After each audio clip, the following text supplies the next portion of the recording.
Um, he was sick earlier in the week. We both were feeling it like Monday, Tuesday, but he's come out of it. But I felt like crap like since last Saturday. It's like it's been a full week, and it keeps getting like I guess today's a little better than yesterday, but every day before this, it's gotten like worse and worse and worse. So weird. And I already had the flu. Like I had the flu like a month ago. So, Krista told me something about Lauren. Is this true? Is this real life? What? Having a baby? Yeah. Yeah, we're having a kid, man. Did we talk about this? Maybe. I've like I haven't made like a point to like. You did say something like you are having a new kid, so you would need people to come in and make one shots for you. I'll probably down the road because we're doing July, I think like I'll have Dustin probably one shot if he wants to, a session like one of the weeks. Rel, you're welcome to. Anyone who wants to, really, however long it takes. I'll probably take 2 sessions off. But we'll see. Can we have our Rel one shot on Tabletop Simulator? Fuck yes. Yeah. That's dope. It was on sale this week. Is it still on sale? I thought about buying it. No, but you can still buy it with the on sale price. GODS, right? Why didn't it work for me? On certain websites. Oh shit. I mean that's where I do my other game. Always careful of your plate. It's not the game that you wanted to be in, Dustin. It's not that one. I didn't forget about you. Don't worry. Oh no, all good. It's for my Portuguese friends. Yeah, I tried to invite myself and got denied. Something about not speaking the language or something. I don't. Yeah. You know. Us whiteies. Yeah. Wait. I'm sorry. Are you replying that we're not white?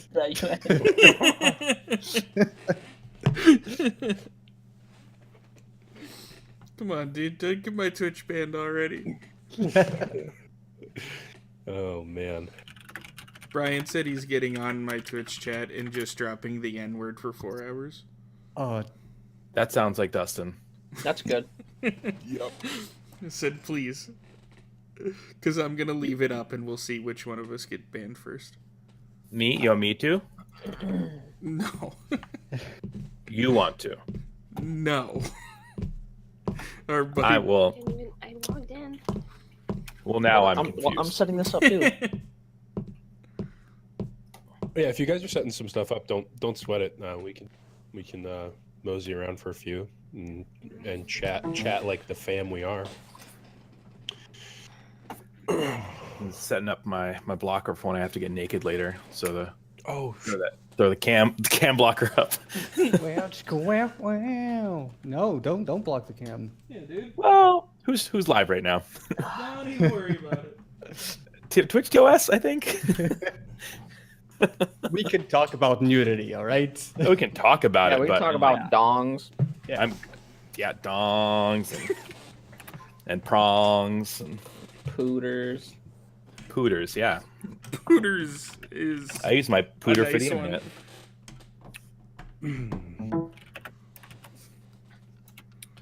internet. Man, I literally don't think Roll20 recognizes this fucking PS3 camera. Because What does? Yeah, well, OBS does. So you should. Is this episode 4? Mm-hmm. Session 4. Session 4, right. Also episode. I guess it's both, whatever. I'll bet you'll figure it out, Nico. Yeah. I still owe you recording from last session. That's fine. I'm super behind on editing, so don't worry. We really synced up some burps right there. Fart, yeah, I'm ready. Let me get another. I get another beer and get some lined up for y'all. I drank a bunch of Blue Shine lemonade last night and got a little silly. Also a little lot hungover. of Crown yesterday. Got a little saucy on the stream. Dude, I literally ate a piece of popcorn. Like the first one I grabbed. Like, oh, make a bag of popcorn. Grabbed the first one, put it in my mouth. Like 3 kernels stuck in like all my teeth. Like I can't even kill me, dude. I saw Aquaman the other day and had a real popcorn struggle as well. Oh, dude, wasn't it so disappointing? It was. The popcorn? Yeah, I know. You were feeling a little optimistic, yeah, Dustin? I was, but turned out not too great. You didn't like my cousin Jason in that movie? No. My cousin disappointed you? I mean, he was aight. There's only one good actor out of the whole show, and that was William Dafoe. That was it. That was it. William DeFriend? Yep. Oh my god. William Who was the Enemy. William Dafoe in that movie? Hobgoblin. Wait, What'd you say, Ro? Wait, did you see my character notes?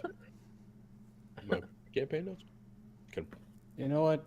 Forget about it. He was the he was the Vizier. Like Hobgoblin? Are we talking about Spider-Man or Aquaman? What I'm talking about William DeFriend. just All right, let me test my dice out. All right, good to go. Yeah, there it is. Oh wait, Oh, trade yeah, me, dice, Nico. I'm shit. afraid you may have mine. Get that out of the way. My dice are... Oh, wait for me a moment. I warmed them up. I used your possibly new dice, Nico, last night. What does that even mean? Your dice. Uh-huh. So I used your dice yesterday. That's what that means. And Should be rolled leaving. just straight nat 20s on it. You actually have loaded dice. Which dice though? Like orange. That's like my mups. That's my mups dice. Yeah, they're loaded. was it like 2d20s like in a row? Yeah. That's a 1 in 400 chance of happening. I've never doubled 20 on them. So I rolled 20, 20, 7, and 17. 2020 is amazing. I've Yeah. never I don't think I've ever nat one on those. Damien was hitting me with like the DM saying, like telling me to roll for shit, and I'd just type back like, actually another D20, get fucked. Actually. Oh my gosh, this kernel's gonna kill me, guys. I actually am refusing to start until I get it out of my mouth because I'm just gonna be working with my tongue for like an hour.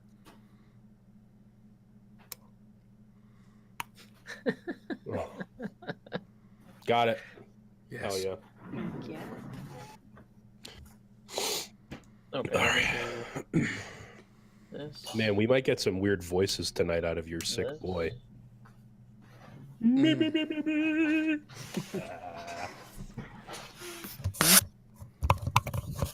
Wait. Yeah.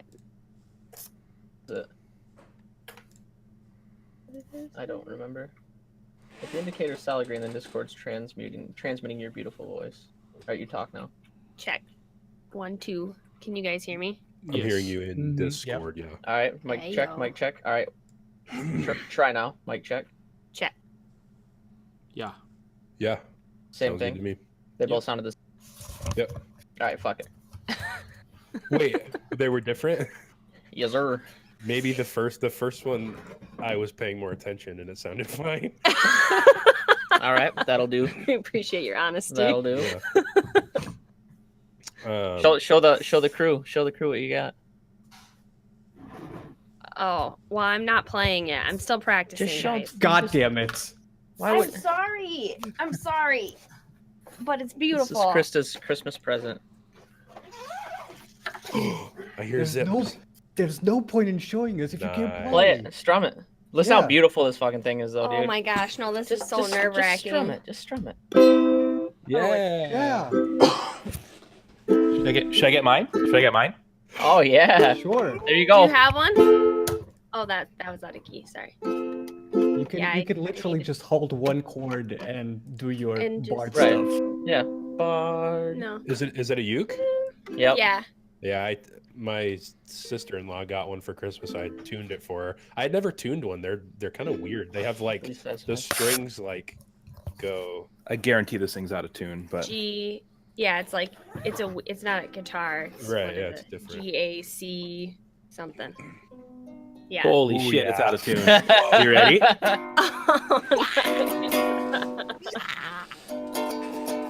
You can use that for Fuck my that. word. I will tune that tomorrow. Someone's got a tune. Let me All get right. that out of here. You guys can all open Audacity if you haven't already, and go ahead and get that ripping.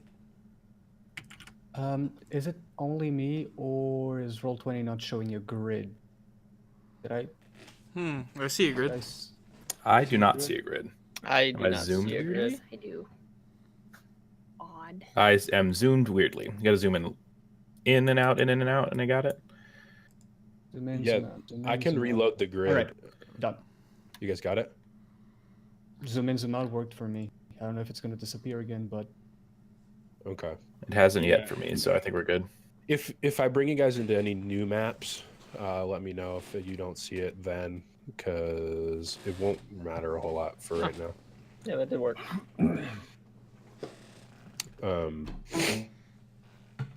All right, you guys all have that ripping. Mm-hmm. Sweet. Yes, I do. Cool.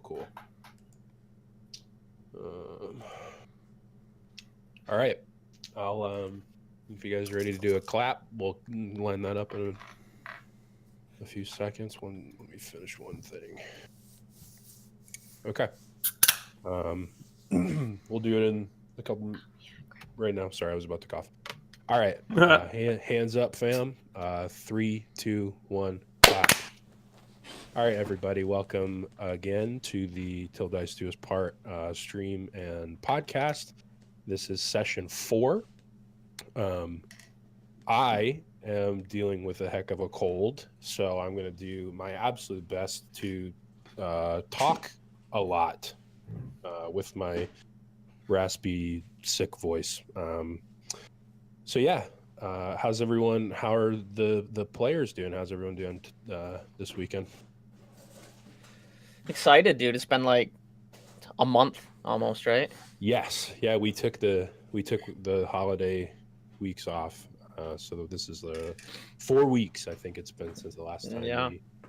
we got rowdy here in this cave. But yeah, hopefully you guys will see daylight for the first time in like 2 months here. I don't want it. Why start now? Yeah, this is now. You guys have like a little stronghold now. You just I hope- check up and. I hope we're in the Underdark. Yeah, just trying to not die. Sweet. Yeah, I'll do a little recap. I like to do those before we get rolling. Let me just. So, go ahead. Okay. Cracking a cold one. Brigadero. Oh hell yeah! Nice. So session 3, last session, we picked up and you guys had fought a demon that was impaled, and that was a whole ordeal on its own. But that was in episode or session 2. After that, you guys short rested. You worked your way down through the cave. You came across like a still portion of the river that runs through this cave, and the ground had kind of flattened, and it was a bigger, more circular room. And after a couple rolls and looking around and investigating, your surroundings, you found some rocks that had some plant life on them, this like red luminescent algae, and you found a couple pressure plates, which you associated with a false wall on the northwestern side of the room. And through some dragging of stones and some problem solving, you guys opened the open the false wall into a very hot red glowing chamber, of which you guys entered and were confronted by a tall, robed man who had some brief dialogue with you before deciding to take care of you guys. He snapped his finger, I believe, and summoned seemed like a augmented two-headed dog abomination type thing, which like emerged from a bone pile in the corner of the room, and you guys ended up fighting them. The three dogs that you guys are looking for were up on the platform where this man was, and they were chained up, and the chains were leading into this like massive swirling red portal. And as you guys found out in combat, each turn the chains were pulling the dogs a little closer into the portal. And you guys did a really good job of breaking the chains and dealing with the dog. And the man, although very close to losing consciousness or dying, was able to escape into the portal. Damn it. Yep. So y'all will have to deal with that. We'll get him next time. Well, next time is right. So you guys are left with three dogs that are happy to be alive and not in this situation anymore. I think Coven was giving them belly rubs. The rest of you guys were kind of chatting. Everly had been afflicted by a disease that was from this like festering mouth of this abomination two-headed dog creature. And you had a couple rough rolls in investigating a couple things that were in the room. There were these three cauldrons with various types of like swirling energy in them. And we determined a couple things about a couple of them, but one of them is still, very not much is known about it yet. And I think the last thing we left off was Algos trying to get Buck Wild like per usual. And he wound up a Chaos Bolt and rolled an 18 to throw it right into the middle of the green cauldron. Woo! Of which there's three cauldrons. One's green, one's like orange, yellow, red, and then one's like a really light blue gray kind of color. So we will pick up with that. So you are like mid-action tossing this magical bolt into this cauldron. Now I wasn't thinking about like the spell when you cast it. I just was like, oh, he's throwing magic around. But Chaos Bolt has the D8 mechanic where you get a different magical effect depending on what you roll, which we can do. So go ahead and roll that. Okay. Do you have your D8 table? If you click on Chaos Bolt on your character sheet, it should show up. Yeah. Yep. I've got it right here. Okay, go ahead and roll that. Okay. I rolled a 1, which is acid. Okay. Man. I mean, that's the one I would have picked, right? I mean, it's green. I want to hit it. Like, is it? I told Dustin, because we work together a lot. I was like, I forgot about the D8 on this spell. And I was like looking at all the possible outcomes for it. And I was like, man, there's a 25% chance based on these magical combinations that one thing will happen. And there's a 75% chance that another thing will happen. You landed in the 25% range. Woo! Let's go. So to be specific, you roll 2d8 and pick one of them. Oh. Okay. Okay. All right, I'll roll another one. I also rolled a 1. It is There we set in go. stone. This is Oh. destiny. It's fate. Whoa. Also, if you roll the shit. same number, it Right. jumps. Right. Correct. It may jump. I actually read into Chaos Bolt because some guy was like, "Oh yeah, it's it can kill your team or it can kill your group or something like that." And Jumps it was into like, the other cauldron. Yes. What? Yeah, the possibility of it, yes. Does it do that? Or so what is the determination of how that I just pulled up your thing. I'm reading it right now. That was very Eric of you with that roll. Yes, it was. Yeah, it says if you roll the same number on both d8s, the chaotic energy leaps from the target to a different creature of your choice within 30 feet of it. Make a new attack roll against the new target, and make a new damage roll, which could cause the chaotic energy to leap once again. So, Sure. Very all right, cool. So we are gonna leap that into the red one. So then, what's that? Is that a creature? Can you do that? It's not a creature, right?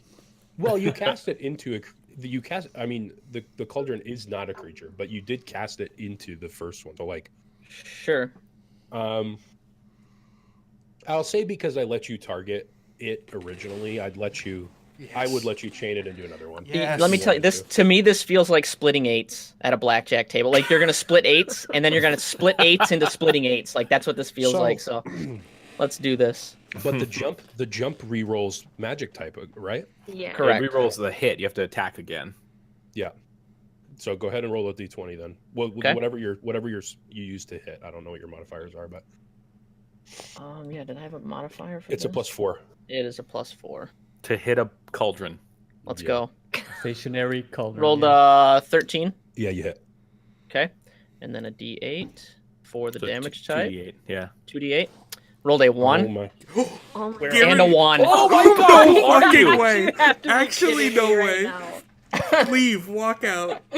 Let me do some calculations. Let's see. I was blown away by the odds of it actually happening. All right, for the Nico audio, was not prepared. I'm not. No, I gotta. I rolled I don't know 2 what's ones in a row. happening now. That means you have to do it again, dude. Yeah, right. Yep. A third Okay. jump. Okay. So mind you guys, he's hit with both beams and then rolled 1 all 4 times. So it's acid on the first cauldron, jumps to the second, now acid on that cauldron, and now he has to do it a third time. I can just see Rel just he's just blown away by it. Rose All right, the beautiful mind right now doing He calculations. is. It's the meme with The numbers and shit popping up all over. All right. 1 in 4,096. Let's crank that up. All right. Here's my next roll. My third roll for the hit. Rolled a 23. Yeah, man, dead eye on that third jump. All right. And the D8 is a 4 Thank Okay. God. and a 6. Man. So out of those two, so the first one was for the acid pool, the second one was for the fire, and the third one is for the, what would you call that, like a smoky blue? Yeah, it looks almost like So a 4, which is force, or Was a that 6, the which is silver poison? Vinique? no, the Vanique it is actually kind of like that. The Vanique description was more the portal, which was The more portal, yeah. metallic. Gotcha. This is like blue gray, like almost like cloudy sky, but it has like white, like it looks almost like a blue gray like egg drop soup. Ooh. Yeah. Yeah. So choose, I guess, one of those. So the first one is obviously poison, or acid rather. The second one is also acid, Yep.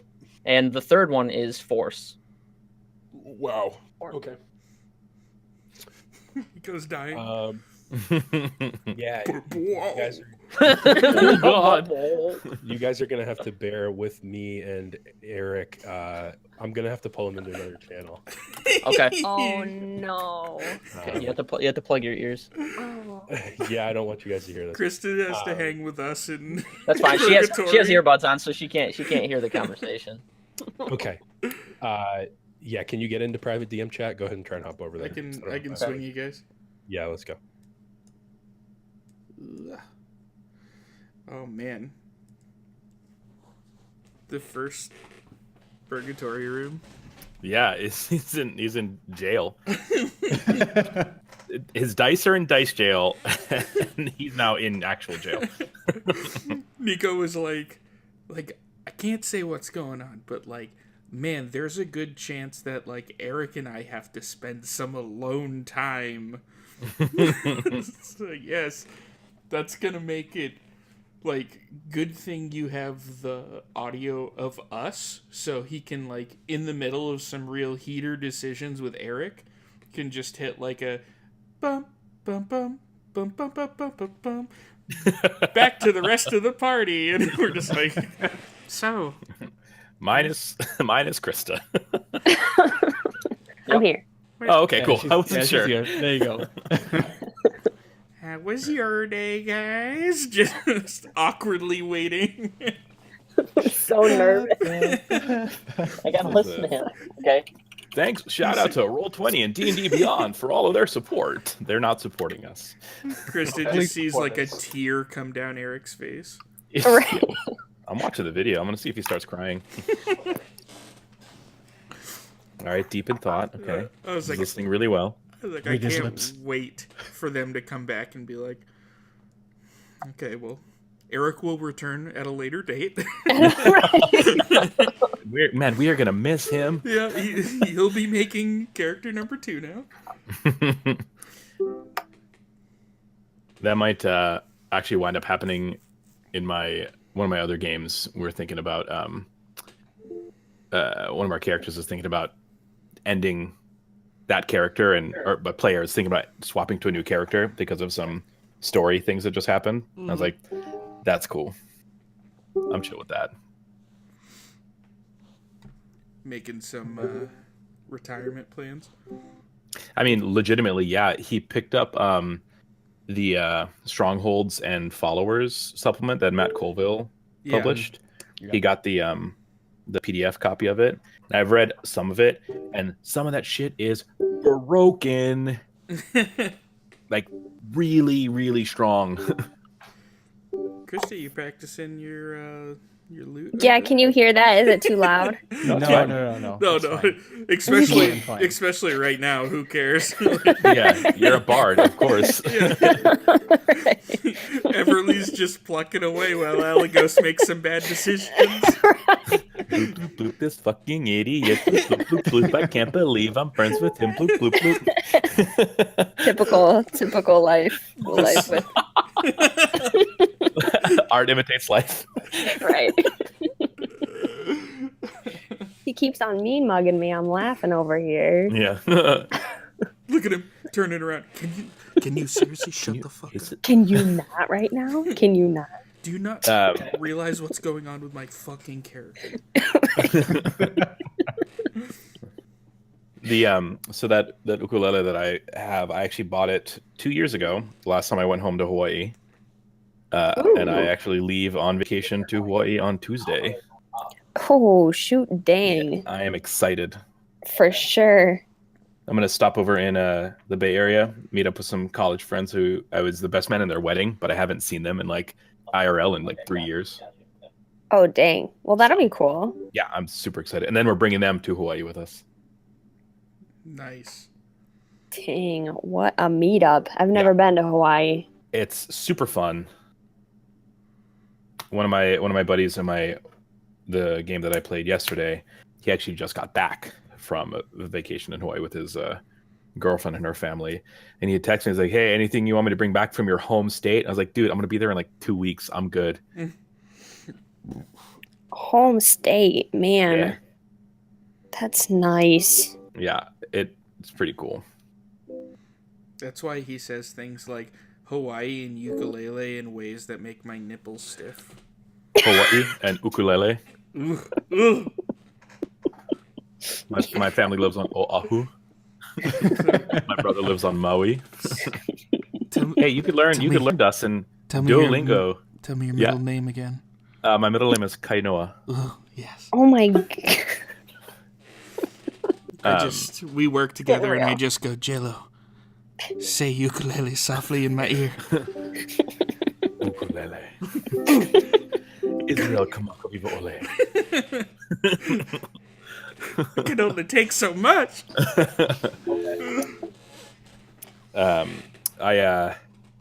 You can actually, so I've been doing Duolingo French for kicks lately, but they keep telling me, hey, we have programs for endangered languages like Hawaiian. I was like, oh, thanks, guys. Yeah. Very true. Super true. My pseudo vacation is my Denver buddies coming at the end of the month, and I took the days off while he's here. Oh, nice, and dude. One of our friends that has, he's got a house with 200 acres, like no neighbors out in Standish, and he's just giving us the house for the days that he's there. So hell yeah. We just have like a rad party house for a few days. Nice. That's gonna be really fun, and we're for sure gonna stop into work and like do a serious beer stock up and maybe give you guys some of the cerebral stuff. Super interested, obviously. Yeah. He said he's like mailing like a box of beer before he gets in, so we should have a good supply. Hell yeah. Well, if he needs to buy any whale pod TM, we've got those for sale. Oh, hell yeah.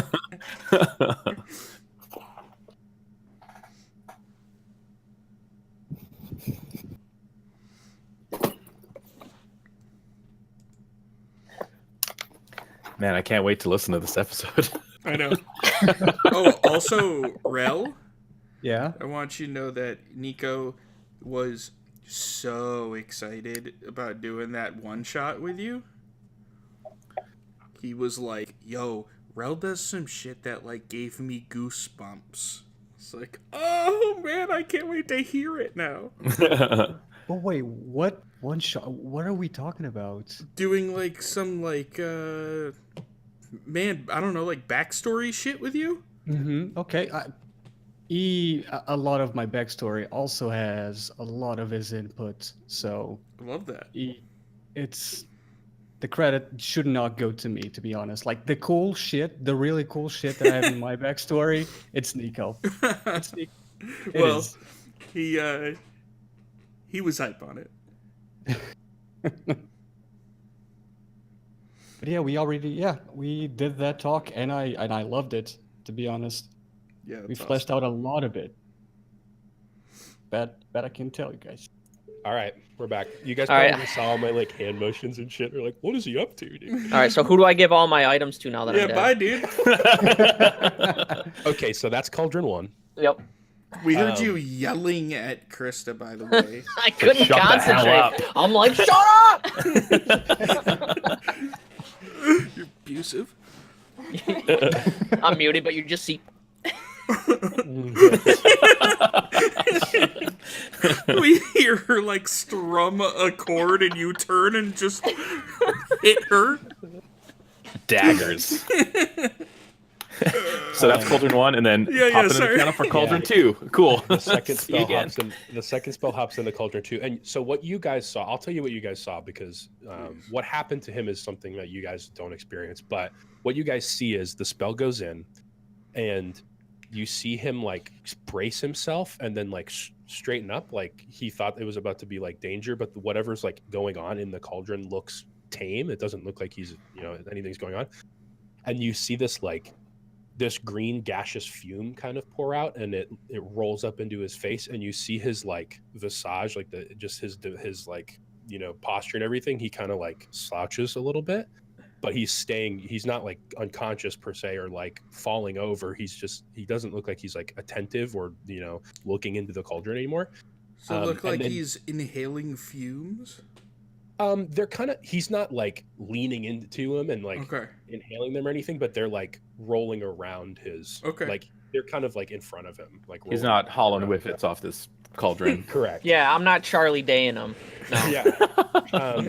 And then you see him kind of like shake. Like this is like really quick. It's like a 2 or 3 second thing where you see him kind of like slouch a little and then like comes to, and then you see the cauldron. There's like bolts that hold it in at the base to this metal base, and they're rattling, like it's like shaking, and then you just hear like, and this little bolt pops up in the air just like a fish just going lands in the second one, and as soon as it lands in that one, Alago sees what I explained to you in the other call, like when you first cast the spell.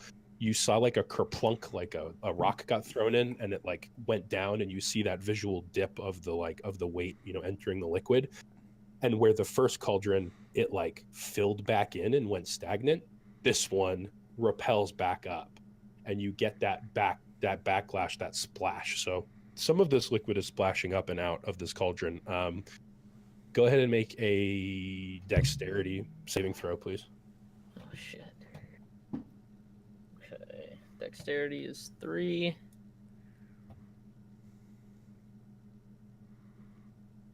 Okay. I rolled an 11. Did I do that right? Yep. Okay. Wait, no, you rolled a D. rolled a D8. Yeah, and you need a d20. It's a Oh, I'm D20. sorry. Okay, here we go. Roll at 9. Okay. Should have rolled the D8. Clever. True. Yeah, so you see some of it. Looks like it literally looks just like lava. Like you see this plume, this like small flare of this like napalm-looking liquid, and it jumps out at you onto your like forearm area, and you bat it off. You kind of just try and like wipe it. Like it feels like liquid, but it's this like instant burn, super rough. It kind of like tatters your robe a little bit there, and you take 5 damage. Okay. And the same thing happens. You see a little rattle and and the next little magical fish jumps out of the second cauldron and into the third one. And you said you were doing force damage on this one? Yep. Okay, make this check with it does the same thing. It's a kerplunk and a splash with this like, a splash of this energy coming out. Make this one at disadvantage because the force damage, like the force effect, really like sends this shit. So yeah, roll twice and take the smaller. It's another dexterity. Dex. Okay. Rolled a 9 and a 9. Okay. Weirdo. Dude. What is What is going on? It is silly. The beautiful mind's at work again now, dude. I rolled 3 9s in Yeah. a row. What the hell? So That's 1 in 8,000.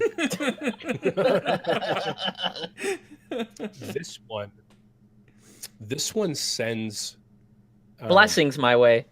This one sends this like gray Money. this gray and blue like almost like it looks like jello when it leaves the cauldron, whereas like inside it looked like hot and like swirling.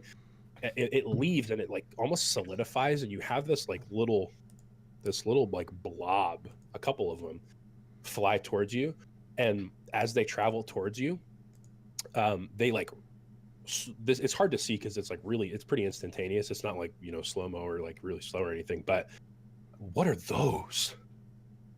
Am I just noticing these D20s showing up on the map? Those are really, Did I do that? maybe. I mean, it sounds like me. Yep. Something fucked up in the map. Sounds like J-Lo. You see these blobs traveling towards you, and as they move closer and closer and closer, they look like they're shrinking to the point where they're like a couple feet away from you and they disappear. But then you drop to a knee as your brain, it feels like someone is just like taking these like clawed fingers and just scraping them across the inside of your skull. And you take 6 damage. Oh shit. Don't worry about it, Jayla. They're very nice. I can't stop putting shit on the map.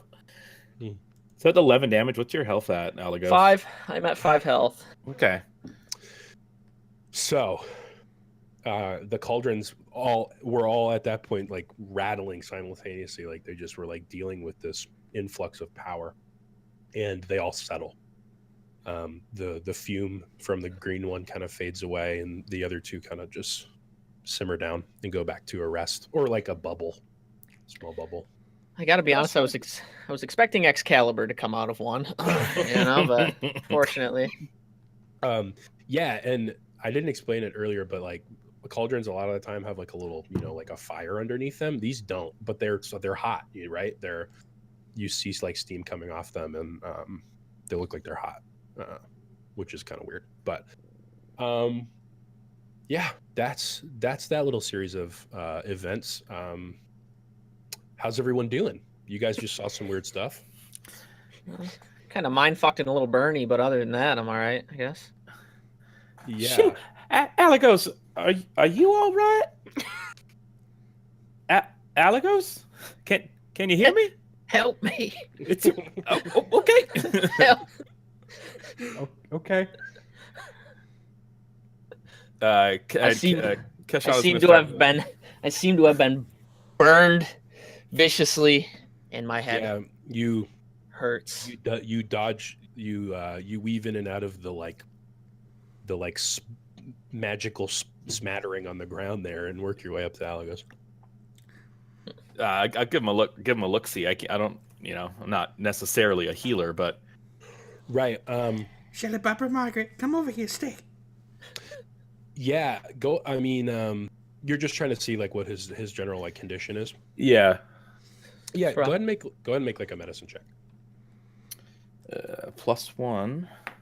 That is not great. That is a 4. Yeah. 3 + so 1, 4.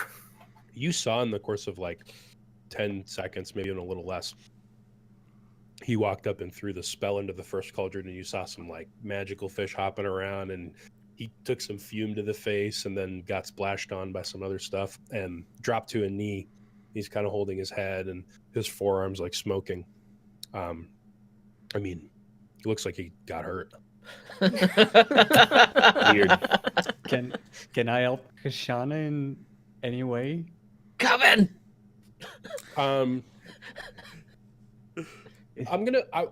You don't need to make like a medicine roll. I mean, you can ask him what, like, if you want to, what he knows about his current condition.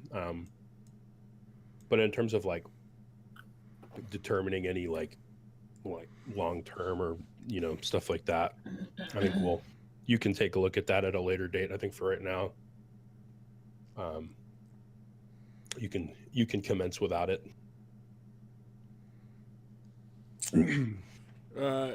Coven rolls his here. eyes and Yeah. walks up, and he looks at his sister and says, "Now, I believe I could help Alagos, but I think the Wanderer's not gonna return my call after this one, if you know what I mean."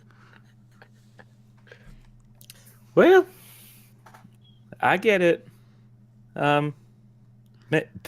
Perhaps we should remove ourselves from this dangerous situation and take a rest.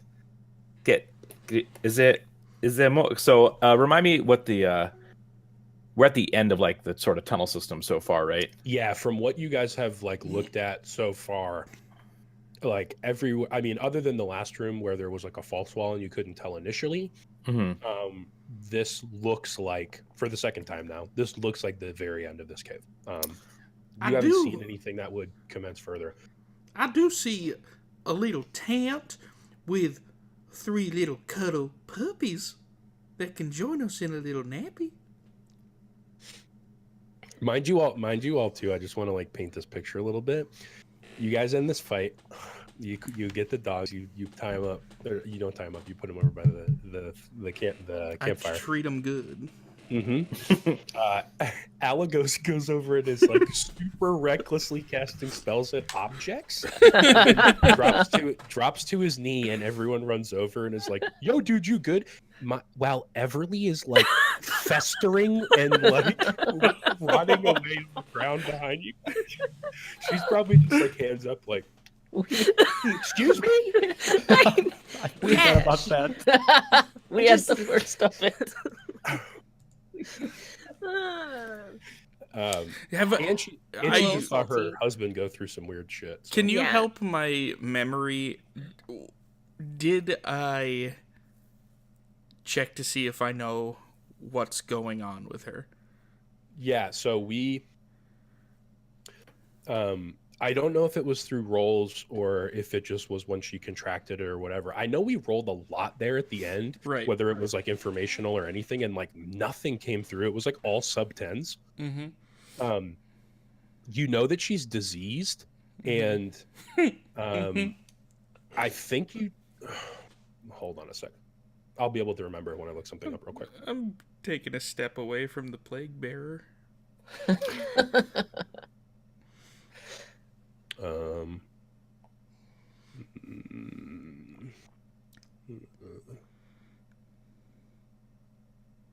Okay. Yeah. Did you get healed at all, Everly? Did your health increase? Do you recall? No, I don't think so. Okay. No, I don't think you. I think you guys know that she contracted something because it's like, I mean, she has like a chunk taken out of her like her leg there, I don't recall where I said you got bit. I think it was your ankle though. Yeah. And it's like a good piece of her flesh gone, and there's this like black like vein work coming out of the edges of the bite. So I think you guys know. I recall explaining that it was a disease. So she's contracted some disease from the unclean mouth of that creature. Well, I can tell one of y'all the good word of the Wanderer. The other one's gonna have to suck it up. I say we take her foot. Wow. Wow. Yeah, so I guess choose that. I mean, you were about to it looked like you were about to heal. Well, you said you only had one left, so Yeah, I'm gonna put my hand on Alagos's shoulder. And Thank you. Cure wounds. For let's see. For 9 health. Wow. I don't know actually. The wording on it doesn't give any specifics, but can she healing word herself? Almost Yeah. certainly. Yeah. Yeah, for sure. Really? Yeah, Okay. you could do that if you wanted to. Okay. Because as far as I can see, you still got your spell slots, and you could do that if you wanted to. Okay. Well, Everly looks at herself and thinks, if no one else is gonna help me, I suppose. What are we supposed to do? I am good at hitting things with a sword. I am not good at almost anything else right now. And I can't feel my brain. You can't use your brain. You don't know what I saw, Cash. That's true. This is true. I think yeah. I could Actually- help a dum-dum that's got a little burn on him, but as far as right foot goes, I don't think I got a book on that one yet. Yeah. Okay. So yeah, go ahead and Coven can roll his heal on Alagos, and Everly can roll her eyes and hum herself a little tune and try and feel a little better. Okay. Yeah, I think for you, Krista, it's just I think it's 1d4 plus 2. 2, yep.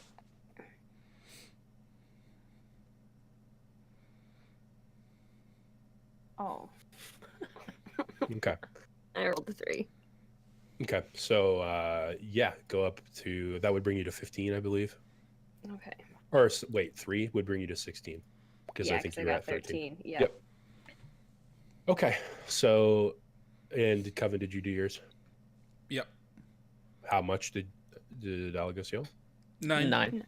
9. Okay, so your max is 16. You're at 14 now. Correct. Yep. Okay, sweet. So not too bad. Out of spell slots. Right. Yeah. So yeah, you guys. So this whole adventure has happened in like a late morning, afternoon, I believe. So you haven't had like a full day's rest since this whole endeavor. So yeah, here you guys are at the end of this cave. You know what you know. You don't know what you don't know. Just You've like got the Mama always dogs. said. You know what you know. You don't know what you don't. It's like that's a fortune cookie. So yeah, what do you guys want to do? Can we hear anything else in this cave other than like the water or the, I guess not fire, the cauldrons? Yeah, if you go ahead and make a perception check. Sure.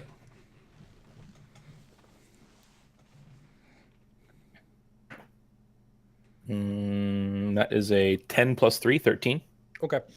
So yeah, you everything kind of settles down after the fight, and then this like post-fight drama. You close your eyes and try and listen to just see like, man, are we out of the thick of this?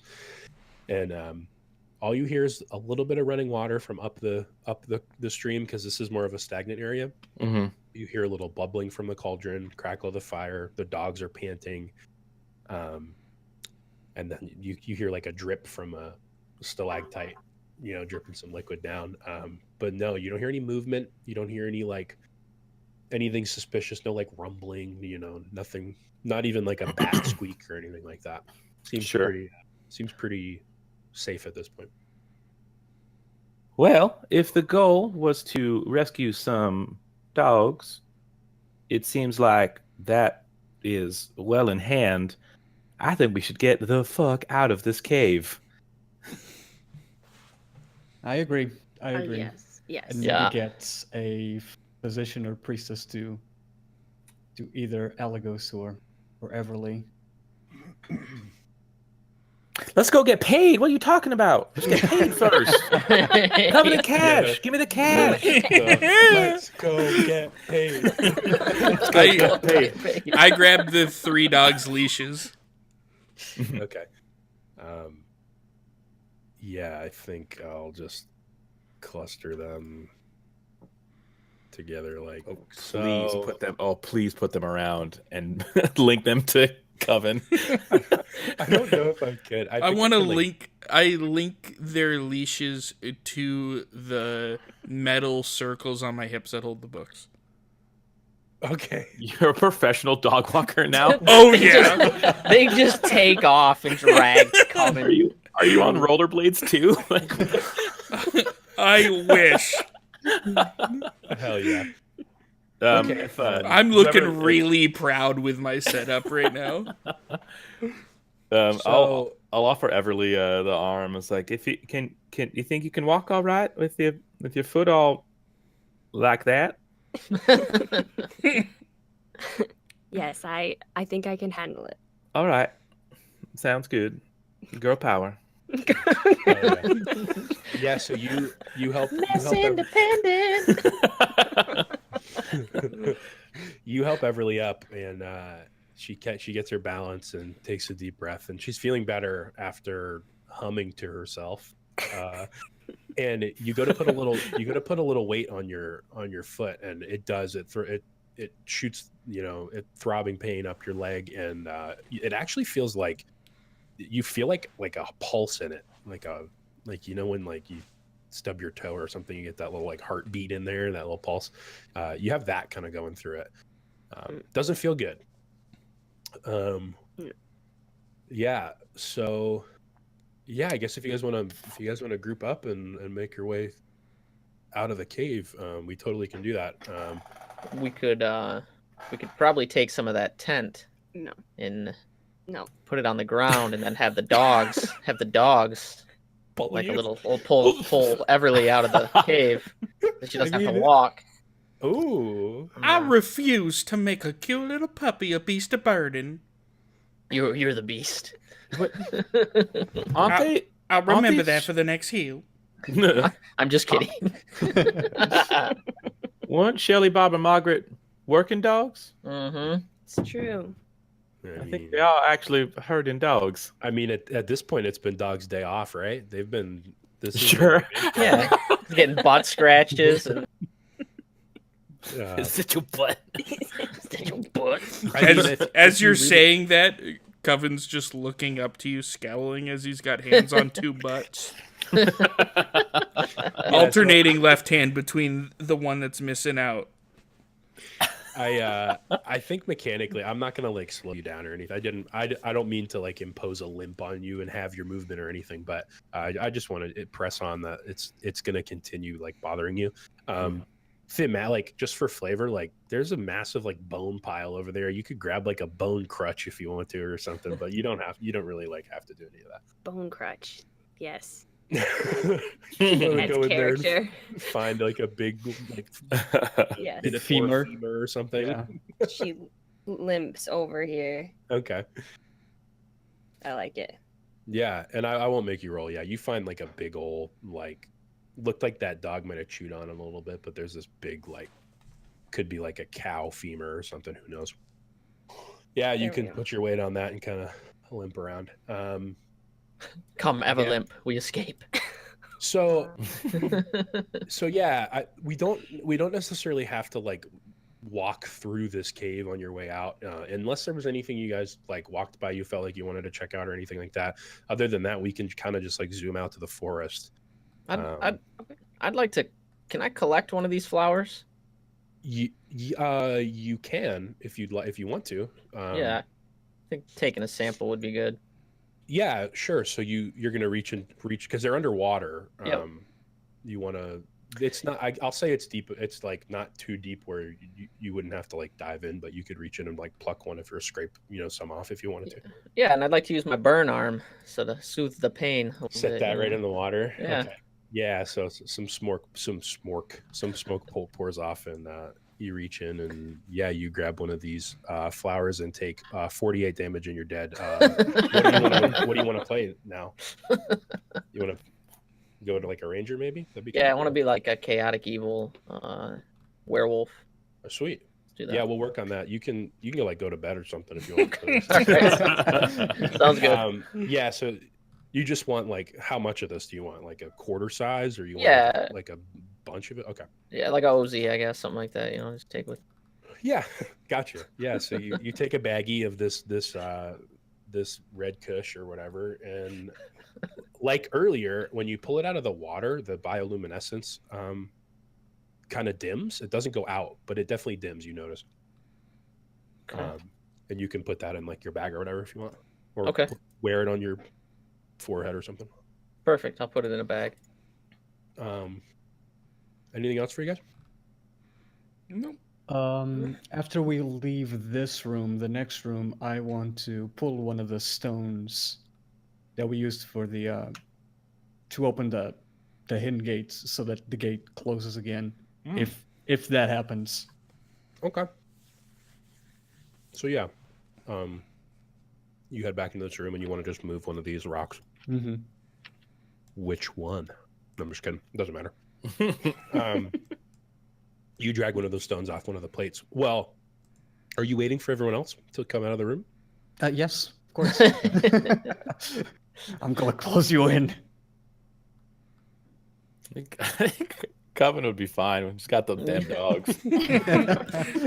Until they run out of food. I got a tent and puppies. Yeah, so this rock, you kind of kick this rock off the plate, and whereas before when you put the plates on, it was a really slow, like a portcullis door opening. This is a really quick, like if any of you guys were in the doorway, this stone wall would have just fallen right on you. It falls super fast and slams onto the ground, and dust kind of flies up in the air.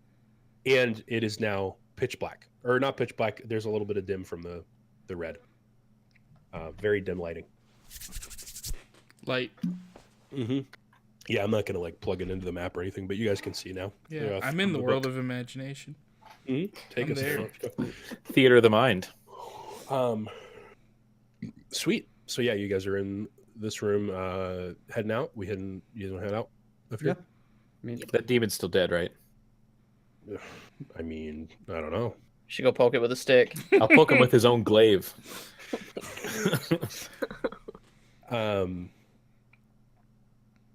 Yeah, you want to just like,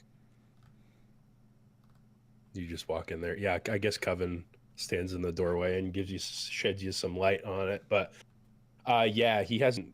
If anything, his body's just like slouched farther down. Okay. But yeah, nothing other than that. And yeah, you poke him and he just kind of ragdolls a little bit. Sure. Good. Do I get him to clip into the wall? Is it a speed hack? It's like, Can I speed run out of here? Longer and like cross. Can I backwards long jump out of here? Hell yeah.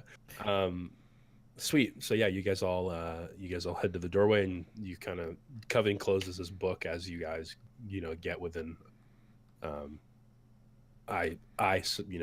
vision of the doorway, because a little bit of light's coming through. It's like some like pinkish orange light. Like it might be nighttime soon. By the time you guys get back outside, These guys are still dead, right? The first guys we fought. all dead.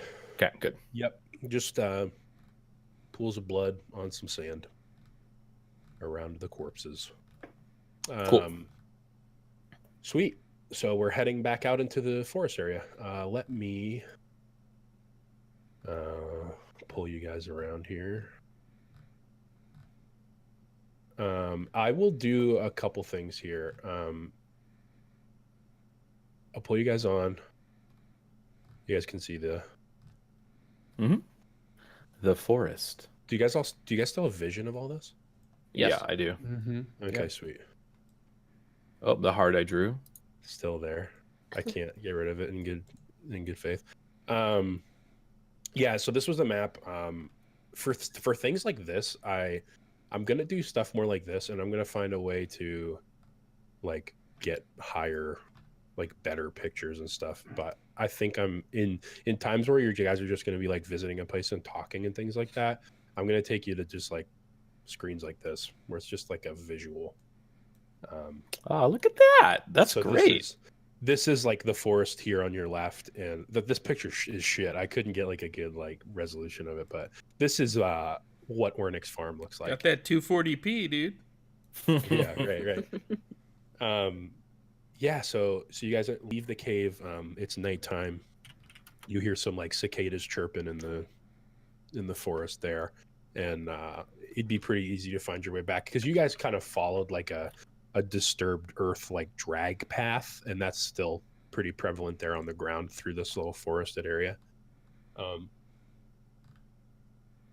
And you guys emerge on the other end of the forest and see the field where the sheep are, and you see Ornyx's little farmhouse, and there's like a torch, like a not a torch but like a little lantern hanging by the door, and the door's closed, and you don't see anything, just the house. What do you guys want to do? Let's go get paid. I forgot this guy's name. IRL.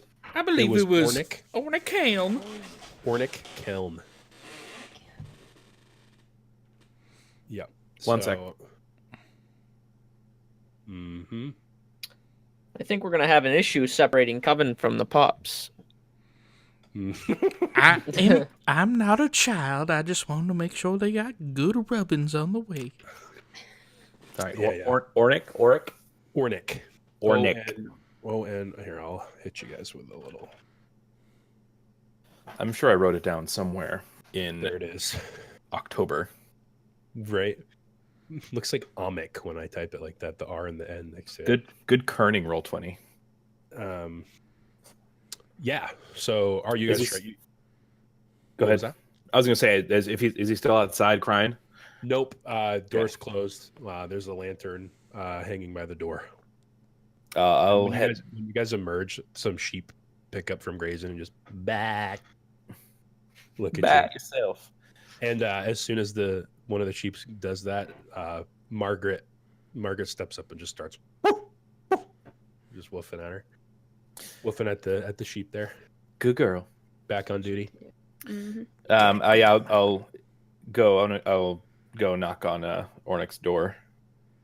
Cool. So yeah, Cash rolls up and raps on the door a little bit, and Ornyx. you hear Ornyx like line. Ornyx you Kelm. hear like some rustling. You hear yeah, what is it? Who there? My name is Kashana Dayspring. We met a few hours ago, and I would like to reintroduce you to Shelly Bob and Margaret. You hear like a thud, like something fell, something heavy, and then you hear like a and then some footsteps, and the door flies open, I released them. and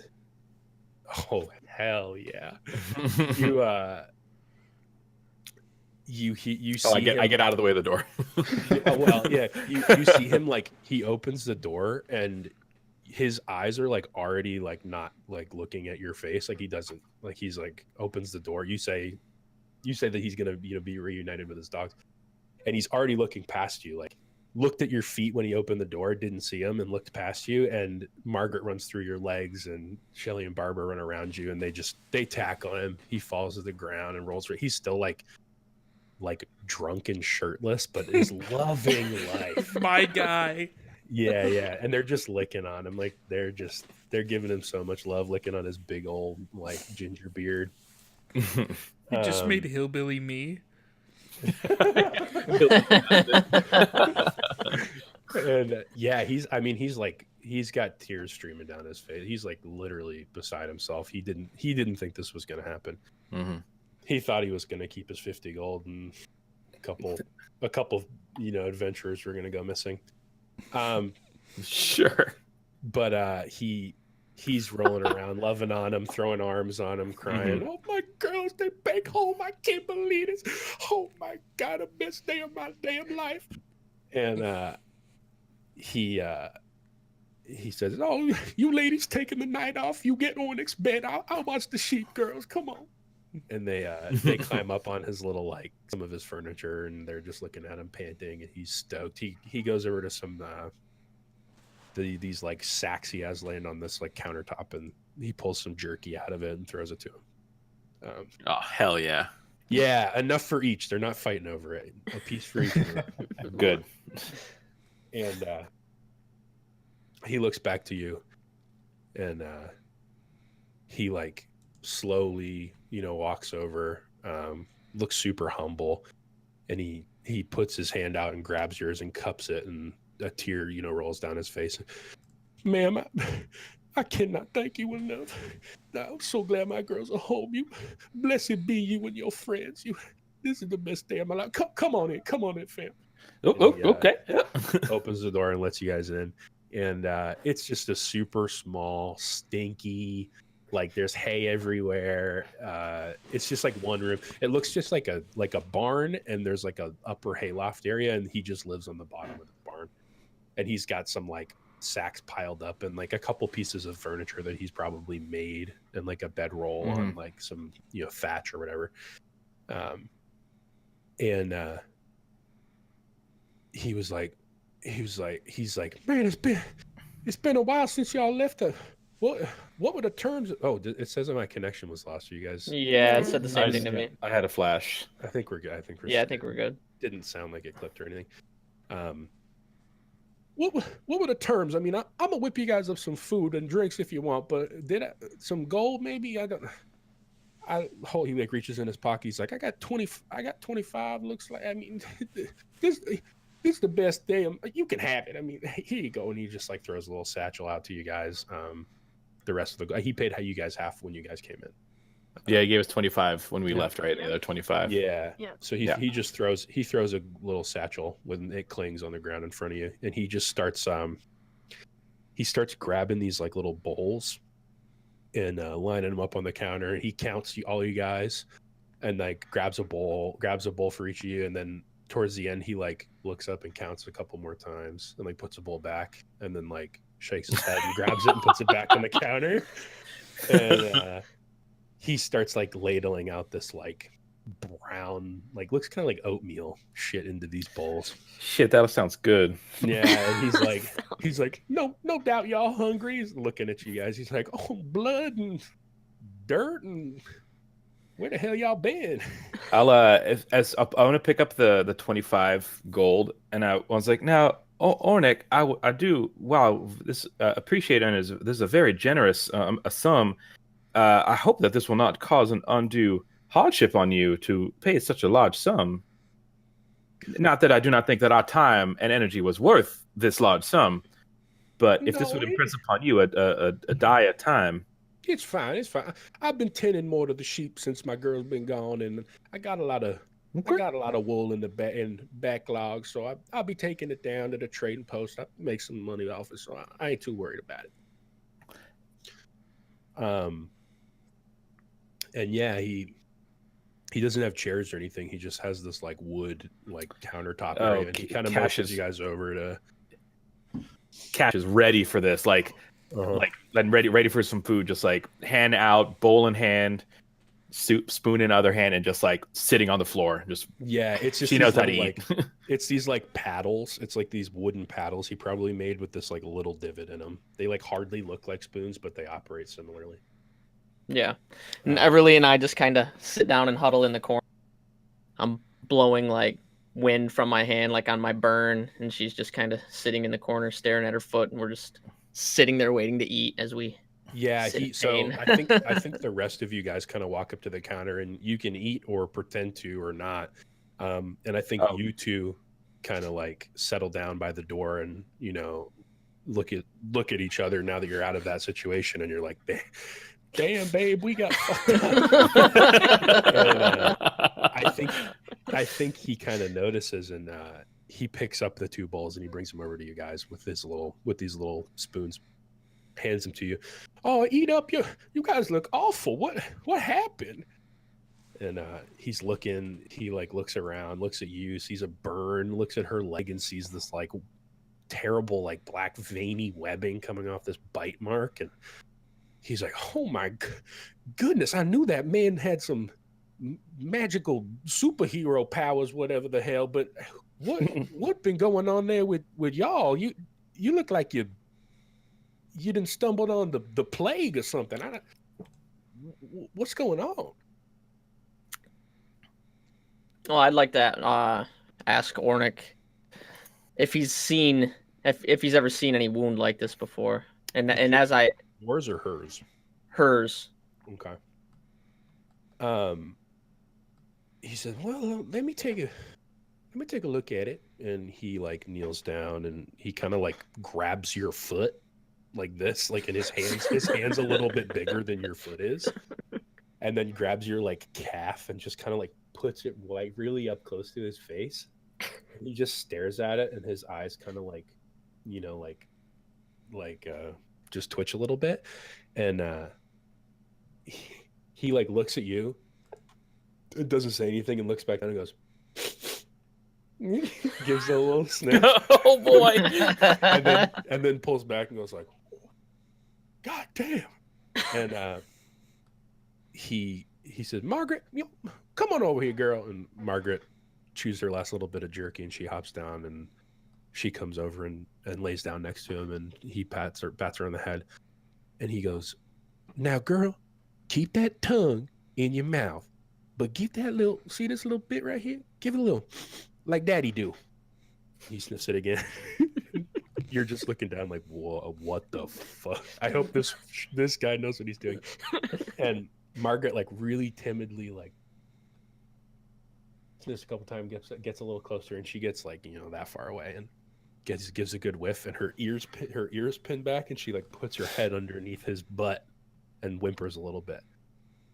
And he stands up and shakes his head, and he's like, girl, that right there, that's rotting away. You got something bad going on. And he's like, hold on a sec, let me check something. He like goes into the kitchen. He's like, well, I'm looking for this, y'all. How's the food? So good. Delicious. Above board, Nico. How is the food? I'm secretly now feeding it to Mark behind his back. Yeah, feed it to those apex predators. Yeah. It's like simple fare, right? Simple like grains and stuff. It's like cream of wheat with like out the cream. The Matrix just popped into my head where they're eating that shit in the ship, like the grog. It's just some like gruel type stuff where I guess you could like visually judge the quality between like the shades of brown or gray that it is, where like the tanner brown is like probably more inviting than like the dark gray ones. Oh, then I'll mix it up. So yeah, it just looks like some like hot wet oats and grain and stuff like that, and Sure. It tastes bland as hell, but it's definitely not like gross. If in terms of like a long day of like busting your ass and almost dying and shit, like it feels good to consume. Is it warm?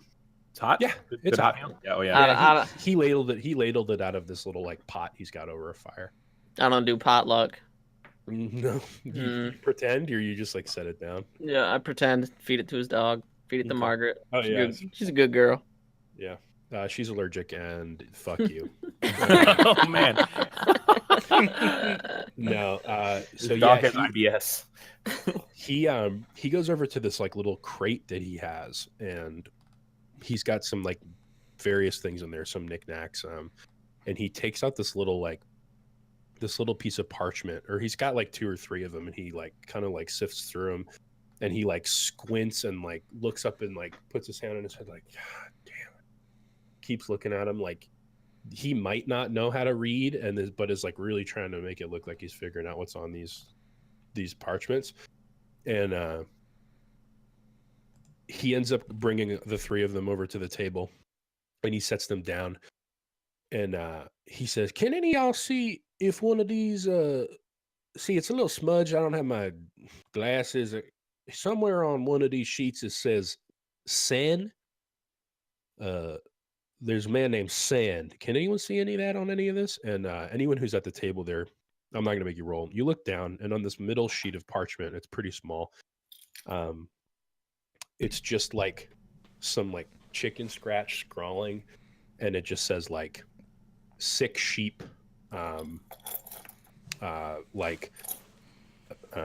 holistic approach. Like it's almost like a little receipt, like a doctor's note kind of. And it says like 10 silver at the bottom, and it's signed by what looks like Sen. And yeah, you guys see that. It's like a little piece of parchment on the table. You guys want to? Are you guys gonna show it to him, or fuck with him, or what are you guys thinking? I will point where it says Sen and go, "Oh, it's right here, buddy. If you need any help with some reading, I do enjoy me some." I'm good. Oh, I see y'all. You got yeah. the glasses there. I got some too. I don't know what they at. Yeah, my fall off my face all the time. I get it. So he grabs it. He grabs it off the table, and he walks over to Algos and Everly, and he hands it to you guys. And he said, "Well, I don't need this no more, but there've been a couple times my sheep, they get sick. The common thing, sheep sicks. Yeah, the common thing, common sheep sex. I get it. There's a man who rolls up to town sometimes. This old fella, his name's Sen, and he usually helps people out with stuff like this kind of sickness. There was a man back at the inn a few months ago puking up all night, and it didn't go away. We thought he was drunk. He wasn't drunk. He had something else going on. So Sen go and look at him, and he brought some plants and stuff, and the man was fine in a couple hours. So if there's anything around here that can help, it's probably Sen. That looks pretty bad though. You might want to get on that stat. He doesn't live here in Hallbeck. He actually lives out at the Bowling Bog. It's like a little swampy area not too far down the road northeast of here.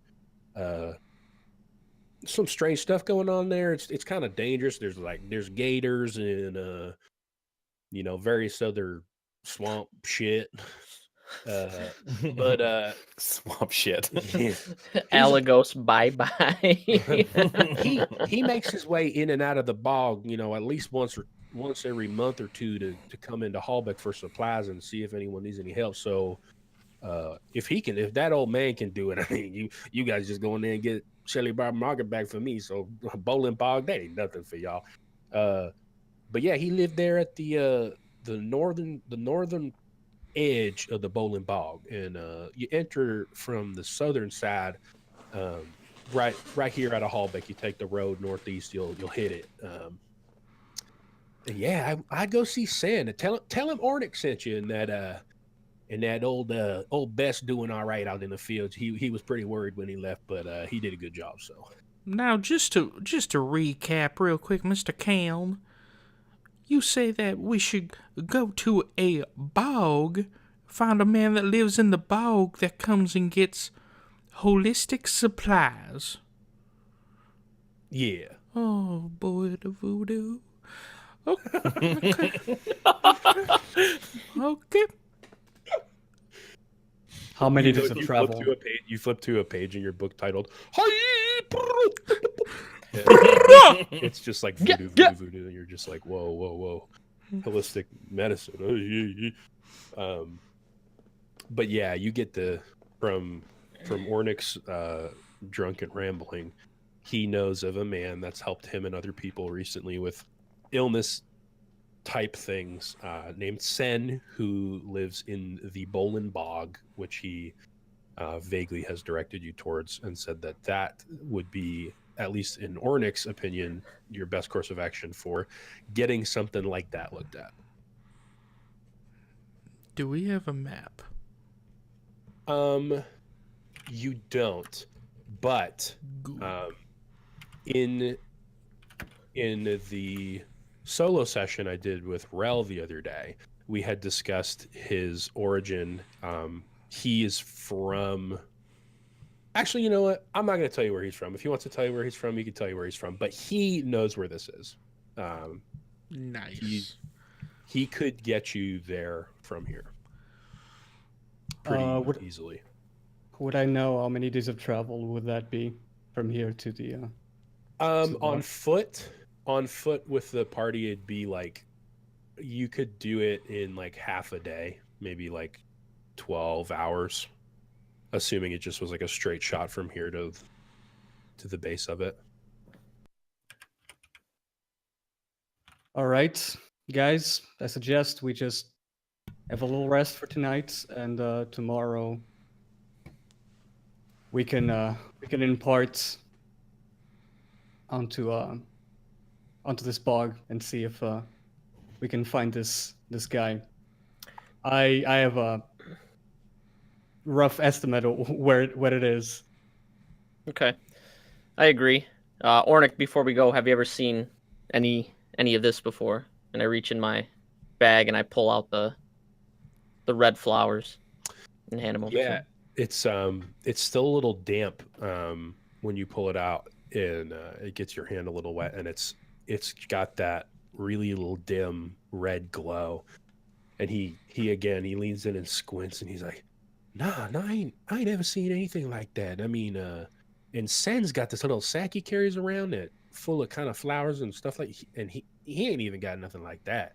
That's a curious little plant deal you got there. That come from my woods? That come from out in my forest out there? It came from the cave where Shelly Margaret. My girl's in a cave? There's a cave. Oh my god, he's dying. Yeah. Ornick got a cave. I gotta be looking around a little bit more. It seems as though we Do not step into that cave. failed to inform you of the demons we found in the cave with your dog. He pulls his hand to his chest and steps back. But, well, Mr. Blue Skin Boy, you talking about demons up here on my property? Yeah. It's We've true. We've killed them all. They dead, you sure? Yeah. He like looks over at the dogs, and they actually nod at him. Yes. Cash will point to the glaive. He's like, "Shoe bet took us right off him." He's like, well, shit, look at that. Yeah, I mean, he's like, he's pretty like animated at this little like the story you're telling him, and if he wasn't so like drunk, I guess he'd probably be like, yo, fuck that, you're lying, like whatever. But he's like, oh shit, no way, that's wild. So yeah, here you are. He seemed to have a little bit of insight on something that might help. You got the money, you got his dog's back, you got some food. The sun has set outside, and it is dark now. So Yeah, Seraph had proposed resting and maybe heading out tomorrow. Oops. Ornick, now that we got a full belly from that delicious food, do you think you'd mind if maybe we crash here for the evening? Well, yeah. He looks around and he's like, if y'all cool with pulling together some hay, I ain't got no beds. I mean, the inn up in town, it ain't too pricey, but I mean they got beds. Y'all look busted up. I mean, I don't take it like I'm trying to get you out of here, but like if you need some like good rest, the inn's there, but hell, I ain't care. My girls seem to like you. You can shack up here. That's no problem. I'll make you some breakfast. And he like points at the pot that's cooking. Still, he's like, yeah, up to y'all. Coven just shrugs at the party. I look at Coven and I just shake my head like, Yeah, so I think Everly and Alagos had stayed a night previously at that inn, and I think actually there was a little bit of RP where it was asked how much it cost. I believe I was about to ask. Yeah, I think it's 4 silver per room. Correct. Yep. Yep. So I'd say we probably take a walk to the inn. Yes. I would prefer it, yes. Okay. I'll did we divvy up that first set of gold?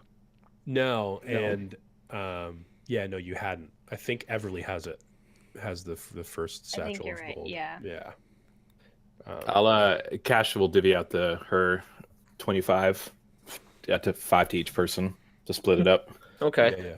And as the gold's being divvied out, I kind of look at Seraph, Cash, and Coven and say, we've been through a lot and we killed the demons in the cave, but Everly and I would appreciate if you guys saw us through to the bog so we could heal her foot. Coven and Cash up to the task. That's agreeable to me. Seraph? Sure. Got nothing better to do. Nothing better to do. And save your life. looks down at his now like the most income you've had in a very long time. You're just like, yeah, I mean, if this shit's in store, right? Mm-hmm. We might even be able to sell these this red kush to this Sen guy Yeah. who appears to not have anything like it, so might be of some value. Sweet. Cool. So you guys want to wrap up here with Ornick and head that way? Anything else you want to do while you're here? Or I assume Coven's gonna shed a tear and get some last minute butt rubs in, but You guys suddenly don't see Coven near you, and you hear in the distance, "Get your butt, get your butt." And then comes out. Mr. Kiln, I know that you see the cave as free real estate, but we don't know if that cave will ever be inhabited again by demons. So I would suggest you stay away from it. he like leans in and he like puts his arm around your shoulder and he like presses his forehead to your forehead. He's like, man, my brother, I appreciate everything so much, and you done found this cave up on my property, and I ain't gonna lie, the sheep business don't bring in too much of a haul, but there's some gold out there in the mushroom farming business, and a little dank cave would be a pretty good place to grow some of that. But no, I keep away from it.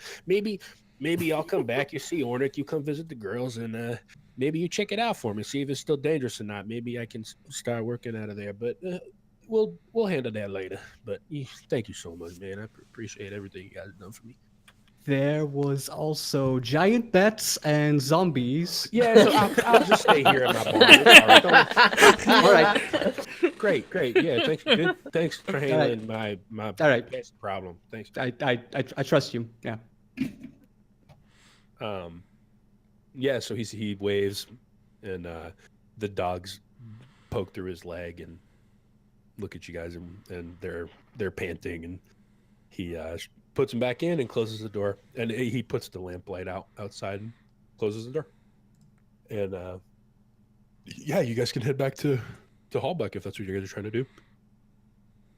That sounds. Mm-hmm. Yeah. Well, so- while I was in the other room rubbing the doggos, I leave a little bag of 5 gold and a note under Ornix's shitty pillow, and Okay. it says, "For the dogs." Ooh, treat the girls, dude. Sweet. Yeah, he'll. Who knows when he'll find that, but probably. Untouched for years. Yeah, ask him next time you come by. What the hell are you talking about? Who are Sweet. you? So we roll up to Hallbeck there, and both these are kind of just like two, different types of pictures of this place. It's literally just like a couple shacks with a couple people with gardens, and a few of them are nicer than others. One of them's a little bigger. It's an inn. And yeah, you guys roll up. The job posting board there was in the middle, and to the right of it is the inn where Alagos and Everly had previously stayed. And where did I? You know what? I actually need to bring you guys back over here enough for just because I had notes in here. Yeah, so this is the little map I made for the town, which I'm not going to do for every town, but here is this one. Sweet. So yeah, you guys roll up, and there's some lamplight, and that little carriage out front where that horse is still there. There's a campfire. There's actually a man underneath the tent now. He's just got like a straw hat on, and he's smoking on a cigar, and he just kind of puts the wave up to you guys, doesn't say anything as you walk by.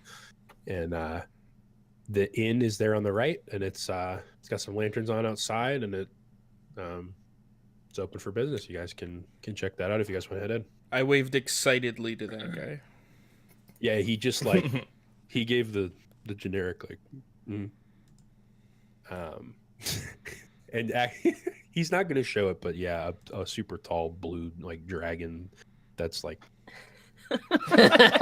he's just like, yeah, Whatever. okay, sure. head on into that inn. Hey y'all! So you guys walk in. Yeah. Yes. Yeah. Cool. So yeah, you come through the door, and it's you enter into this like it's this open room. It looks kind of just like a mead hall. There's like a few really long like picnic table looking things, and a fireplace to the far right, and against the back wall is like a staircase that leads up, and then there's a bar to your left with let's see, with a man at the bar. He's kind of like cleaning some glasses with like a little cloth, wearing common clothes. He's just got like pants and a shirt on with suspenders. And you see a few people at one of these tables, and a woman comes out of a door behind the bar carrying a tray with some like hot bread and what looks like some soups, and she lays them down on the table and heads back in through the door. And the man looks up, and he goes, he's just, how's it going, guys? Welcome to the Cozy Nook Inn. What can we do you for? You guys looking to drink? You hungry? Need a room? Food, drinks, and room. Yes, we'll take all. Okay. He says, yeah, you can have a seat up here at the bar, or you can take a seat at one of the tables. We'll be with you in a second. All right. I lead Everly over to a table that has enough room for all of us. Much obliged.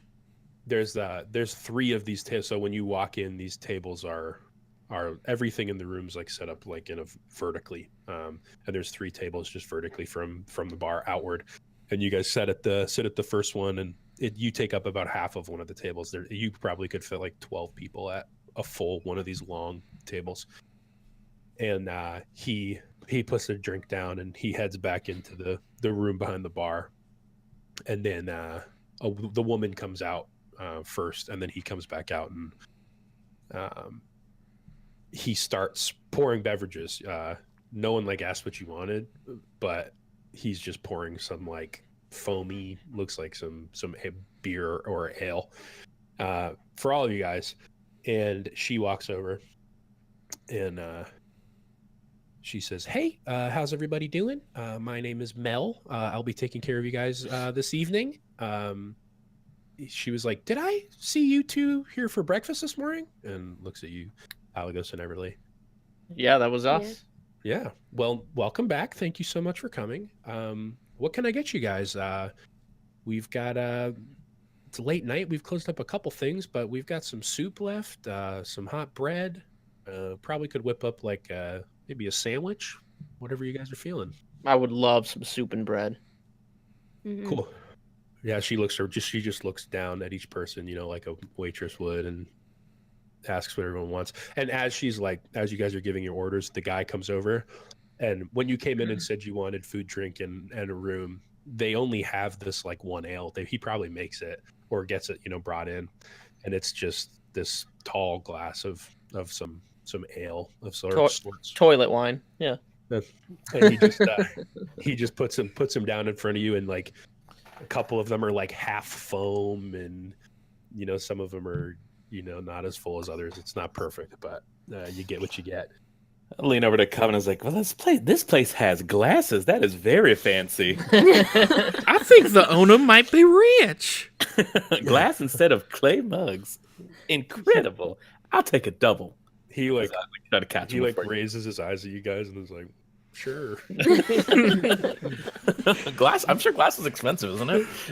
yeah. I think these guys care about their establishment. They're kind of the only place like this pretty far around, so they probably get some people coming through. As you guys are ordering, the other three people sitting in the middle table put a couple coins on the table and grab their their coats, and they head out. So it's just you guys and these two folks. So yeah, unless anyone wanted to request some like hella weird food, you guys just get your drinks and food. And the food. Oh, y'all got food? I'm still full from earlier. Y'all must got some big billies put away all that food. Well, like I always say, you never know when your last meal is going to be. Might as well take it when you get it. Then the woman nods and she's like, "That's good advice. I mean, if you're not super hungry, we've got snacks." No, I'll take the meal. Cash is always right. Okay, I mean, you're a big boy. Right. Come on, I mean, feed yourself. Come on. You look like you've been working hard out there. I am a big boy. You guys been out on one of the farms all day? You look like you guys have been putting in a lot of work. Yeah. Yeah. You could say that. We were doing some work for Ornick. Oh yeah, Ornick. Yeah, he's great. He takes a lot of our ale supply down there to his farm, but Yeah. but we order some specially for him to keep him stocked up. So yeah, good guy. He loves we don't let people bring animals in here, but we let him bring the dogs in. Shelly, Bob, and Margaret. No, bless them. Wait, Mel, which one's your favorite?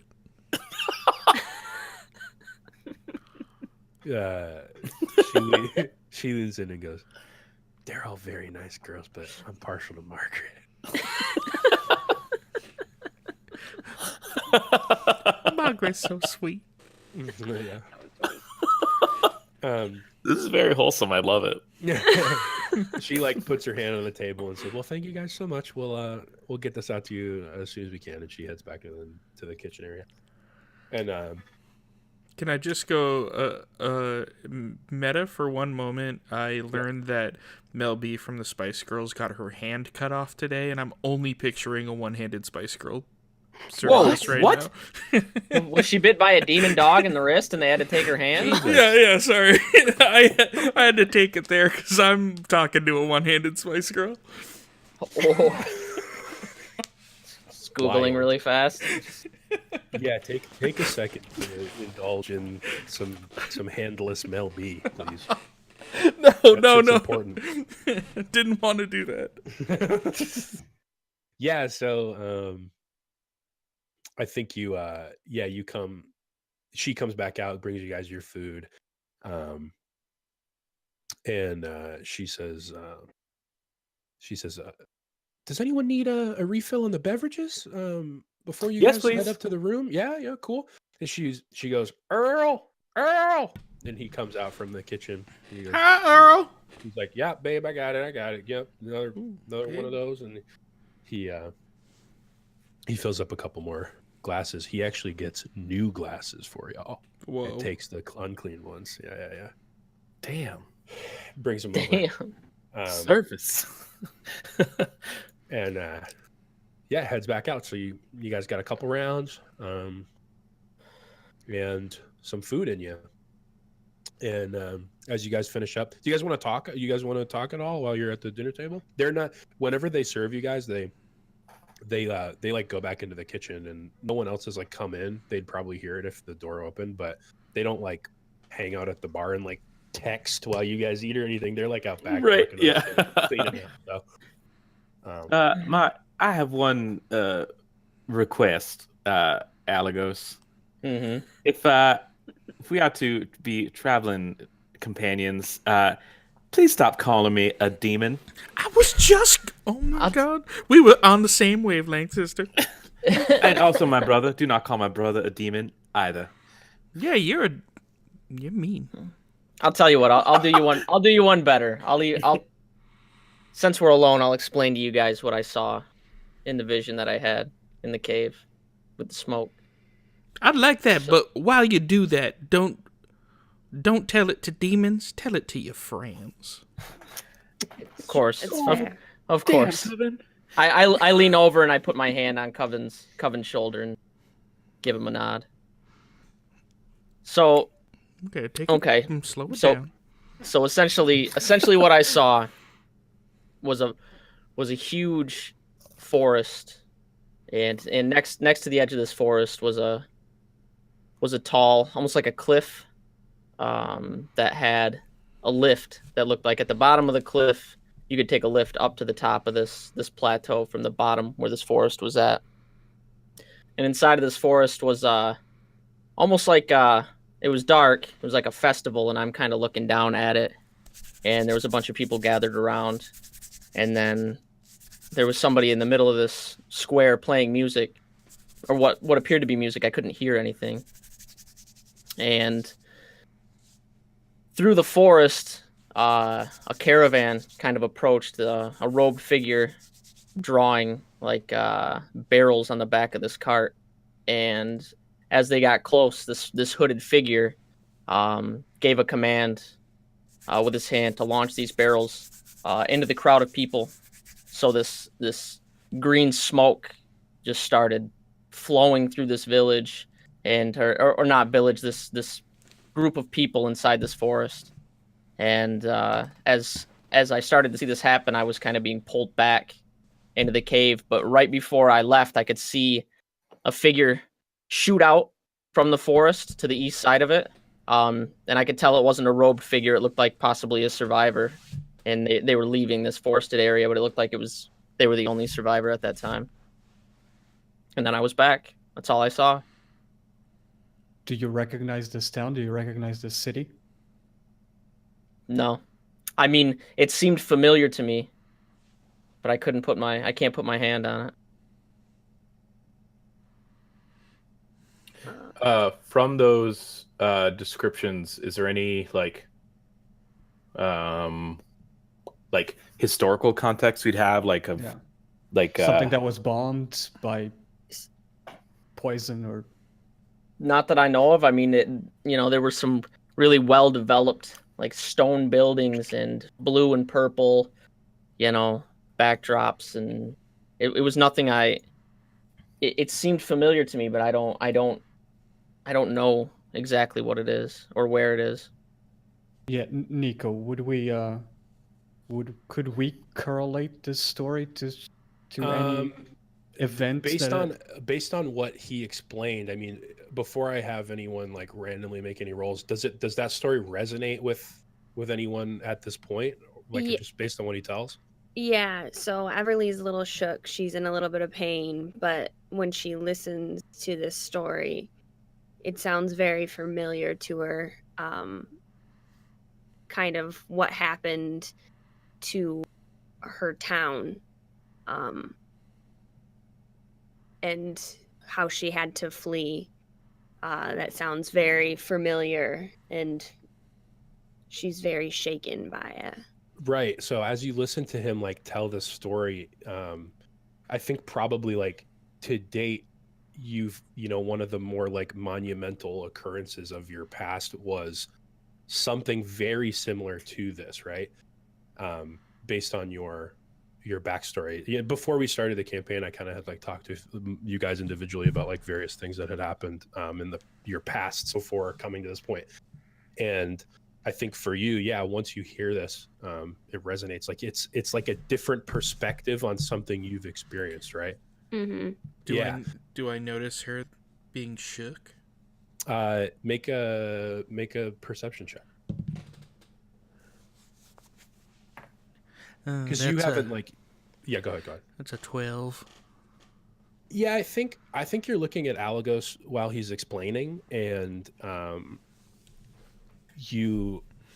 she's sitting next to him, and I think you see her become startled when he like explains like some of the more specific like horrid like acts in part of the story, and you kind of can't tell if it's like she's like reacting through like memory or if she's just reacting to like like shit happening in the story.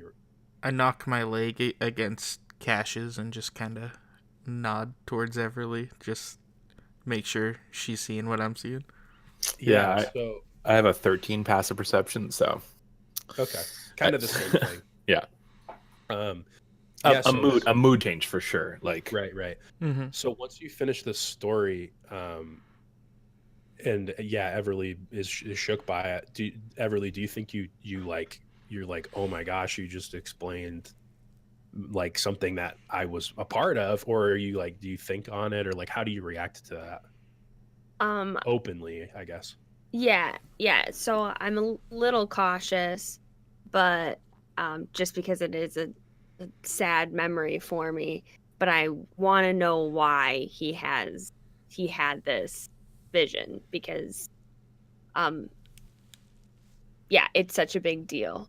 Right. So do you openly explain to the rest of the party like that you were there, or are you just like asking? Are you going to like ask the party like we need to figure out how this is like what this is about, like why this happened or something? Like, do you want them to know that you were there for it, or are you gonna, like okay? Yeah. Well, I don't want to do it like the movies, like hide it from them, and they Right. figure it out later. Like they need to know if we're supposed to be friends. I want to explain this. Right. So yeah, you guys go through this like moment of storytelling where Alagos like recalls this weird like vision that he had, which is like a pretty in-depth vision, and you guys are wondering like he literally was like standing there for like 6 seconds. Like this is like a like an elaborate thing. So something must have happened with the cauldron situation where he was subject to this vision of sorts, and it is for sure curious that he's explaining something that directly correlates to an experience that Everly had. And I think based on what he explained, you're able to plug in a couple more things, Everly, on the story. Like you were there in that, you were the performer, right, in that crowd of people. There were people there that were watching you perform as entertainment, and you recall this like this attack, right? And your mother ran up to you and told you to flee and gave you the family horse and that. So you can correlate that there was an attack, and now you have like from Alagos's explanation what had happened. Like he saw at least these robed figures, and they were throwing these green smoky barrels into the city, and one of them hit one of the lifts and took the lift out, and the lift had people on it, and it dropped into the city, and it was this like big catastrophic attack, really. And yeah, you made it out of the city safe, and that's what Alagos saw. So yeah, you explain that to them, and yeah, express your concern about the fact that he was able to see that, and like how that's happening, and like, you know, just do you want to make a point to them that like you want to figure out what the hell that's all about, right? Yeah. So everyone, I've never been able to go back to my hometown, and this makes more sense when it comes to what the town being under attack. I've always wanted to know what happened and who did this to bring vengeance to my family and my friends. And I would desire to find that out and have all of you help me if possible. Yeah. After my leg heals. Is it just me, or are the rest of you sweaty? It's That was- hot in there. And the story is concerning. Heating up. What That was a vision. That was a vision of you. Yes. what is the name? What was the name? Is the name of your town? Was? Is? I can tell you if you don't remember. Yeah, don't ask me. Yeah. Hold on, I want to get the I want to be able to pronounce it right. Hold on. The city was called Revosa. Revosa. Of the Yeah. moon elves. Yeah, it's like a city of moon elves. And it's in the region Leyland, which is the like southwesternmost region of Boldera. What region? Sorry. Leyland, Laelan. In the region of Leyland. Yep. And it's yeah, once you guys were there, she could explain more about that area, because she came kind of directly from out of it towards the Empire. Gotcha. But yeah, Revosa is the name of the city, and it's in the Leyland region. Yeah, so I think there's definitely.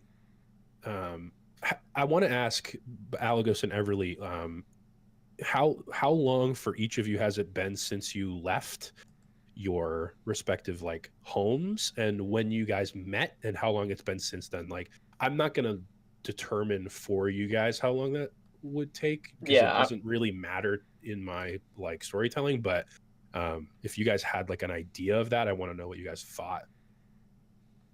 Like how long you've been together, and like before that event, like from that event to now, like just the timeline.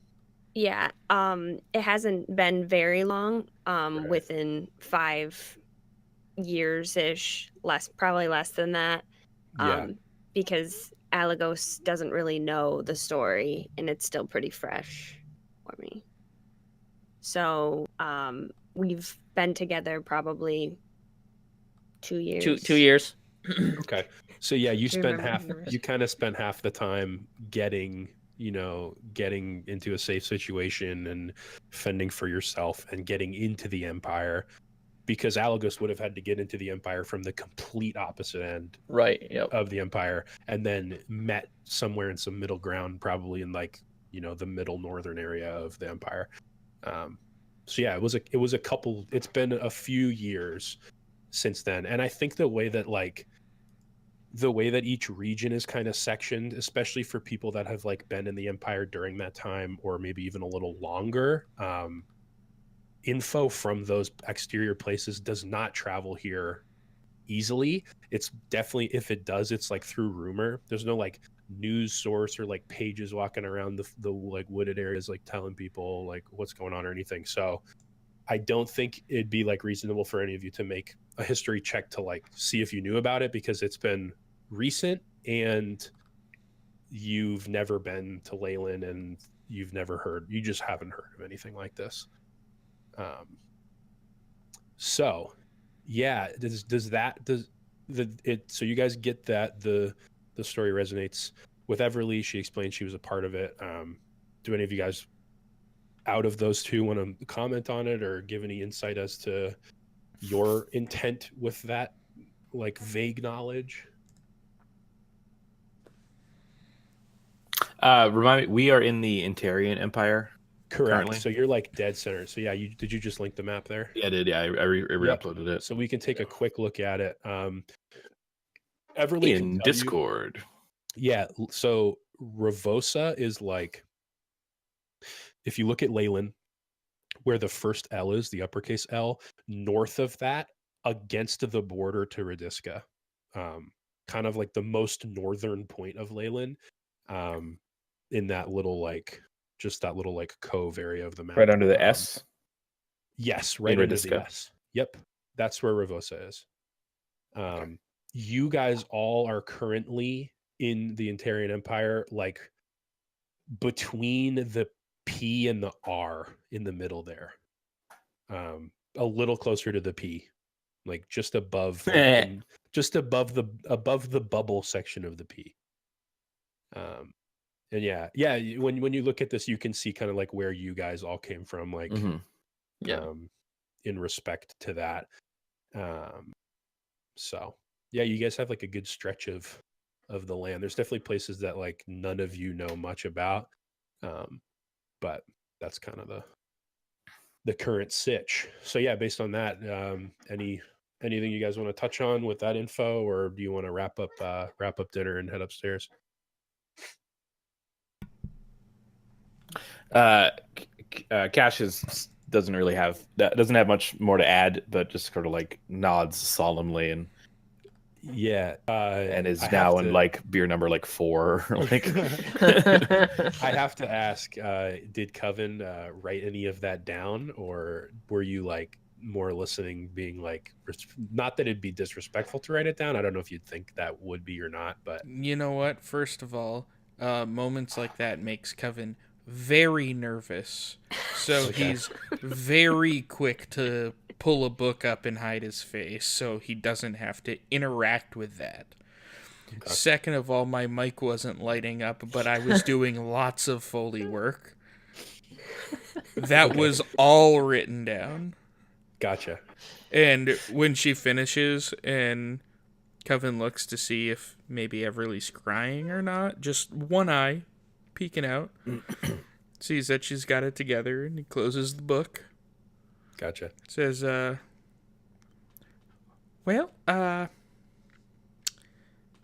long as y'all can stop thinking us as demons, and maybe we can start putting that in the rear view, I think we might be able to find out what happened. I don't. And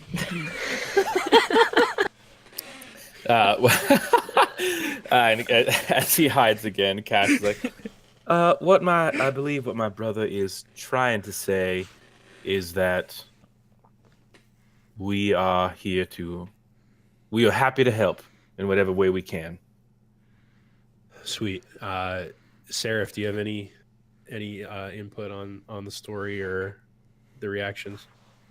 I mean, I would say that I would love to help, to do what's right and stand up for oneself in your town, but before you embark on a journey for vengeance, dig 2 graves. Ooh, ominous. I like it.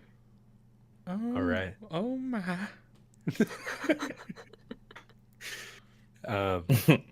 Cool. It's hot in here, right? Oh boy, are you? I can. Coven, are you getting the vapors? I got some slick palms and I cannot wipe them off right now. Yeah. So I think Earl and Mel come back out, and Earl goes over and closes the door and throws a little, latch lock on it. And Mel comes over and starts cleaning up, and she says, "Well, I hope you guys enjoyed the meals. we can square up in the morning after you spent the night. If you guys want breakfast, we can do that, and we can square up with your money after that. It's going to be 4 silver per room, and it's 1 silver per meal. But you guys are, if you guys want to have breakfast, it'll be included in tonight's meal too. So That's very kind. we'll of you. just do 1 silver for the food for you guys, regardless if you want more or not. How many rooms are you guys thinking? It's 1 bed per room, but they're good sized. We have 8 rooms in total, 7 of which are available. So 1 for each if you want, or if a couple of you want to shack up, we can do that too. Everly and I'll share a room. So yeah, she gives you guys a key, and it's just like a little shitty key with a piece of wood on it that has a 7 on it. Do we share rooms? Cash? You and I mean, I think so. I think so too. Yeah, I don't think Coven would want to spend. Yeah. Yeah, I know. Yeah, There's no night. There's no nightlight, so probably Coven. He has his own nightlight. He One has his own. one room for us two. We're not a couple like them. Also, can I just say you're doing a great job bartending with only one hand. She looks down quickly at both of her hands. Oh, I didn't even notice that one.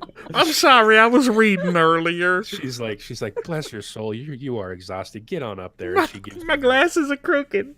She gives Cash the key. She gives Cash the key to room 6. Good call. And then Get on up there. she looks at Seraph and shrugs and hands you the key to room 5. All right. Can I pay now so that I don't? Yeah, you can if you want. Yeah. All right. I just want to drop like 5 silver and be done Cool. with that. Yeah, she scoops it up and she nods and says thank you. Coven turns back and taps her on the shoulder and says, how can y'all break gold pieces?"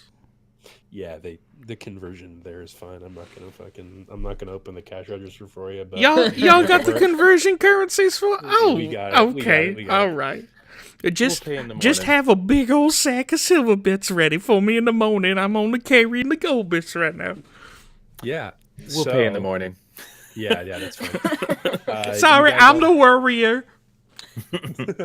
You guys all head up to your respective rooms. And yeah, it's just there's 4 on each side. It goes like the farthest 2 on the back, 8 is on the right, 7's on the left, and then evens on the right, odds on the left, moving down the hall. You guys can all take your rooms and get a long night's rest here in the Cozy Nook Inn in Hallback. I'll let Cash have the bed. I'll use my bedroll. You mean Coven? Coven. Gotcha. Cash will use a bedroll, and Right, Coven right. can have the bed. Cash, Sweet. you sure you don't want to go butt to butt? Yep.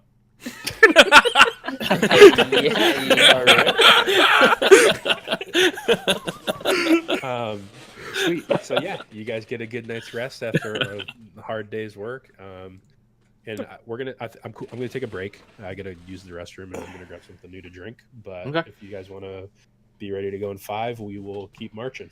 Sounds good. All right. Yeah. See you in 5. Do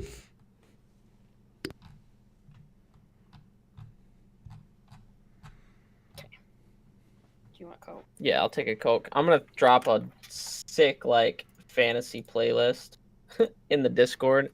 It's dope to throw that up in the background. It's all instrumental. Tight.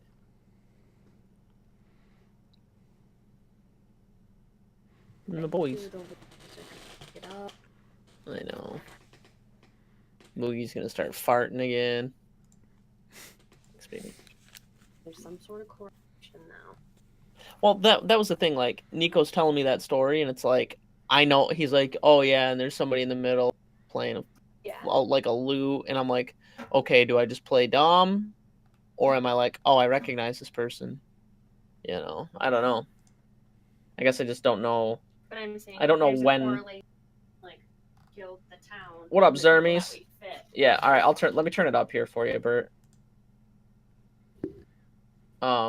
But yeah, that's just my question. Like, I'm just unsure of what to do sometimes. Like Nico's telling me this story. I know as he's telling it to me. Like, I know that it's Everly, right? Like, I know that it is. You know, he's talking about this person standing in this square playing a lute. And it's like, okay. If you have moments like that where you question that, ask the DM right there, like, do I tell that that's Everly? Because Eric knows that's Everly. Okay. And he could, like, have you roll on it or whatever, like, he would think would make sense there. Right. Rel, I just dropped a fire playlist in the Discord, dude. I'm serious. Very epic. There's tons of those. Oh, well, fine. Why don't you go listen to tons of them then? I usually listen to Midnight Syndicate while I play D&D. How do I know it's Everly? Because I did. Intuition.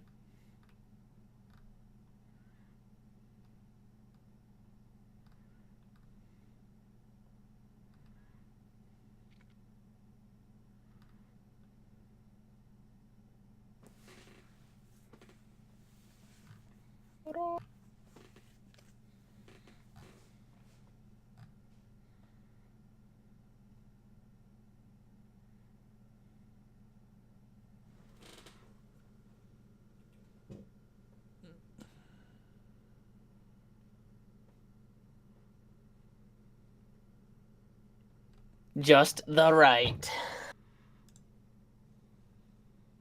Okay. Welcome to the inn, Rel. To the inn?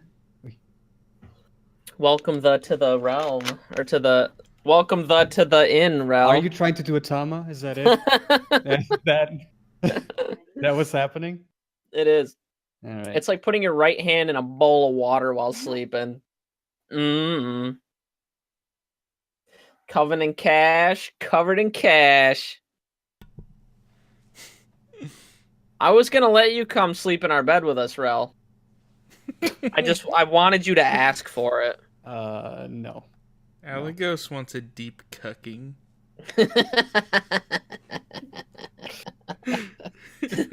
Oh no. No.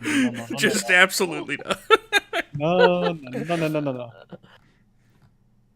I want to play.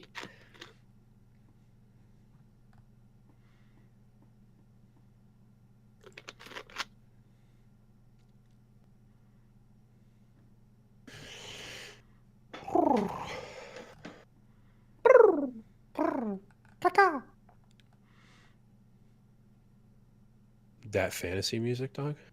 Dude, it's so good. I got that shit in the background. Setting that mood. Very nice. I think I've never tried listening to music during this, but I think it would distract my thinking parts too much. I don't know, dude. I'm soaking into it. I think as a player, I dig the hell out of it, but yeah, I'm like reaching into weird parts of my brain all, like for hours straight, and I think the music would fill those holes. So Nico, the bowls, the 3 different bowls. That last one was psionic, right?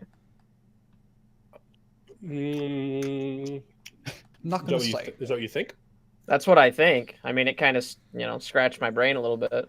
There's no psionic liquids. I mean, that doesn't really make just sense, brain at least not juice. to me. I mean, Who's got brain juice? I will let you think whatever you want, sir, but I cannot confirm anything or deny anything for you in regards to that. About brain juice? No. The third cauldron. I mean, the cave's still there. So, but Yeah, but I got shit to do now. we busy. You guys know how sick that would have been if we'd have been fighting creatures like that and I would have landed on chaos? Yeah, But- rad. But that won't happen. That won't happen when Sorry, we need. my mic's backwards. I should be. know inanimate objects triple hop chaos bolt. Yeah. Love it. So you also should have rolled a d6 for each hit as well. It's 2d8 plus 1d6 For chaos bolt for the total damage. oh yeah, the So damage it would have been was 2 plus a d6 and your modifier. Yeah, we weren't really like there was no damage You to don't really need be had to damage. those. Sweet. So yeah, is everyone back? Yes. No. Yes. Okay. Good. You want to? Have you seen my dog? Have you seen my dog yet, Coven? You want to scratch his butt? your corgi? No, my French bulldog. Oh, that's what you Get- get. Get him. I Get him. think I've seen him. Get him. Well, you're Well, gonna see I him again. haven't, so let's fucking go. Yep. Let's fucking go. It's my best friend. I hear that. Same with my guy. He's sleeping with Mama though. Oh. Wait, I'm way lagged out. Oh yes. Yeah. He's in his own shit. Dude, he's so thick. He's like a, he's My like a dog. burrito with ears. I mean, I already know the answer, but is he a good boy? Oh, dude, he's such a good boy. Krista will tell you no, He's but an asshole. he's a bulldog. He's pushy. Yeah. My handsome young man is asleep in his bed. He's a cat, and he is also very thick. handsome. He's also He's thick. also thick. Yeah, my cat thick too. I love Dustin's animals, but they don't like me. No. Aw. Stranger danger. Very sad. All right, guys. All right, let's get this show on the road. Level 3. Yeah. Oh shit. Good idea. I don't. We- I'm we not do ready have to for do- leveling up. I don't know these things. We do have Yeah. to do that. So Dustin, J Lo, and Rel. I think I already looked at your guys' stuff. I think you guys are good to go, right? Any questions? Level 3. No. It goes above. No, I Yep. my Thank you. where did it go? I picked up maneuvers, Okay. and I will definitely check with you for some of them, because Boy is going to be doing some disarming attacks Gotcha. often.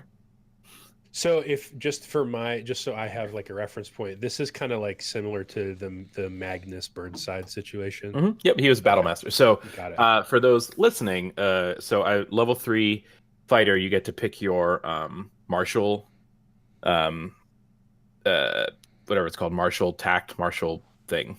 I can't remember the exact name for it, but I picked battle master.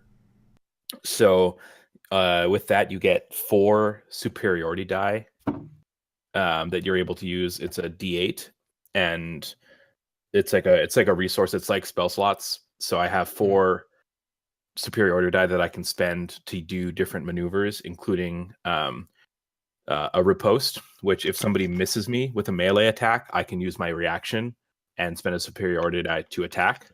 Oh, nice. I can do a disarming attack. When I hit with a weapon attack, I can use a superiority die to add to the damage and to disarm the target if they fail a strength saving throw.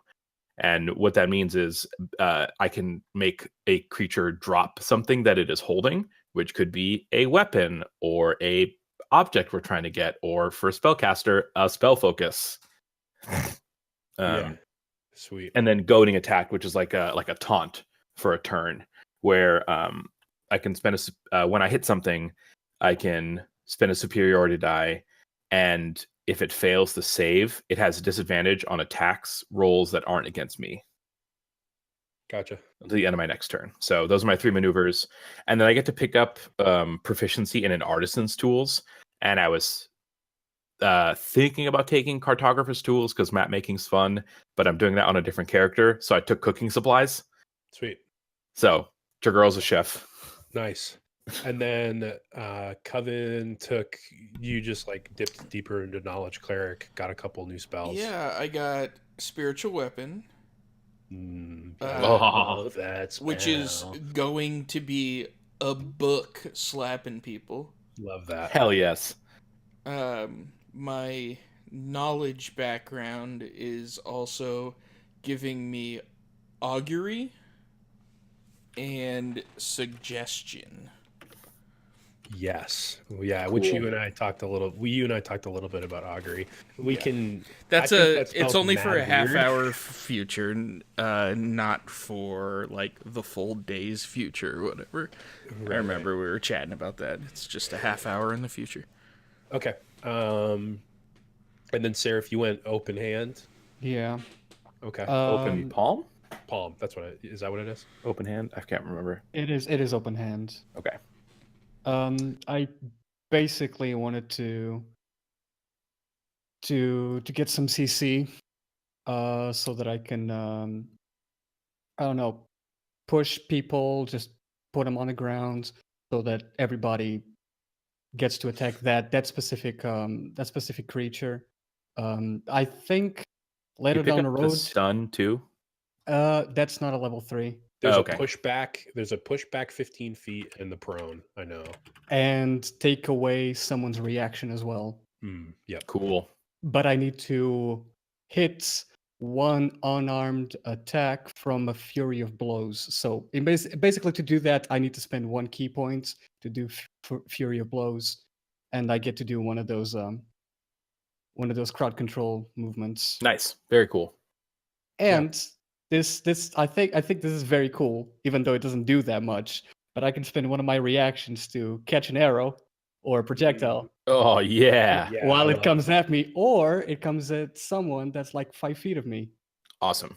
Right. Yeah, that's super cool. Okay, so I'll walk through this with Everly and Alagos quickly here. I'll do Krista. We'll do Everly first. Okay. You go into the character editor thing, and then you go to the class section on your builder. It looks like you already selected level 3 there. Yeah. Go ahead and roll a d8, and we will add that number to your health pool. Okay. And if it's a 1, you can re-roll a 7. Sweet. 7. Nice work. So I'll add that into your health right now. Now, did you guys all already do that? Like Cash and Covenant Seraph? I'm Okay. up to Yep. 29 HP now.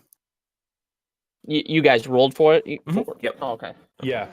I'll let you guys re-roll ones on those, but we're gonna be rolling that. So now this is kind of a lot. There's a lot of like info here because you pick a Bardic college here, Krista. Right. And you'll see on that drop down there's 5 options that we have: glamour, lore, swords, valor, and whispers. Mhm.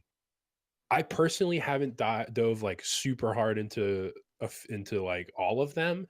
I currently play a College of Lore Bard in Dustin's campaign, and I can tell you that they're rad. How about what do you want to do with Everly? Like, do you think you want to be like buffing the party members a lot, or do you want to be like doing damage with your spells, or do you think you want to pick up like more like melee combat? Like, do you want to be doing more with like weapons, or because you've kind of done all of those things so far, so it's like you already have background in like a few things to like choose where you think your development would continue. But if any of those like call out to you, or you think they would like fit in the party better, you can just tell me what you think makes more sense. Maybe it's better if I do support, because I think Coven and I are the only ones that have those types of features. I think, isn't that right? Yeah. I mean, Yeah, kind of. Cash, I mean, yeah, like everyone does damage I and all of that, yeah. but like he. Right, yeah. I think Okay. supports are really important. so like more Mhm. inspiration and giving people, helping people out, debuffing enemies and things like that. Does anyone know much about glamour? Because I know that College of Lore will get you there. Like I know that you can cover those like buffs in College of Lore easily, and I know that you get your magical secrets early at like level 6. You can pull 2 spells from like any class, so you could grab like less from a cleric or stuff like that down the road. But yeah, Glamour is a lot more about being like a performative bard. Like, right. think like you're a rock star. You're like Dazzler. Yeah. Right. Either And then, whether you're playing big shows and stuff like that. It's like and you can, your inspiration changes a little bit as well, but the spells, like your sort of like feature spells, are more about being able to perform really well. Thank you for the Dazzler as well. Oh yeah, no problem. Yeah, I'm trying to. I was clicking on Valor and Whispers to like read into them, but it's like not loading for some reason. I know that swords is like almost like fencing. Like you almost pick up, like you become like a fencer where you're like an artistic kind of like swordsman at that point. You kind of go into more of like a melee combat kind of style. Yeah. It all depends on Depends what what she it is, wants to do, right? I mean, I'm reading the College of Whispers, and I kind of like that. Okay. Whispers is cool. Read Is it it- off. Let me Yeah, see. it says these bards use their knowledge and magic to uncover secrets and turn them against others through, well, extortion and threats. I didn't. But That's my wife.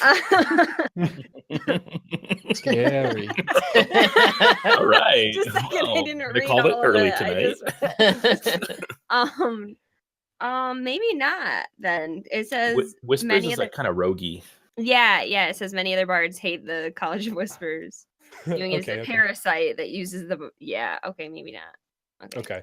I think lore is probably your best bet. Yeah, and yeah, I can definitely help you out the most with that, just in terms of like my knowledge of it.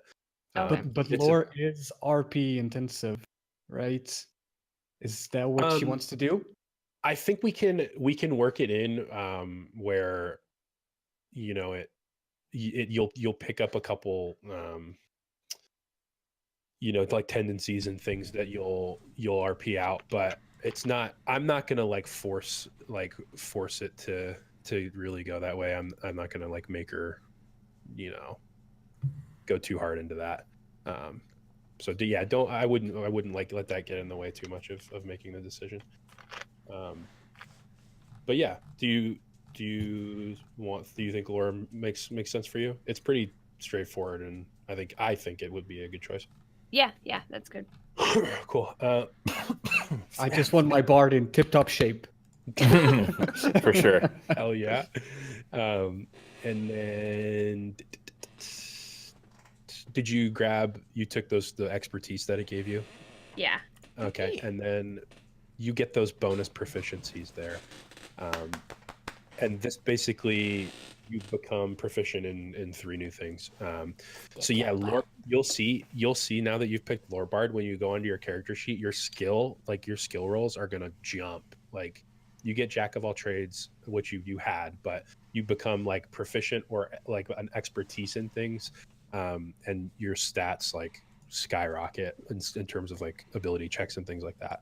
So based on like, you maybe like would want, if there's roles you can remember that I've made you do that you like weren't proficient in, that you think like, oh, maybe I would want to be proficient in that, you can look at the list and choose. I'm not going to like hover over you while you look at them, but go ahead and pick 3 of those, and then head in like, and then hit go to your character sheet, like your actual completed character sheet. Once you select those, and take a look at the spells, because I believe that you can grab a couple new spells. I'm actually going to go look real quick for you. Yeah, you still pick those in the builder. I think it's easier. Oh, can you? I always Yeah. do it I always do it on the character sheet, but That's fair. I haven't done it on the character sheet, so I don't know which one's actually easier. So you could learn a level a level 2 spell, you can filter them. You can click second level and look at those. There's like a good amount of new ones. Like hold person, invisibility is one where you can like you or someone you pick can go invisible. You can get silence. Zone of truth, where people in an area have to tell the truth if they don't pass the thing, the check. Let her read all the spells that she has, and while Yeah. we Yeah. wait, we can do Alagos. Yep. Go ahead, take that time. Yeah, so we'll go to Alagos. Meta magic. That's what I get. Oh, hell yeah. Yeah. So I think I'm going to go with empowered spell because obviously I need that more than anybody else, which allows me to re-roll if needed. Sweet. Does it let you reroll the attack or the damage die? The damage, yep. Okay. It says at 3rd level you gain the ability to twist your spells. When you roll damage for a spell, you can spend 1 sorcery point to re-roll a number of the damage dice up to your charisma modifier. Cool. You must use the new roll. I don't want to be mean, but what you wanted was an attack reroll, right? I need every reroll. It doesn't matter. attack or damage. I need to. All right. I mean, if there was an attack reroll, I would. But yeah. So yeah, that's good. And then is it twinned or twined spell? Twinned. Twinned. Okay. Twinned, So like doubled. yeah. So when you cast a spell that targets only one creature that doesn't have range of self, you can spend a number of sorcery points equal to the spell's level to target a second creature in range with the same spell. To be eligible, a spell must be incapable of targeting more than one creature at that spell's current level. For example, Magic Missile and Scorching Rays are not eligible, but Ray of Frost and Chromatic Orb are, which are good because I use Ray of Frost and obviously Chaos Bolt. Yep. Oh man, seeing imagining like 2 chaos bolts sparking out and then jumping And then splitting. Yeah. Because I think Both of them. Because chaos bolt each chaos bolt can only jump to each target once, but they can jump to each other's targets. And Right. shit like that. That's cool. Yeah. So yeah, that's what I'll roll with. So do you want me to roll for my health, Nico? Yeah, yours is a D6. Okay. No modifier on that, just 1d6. Plus Oh, I con. meant to do your con. I meant to do that for Everly as well. My bad. I'll go back and fix it. Well, Plus your con modifier. once you punch that into the site, it does it for you. Like when you I did like an override because I screwed it up. But Shit. How did I? Mine did it for me. Level 3. Okay, so it's 1d6 plus 3. Sorry, I had to get out of that level up page and all that jazz. I rolled a 6. Oh, a 3 plus 3, 6. Nice, dude. Yeah. Let me see if this will work.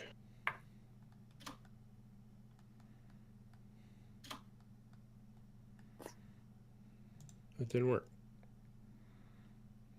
How did you do it, Dustin? Because every time I do it, it screws up. When you level up, it automatically gives you your con bonus. Like I have a +1 con bonus. When I clicked level 3, my HP went 18 to 19. Right. So then I just punch in what my dice was on top of that. Yeah, Gotcha. you guys are doing this in the edit character thing, Yeah. right? It's not on the sheets. Right. Yeah. Yes. No, I'm in the edit character thing. Okay. Just like for him, like maybe if I refresh, he had 16 at level 2. And Right. it And I didn't still have change I when still have he hit 16. Level 3. So in of the character builder screen, if you go into number 2, class, and then manage HP, Yep. you can. Oh, I think you actually have to select over in like home, like in the first one, hit point type, and go to manual. Yeah, so And it's then that when sorry, go ahead. If you go to hit point type in the home screen Yeah. of character builder, change it to manual, Yeah. and he then had go already back to had that class. selected. Oh, okay, my bad. Yeah. Yeah. I put mine in as the rolled HP, so Okay, you'd add 3 to that. now if I go to my manage manage HP, it's Mhm. rolled HP 6. Just click up 3 times. I go to 3, not 6. Yeah, 3. Oh, sorry. Yes. Because that was your roll, and then it adds the con. on its own. Okay. It's so weird. When I look at it, it's like not doing any of the like math on its own. I have to like Yeah, override it's it not. every time. Yeah. Hmm. It says rolled HP 3, HP modifier 6. Well, if you know what your There you go. if you know what your max HP is, just type that in. Type it in the Yeah. override. It would go up 3 to 19, and then you Okay, we'll just fucking do that, dude. yeah, I'll do it. That's right. There we go. 3, and then so I think it worked, right? You'd be at 25 at that point.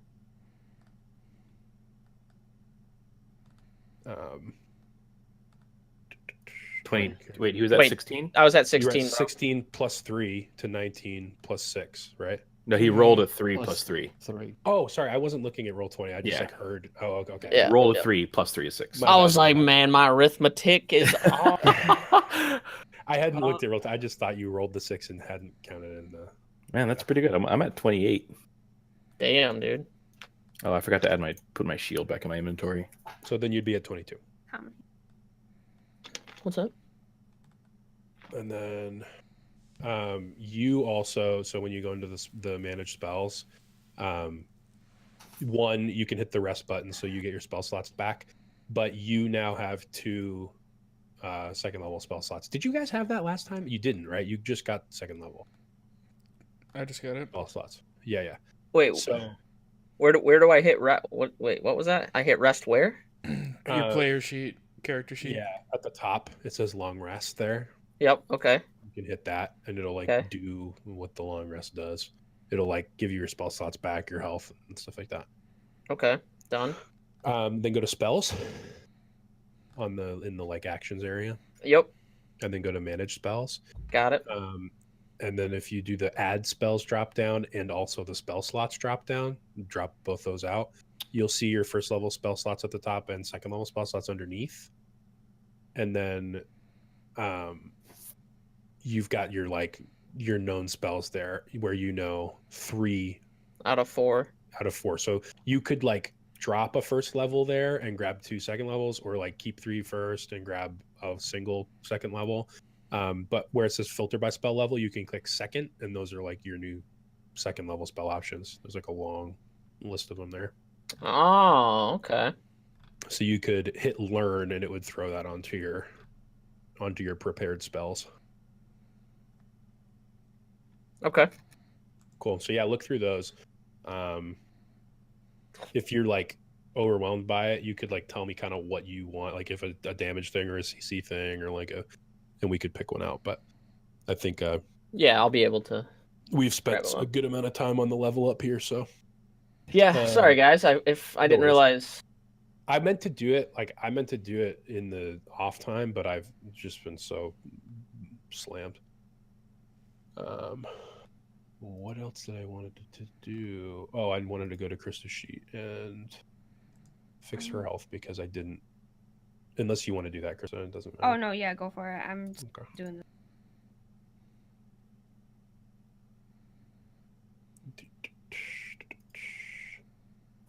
Yeah, spells are tough. Yeah. It's Especially when you're building your character, yeah. Yeah.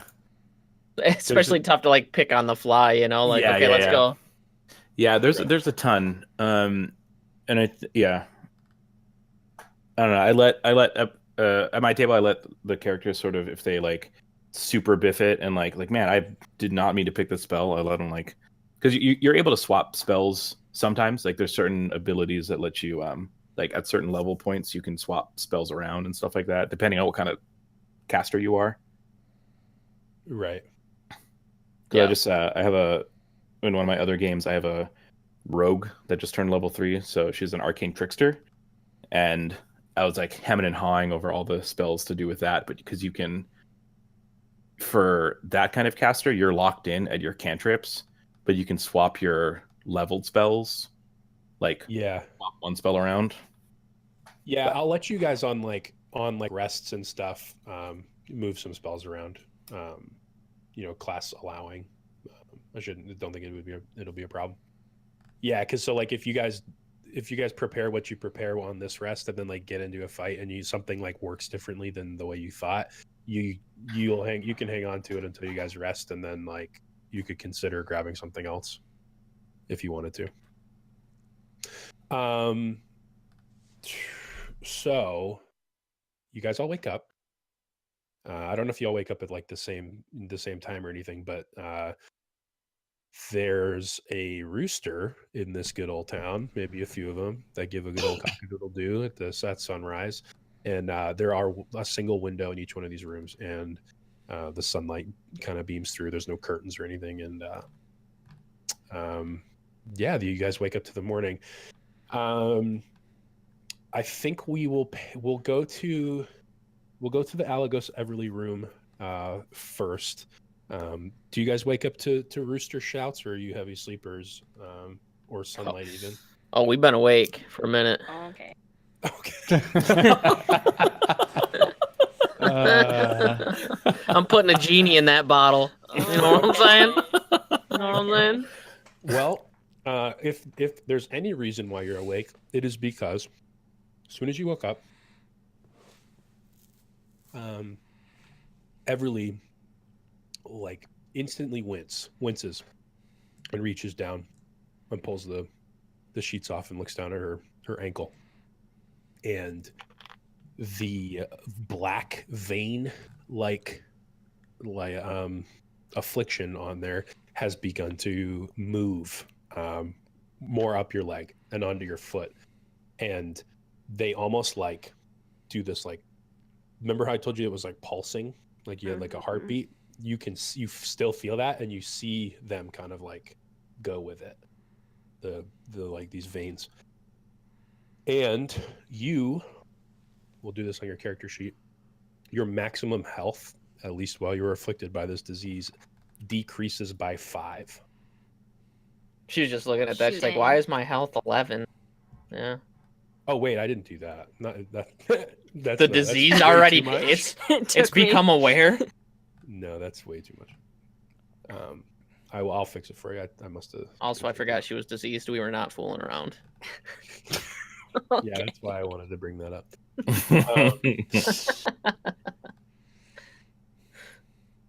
So yeah, remember that your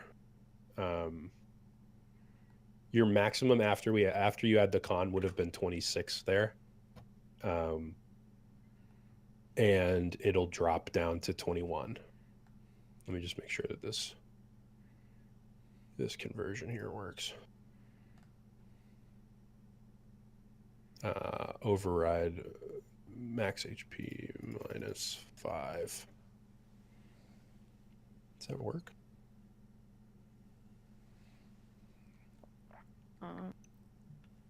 Did that work? No, It's at 26 right now. Yeah.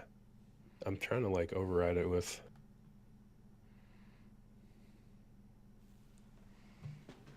Here.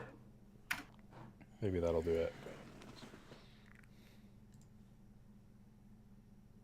So many choices. I know. Yeah, I can't. It's like being a wicked pain. I can't.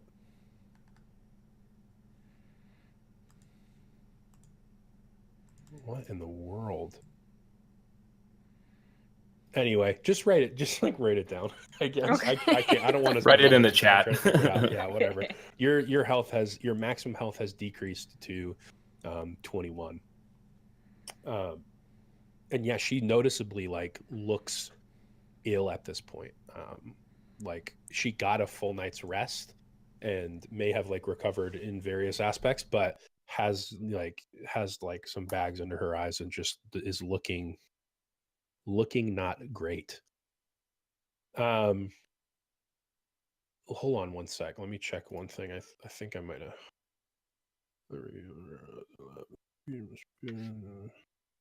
Yeah, okay. And I'll let you. The way that the disease works is you make you'll be able to make a save, but I'm going to do it a little later on in the day, just because you haven't had it a full day yet. Okay. So yeah, that's going on in that room. Coven and Cash, how's your waking typically like? Cash is a pretty early riser. And you heard that there's breakfast, which is on the house. Yeah, I fucking love breakfast. Man, I'll You're let him just sleep. escaping that. I'll let him sleep. Okay. Okay. So if he's like kicked off his covers, I'll like just tuck him in a little bit and then head to breakfast. hell yeah. So spread eagle. Yeah. It's like the blanket's like wrapped around your leg. Seraph, what about you, dog? I'm probably awake by now. Did a little Okay. bit meditation. Sweet. So yeah, I think you're meditating and you hear a door open and it's you can't see, but it's Cash heading downstairs, and then soon after, you follow down, and then Alagos and Everly, are you guys heading down? I know that it seems like Everly's not doing as well, but I mean she's still okay, but it's funny because you're like more powerful because you leveled up, but like so you have more health than you did the day before, but like Right. you feel worse. So like, well, it is what it is. Syphilis, yeah.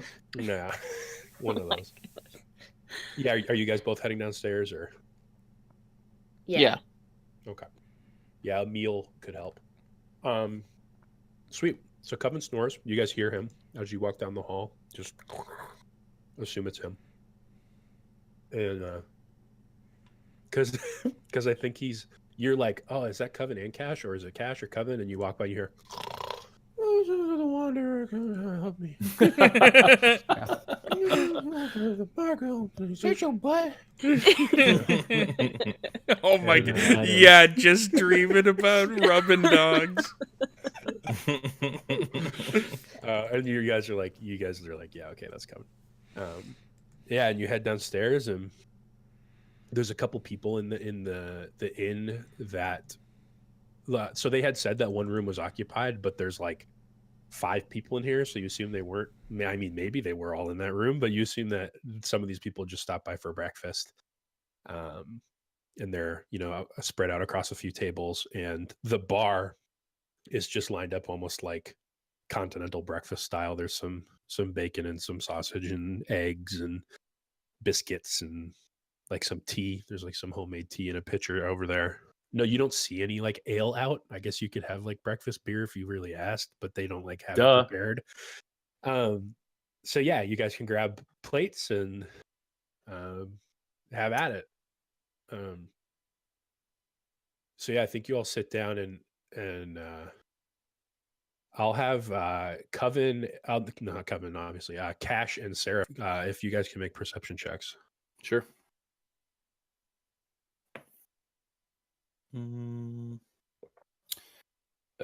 What is my perception ability? I rolled a 14 plus 3, 17. Okay.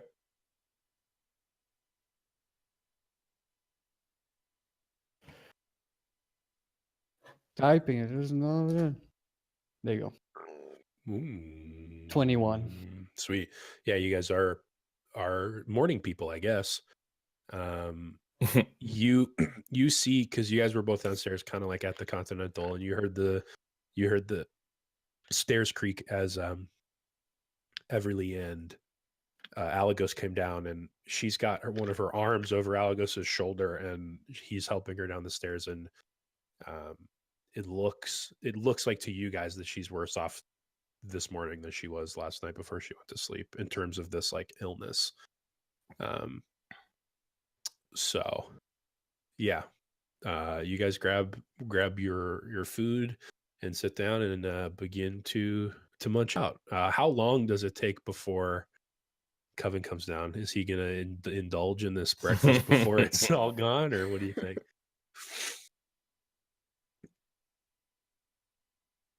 Hello? Is somebody Yes. muted? Dustin? I'll say that. Yeah.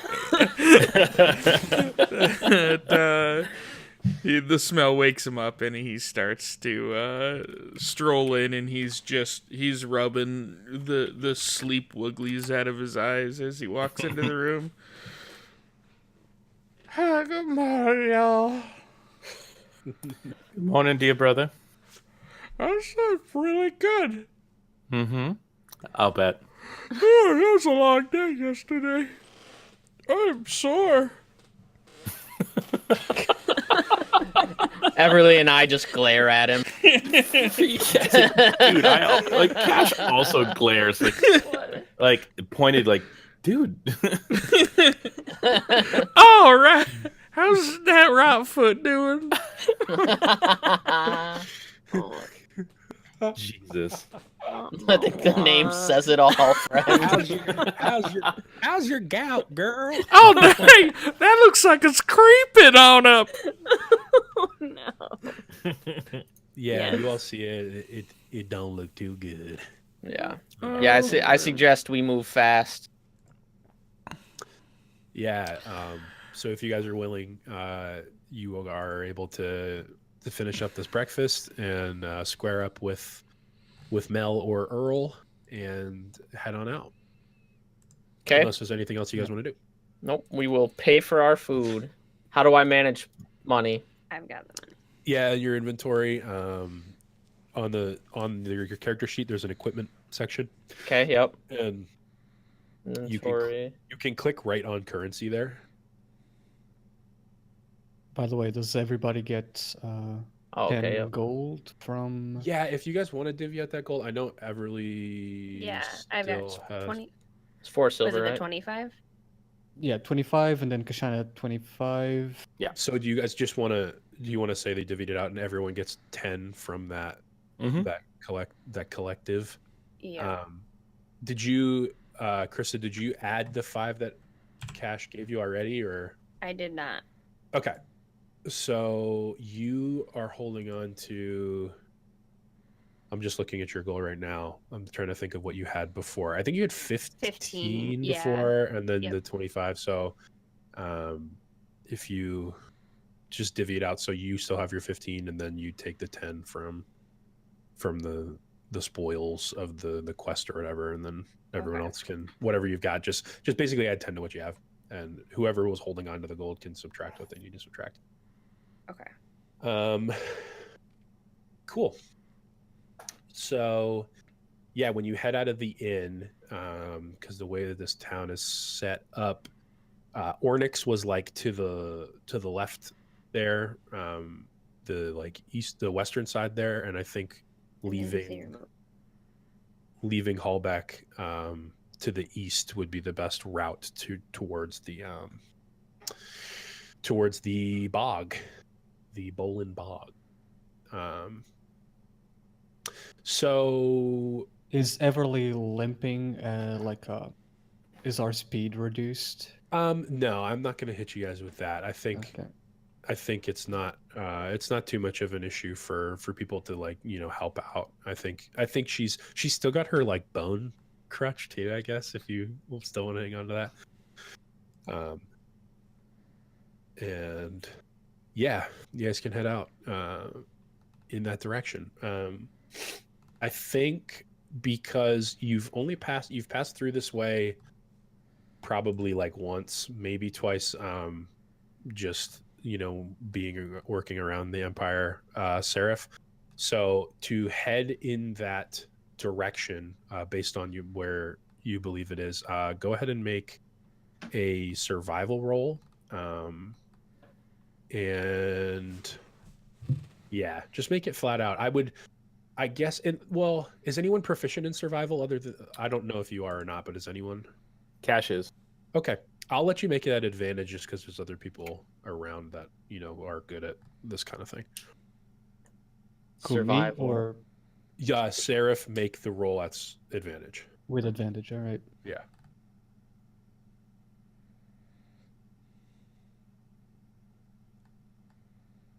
Ooh, All right. nice. Hell yeah.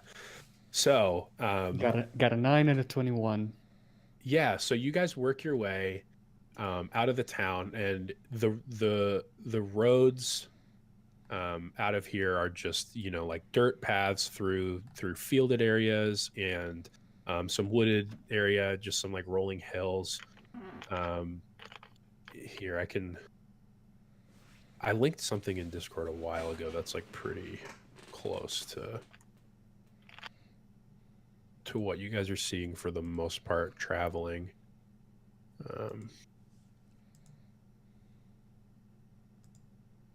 Let's see.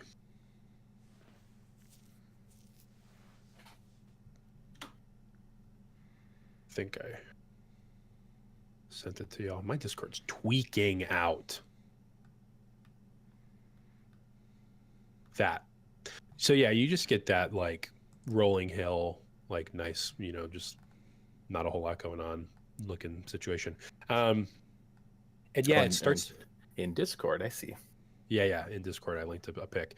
And yeah, as you guys get closer to where Seraph knows it is, you start to see these like these little marshy areas where there's some like tributaries and some of that like, I don't know, I don't even know what it's called. I feel like an idiot. Like swamp grass, like when you're in like a marsh, there's like the tall swamp areas. Some of that kind of stuff, and you're working through it. And you were in a section where you were like, it was wooded and there weren't any marshy areas, and then it becomes like open field and there's these marshy areas running through it. And then as those get like deeper and deeper, the marshy like wooded areas, the forest picks back up, but it's like pretty dense. So when you walk into the forest area, it goes from like marshy to like swampy, kind of boggy, where you're in like a wooded swamp area. Kind of like, man, I'm bummed out. I can't remember the name of it. Like the planet where Luke crashes, where Yoda is. Dagobah. Yes, Dagobah. it's kind of like that.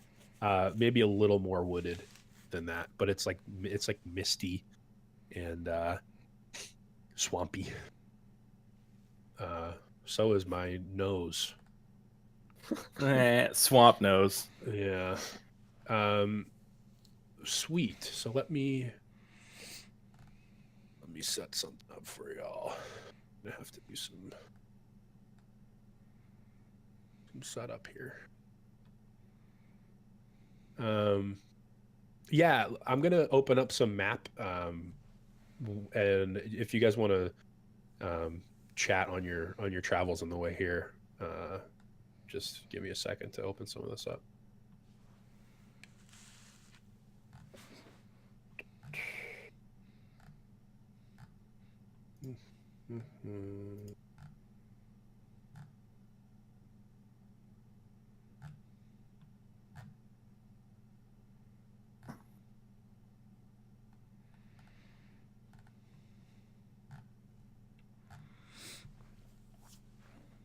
Okay. Once you get that set up, Yep. while we're entering this bog, I'd like to ritual cast augury. Okay. So, what kind of spells can you ritual cast? It'll say in the spell book there's like a little R next to them. Okay. If you're able to, and yeah, basically what that means is you like take longer to do it. Like a lot longer. Yeah. Like a 1 minute spell takes 10 minutes. And you forego the spell. You forego the spell slot for it? Mm-hmm. Yeah. Okay. And it happens. I'm laying you guys. Oh, out I see. here. All right. One more question. Sorry. No worries. So now I have first level spells. I have second level spells. Under my second level spells, it says like Chaos Bolt and Ice Knife. They're blue. You can then upcast spells that are first level as second level, and it adds effect. Or in like I think for those spells, it adds like damage. So if you click on like Chaos Bolt at the bottom of the text, it'll say like at casting higher levels. Okay. And that's like the difference. And basically, you would just spend a second level spell slot. Got it. To do that effect. Got it. Yep. Zoom on the sun.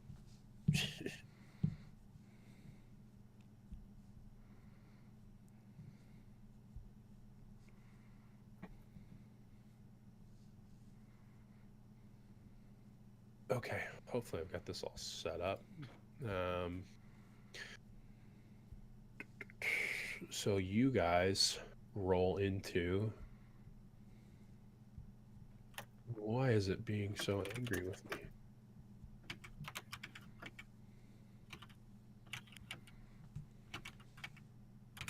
All right. Did your guys' stuff change? Yes. Visuals? Zoom a little bit. Ooh, swampy. Ooh, I like this. This reminds me of our one shot. Okay, so don't mind the way that this map like imported. It had a grid on it, and I kind of like tried to get rid of some of it and like put the Roll20 grid. So you'll see like those dotted areas. Those were like the old grids. Just the dotted areas. The dots like don't mean anything. It's just look at like the regular grid there. And yeah, you see what you guys see. You come through the heavily wooded area, and the bogginess, the marshy sections become more and more prevalent to the point where there's like a lot of like the wet areas running through this part, and less of the foliage, of which there's still a bunch. There's now a lot of like ferns now, like things like ferns, and other bushes and stuff like that. Yeah. I died in Dustin's campaign. As you Oh no. Alagos asked in Roll20 in chat if anyone had died in Dustin's campaign, and yeah, me. It's your boy. Oh no. But my new character is rad, so uh, my old character was sweet though too. So bummer, but whatever. Okay, so you guys roll in, and we're gonna keep like there's no compass rose you can see, but it's directional in the sense that you'd think where like up is north, east is the directions are what they are. So based on what Ornick told you, and based on what you can see, you are entering the bog from the south side of it, presuming that Seraph directed you here properly, which the roll was pretty good, so you guys can. Seraph seems pretty confident about it. So yeah, you approach in, and you see what you see, and you guys can try and traverse this area as you would like.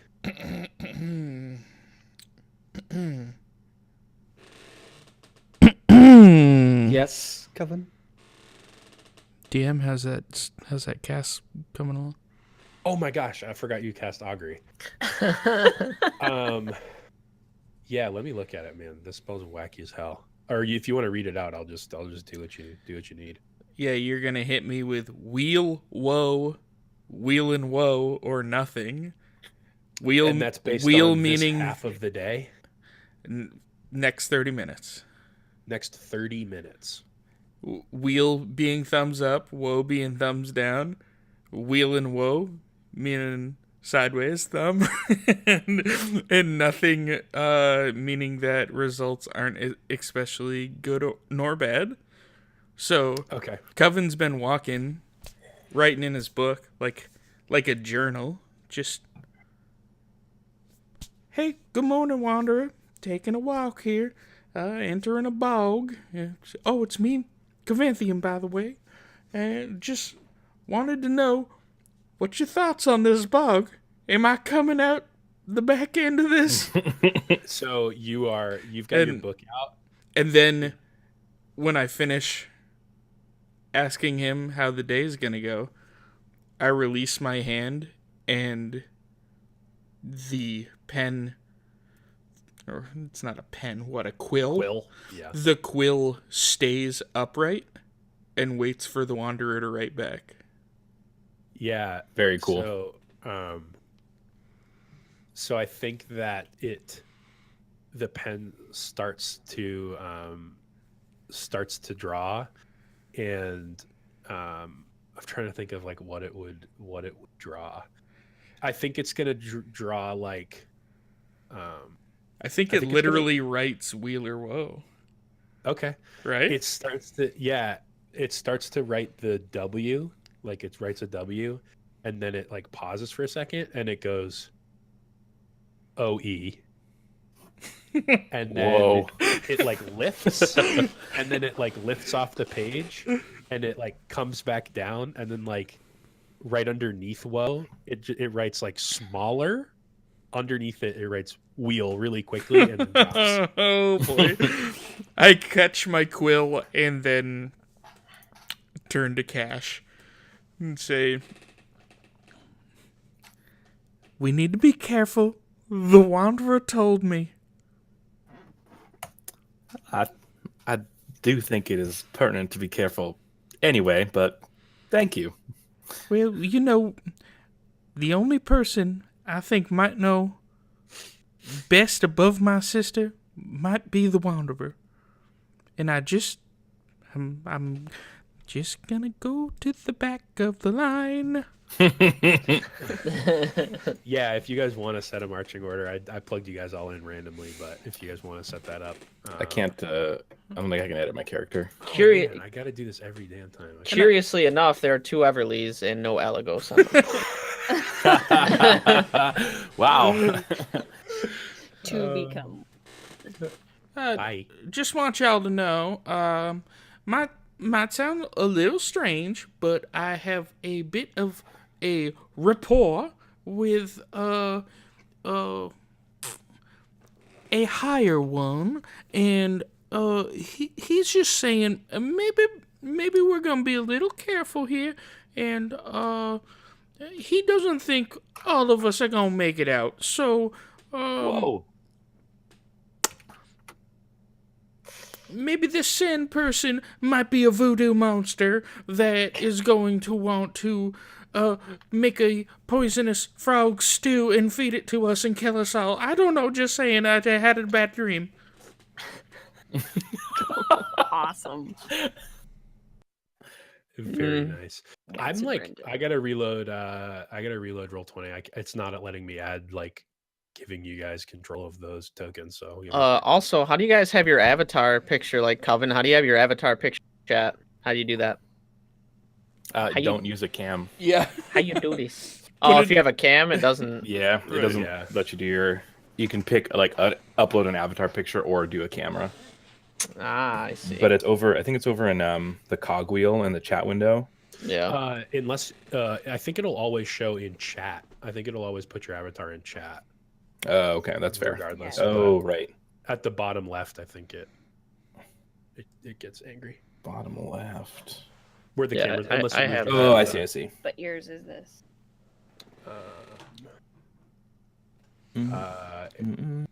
Alagos, can you try and move your guy just like around in that little couple squares for me? Yep. I Got it.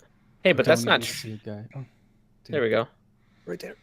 But I see Seraph's avatar, and he has a webcam. Oh, in the chat window. Yeah, I don't know how to change that. It's not in this window. You would need to go to Roll20. Oh, the actual like Ah, front Ah. page. Oh, yeah. Eh. well,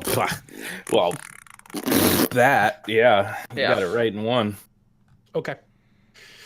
There we go. Okay. I think you guys all have mobility now. Yeah, but I can't see your beautiful face right now. Me? Yeah, Yeah. Yeah. Damn, dog. What's good with that? nothing's Nothing good. No good with face. that. Right. That's shit. That is You guys shit. you guys like seeing my tells, dude? We have to. I mean, a little bit. I'm trying. I'll reboot it again. Hold on. I mean, there is a some physicality to describing stuff, which I appreciate. Yeah. That and fapping. Right. Spank Bank additions.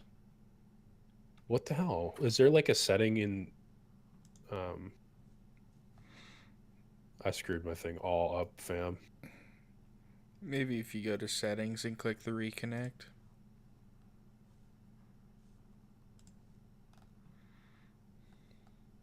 Yeah, in the top of the chat window, the cogwheel. If you scroll to the bottom, you can pick what you want to share and the source for video or audio. Yeah. And if you hit reconnect, You have video only, reconnect. I'm not seeing any of your guys' cams either. It's oh, like weird. camless. Well, Yeah, what the hell? Close your whole close your yeah. whole web browser down, Nico. Like Technical every difficulties, fam. We'll admit it. Till Dice Do Us Part is brought to you by Bow Street Beverage in Portland, Maine. connect your router to your router with a long, like 50-foot Ethernet cable. That typically fixes it for me. That's actually a thing. That was When you actually. connect That That the was router. actually a thing. That was a Yes. thing. I had an Ethernet cable going from my router to my router. Um, I It hate was a it. gigantic cable. but it worked, and I don't know how that's even possible. Wasn't that one that worked? That was just for show. You'd have to ask Matt. I don't know. Hey, we're back. Kind of. Can you see me? Okay, Nope. let me No. reload. My camera. I see me now, which I didn't see So before. we might have to reload on our ends. Let's see. I had to completely close my browser and like boot it back up. Okay, yeah, I can see you.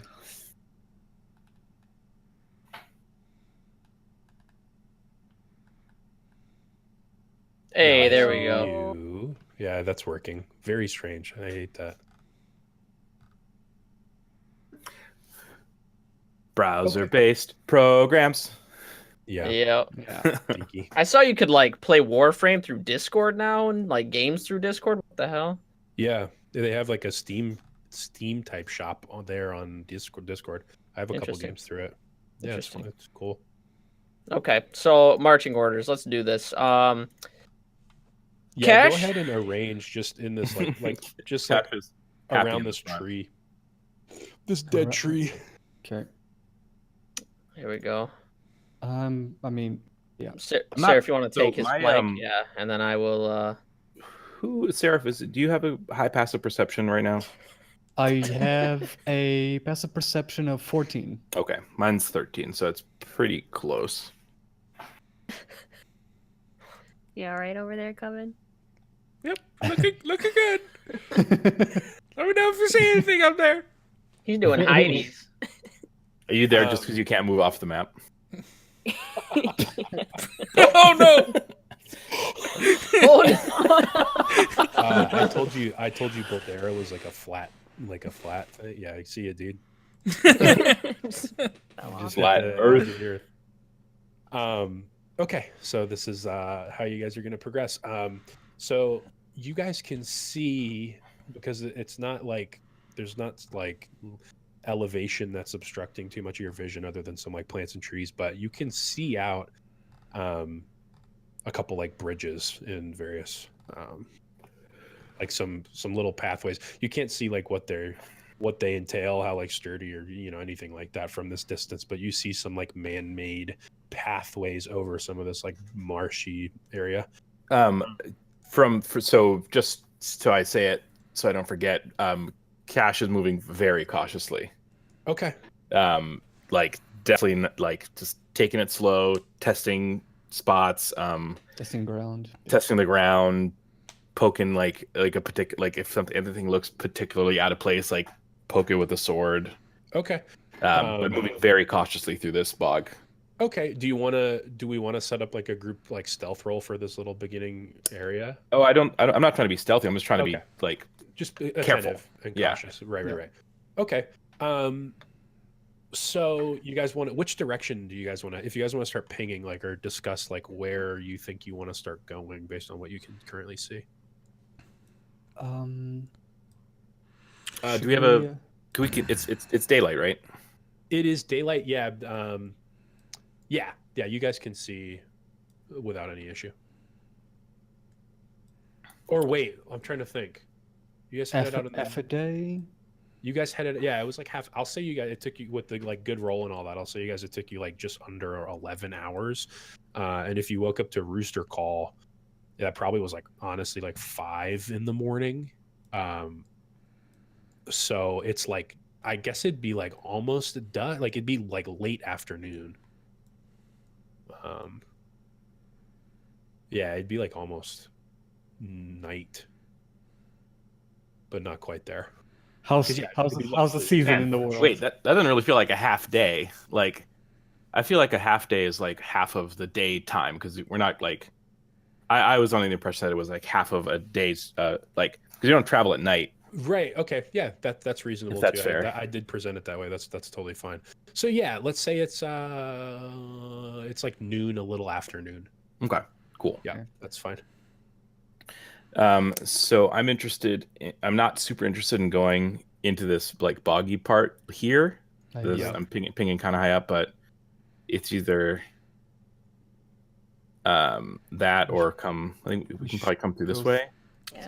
to the right. Yeah, think- exactly. I think I see then- some man-made bridge type structures up there that Mhm. tell me maybe that leads to a scary voodoo man that's gonna try to kill us. Also, I don't know what it is, but there's something about this area that just seems out of place. Yeah. maybe rush. Oh, God. I don't know Okay. what it is. For the audio people, they are poking fun at a couple I put like a branch, like a broken, like it's like a tree that fell down and like some plants or something that kind of fell into the land area that was not part of the map. And yeah, you can approach that and see if that is just me trying to add some more cool shit, or if something's gonna fuck you up. Go ahead. Let's dude. go. Let's go right Let's now. I would like to head that way. You want to just like roll up to this? Yep. We'll go just like up around the tree and then head that way. Yeah. All right, I'll I'll go with move. Kashana. I'll Okay. move all you guys. It's like watching Whoa! animation, and then you can see something that the characters are going to interact with the background. 'Cause- Right. It's like when you like it's a point and click adventure and like all of a sudden your Exactly. cursor changes. Yeah. So you guys approach, and there's like a good sized super dead log.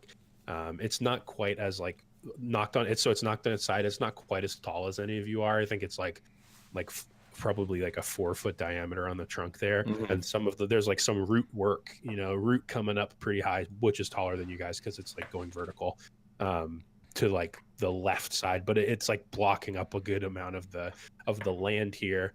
And it looks like you could kind of like teeter on like the wetter side of that left side of land and pass like under some of the root, or you could try and just like climb over the trunk if you wanted to. Either way, you can probably get through doing either of those things.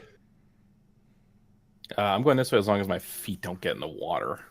Yeah, I think that you can like hug the root side of it more and kind of just like push a couple of these like gnarly roots like out of the way or press through them, as opposed to like getting right up on the water.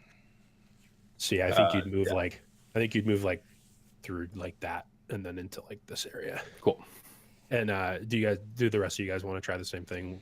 She kind of broke some of them off, so it kind of left like a little bigger of a hole for the rest of you guys to get through. Okay, Looks good. I'll be next. Okay.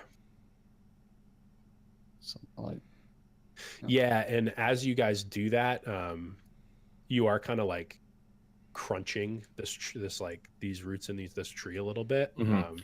Does it look like it fell? Like, are we near where the stump is, or are we near where the branches are? Like, which way did it fall? So you guys are on the bottom, like those are roots. Not, Okay, so it not like came up and fell to the bottom right. It Got looked it. like it was growing in the water there to your Mhm. left, and like got overrun, and like the roots just like couldn't hold on because it was so like Got it. damp and underwater. This tree wasn't made to grow like in water. And it kind of just okay. gave and fell. Yeah, so here I'll move you guys up a little so that If anyone needs help getting through, Keshana will definitely offer her hand to. Yeah, do any of you guys like really not like, are you like super skeptical about pushing through it? Maybe Coven, I don't know. Okay, I'll take your hand. I'm definitely skeptical of things hiding in these bushes behind us at For the end of this tree. sure. Oh, you mean like, where are you being skeptical? Are you like looking back to like see? Right there. Oh, you're like looking over How, there. how do we ping again? Yeah, how do you ping? Yeah, you just hold down. You hold. Well, you've hover got over and you've got a okay. bunch of different tools on the left side. The arrow is the one that lets you ping, yeah, Got it. select move, Yeah. and then you just like. and then the one in the like 2 down from that looks like it's got like a circle and a ruler. That's Yeah, what- so- that's your line. Yeah. So as sketchy as that looks, I think if I recall, it's been a while since I made this.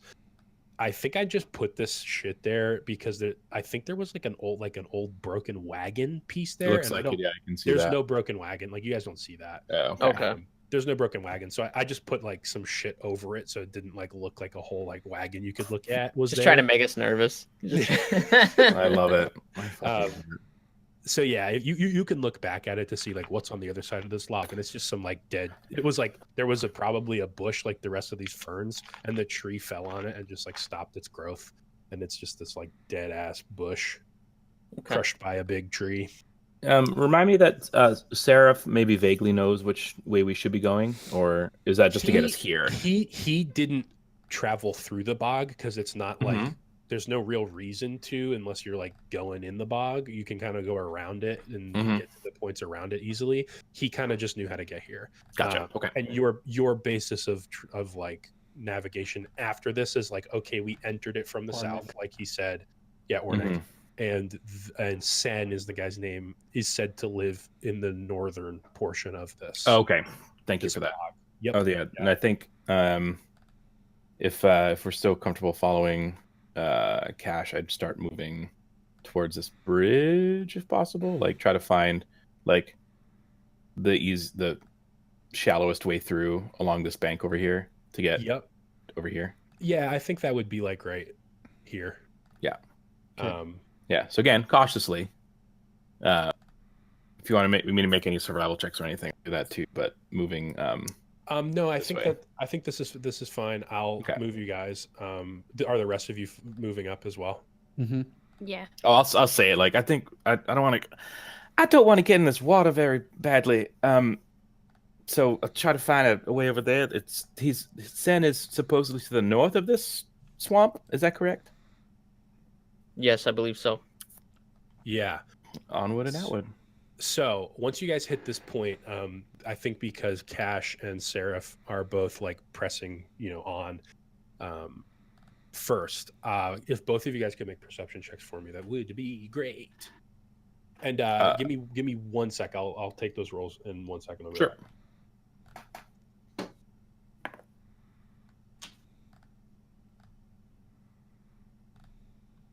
And it's Passive perception is better than this. Jesus Christ. What's the difference between this perception and passive perception? It's like the difference between sort of like actively looking and trying to find something versus just your sort of overall like senses. Like passive perception is kind of like your spider sense. So, is how I kind of think of it. so is that something that Nico has to keep in the back of his mind the whole time this is? Pretty much, yeah. Okay. Because there's certain things that like unless you actively stop and say like, oh, I want to try to look for something, or I want to try to see if there's anything sketchy going on, your passive perception is sort of like always on. Okay. But when you actually like try to dig in, and it can depend. Like sometimes it has to do with like obviously it can have to do with traps or people lying in wait, or sometimes just like you notice the moss is on the north side of all these trees and that kind of thing. Okay. Okay. For what? What was the Passive question? perception versus perception rolls. Right. Yes. It's actually like it's one of my least favorite things for 5e is I think in in AD&D it was a different skill like thing that was your passive perception. I forget what it was, but there was a different it had a different mechanic sort of. Yeah. It's kind of confusing. Passive perception versus perception rolls, and like if your passive perception is higher than what you roll, like what were you doing? Yeah. Like Right. you noticed something else, like ooh, piece of candy, Right. something shiny. Yeah. Sorry, I had to go get my party noisemaker and confetti for my celebration. That's about to happen. Never mind. What were your rolls? Seraphs is in chat, and I actually rolled a 19 plus 3, 22. Okay. I just rolled a 10. You guys kind of roll up, and as you stated previously, you're moving cautiously, and you guys kind of like get to this point at the water, and you're looking down at it to see like where the best place to cross would be. And Seraph goes up to get a better look at the edge, and finds like what looks like the not deepest, the shallowest area of this little. It's like I guess it'd only be like a 5-foot stretch of this water. It's super murky, so you like really couldn't tell. I'll even say you could like poke around with your bow staff if you wanted to feel for depth. And the section right in front of you in like a 10-foot area is maybe like 2 feet deep. 2 feet. Just poking. Yeah, it's not too bad. Cash sees him doing that and is like, okay, he's got that covered. And you actually hear a couple things. You hear from your left where see how like where you are is almost like a little tributary that leads to your left into like a bigger section of water. Yeah, right there. Somewhere in that general area, you hear some movement, some rustling in the water. It's like a splashing noise. Nothing like super loud or super vibrant or violent rather, but it's like an agitation in the water. Gotcha. And you didn't see anything like go into it or like fall into the water. You just like see some movement and past it a little bit from where you heard it. Like you hear it and you look over and you see a ripple in the water, and past it you see some more of that going on. Maybe like double the distance from where you saw. And it does this seem like it's one thing or like a couple things? It seems like it's multiple. Yeah, if it was like one thing like traveling, it would have been like moving really quickly. So I guess if you thought about it, you would assume that it's a couple things or a few things. Cool. And then while you're paying attention to that, you hear another noise behind you, and you slowly like turn to listen to that, and it's this strange sound, almost like you know the sound when like someone shakes when you're like on a porch and you've got like dirt in a rug and you're like hitting the rug against like the side of your porch to get like dirt out of it. You're almost like hitting like some kind of like it's like a I don't have any like good Foley work for Man, it. But for me, I did that with my cat's litter mat yesterday. So yeah, I know exactly what. Yeah, it's like a muted like flapping kind of sound, like a slap or a flap, but it's like muted by A muted fapping. Is that what you said? Sure, muted. You hear a muted fapping from behind you, and it's like consistent. It's not like it. Now that you've picked up on it, it's like pulled itself out of like the general drone of this area, like of water and like bugs and stuff. Yeah, you hear it, and it's like pretty consistent. And it's like often this is the direction you're picking it up on, like just off this way. Like not like behind this bush, like further away. You can't really. It seems far. Yeah, it seems farther than it is. It's not like something behind you is like it's it's just in that direction. Gotcha. Both of these senses seem like equidistant. Okay, gotcha. They're just different sounds. Okay, gotcha. On either direction. Yeah. I'll relay that to the group. It was like, oh, big surprise, something's alive. Don't know what it is yet. Oh God. Yeah, I think we just keep pushing forward and try to stay quiet. It's not unusual to hear noise in a bog. Yeah, so I'll definitely make note of those two directions for sure. Yeah, keep an eye on them. Good call. Now it is like just 5 feet across this little bit. So if you're set on moving across, that's totally cool. Do we want to try and jump it, or are you trying to? Yes, I would like to try to jump it. Okay. I'll take a running start if I need to. Yeah, I think it's not too hard. I think where did I read? I think like first session of Dustin's campaign we went over like jumping from standstill versus running and all that. Mechanically just roll an athletics check for me and we'll work it in narratively. As a 13 plus 5, 18. Yeah, so you don't really get a running start. You just like walk up to the edge, take like one step back, and then like just throw yourself over, and your feet plant a good 3 feet away from the edge, and turn around and you're like you like hop a little bit, and the ground's like sturdy. It's not like you're sinking in or anything like that. So, yeah, I you're right don't about love wet feet. there. Yeah. I think instead of like just jumping, I want to put my quarterstaff into the water and make as much pressure as I can to see if it doesn't sink. Okay. It kind of goes in a little bit, like you would assume there's some like murk or mud there at the bottom, but it stops after a little bit of pressure's applied. Like once you put like 20 pounds of pressure onto it, it doesn't sink any further. And It probably hit 2 feet to the mud and then like 6 inches into it, and then feels like it's stuck, or it stopped at least. so could I like pole vault from? Yeah, I would. Yes, I'd have that be please. an acrobatics check, but you totally can do that. All right. I'll let you take it at advantage too, because you're fucking using your weapon and being a smart boy. Nothing fancy, just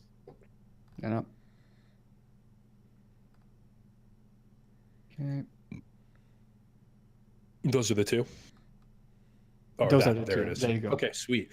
Yeah, you guys see, Seraph had already kind of had his like staff in there and was feeling around, and then Cash like whizzed by him and jumped across, and you kind of like you get it in there, and you kind of just walk back and walk forward, and the staff goes up, and you cross over, and then do you want to pull it right back out, or?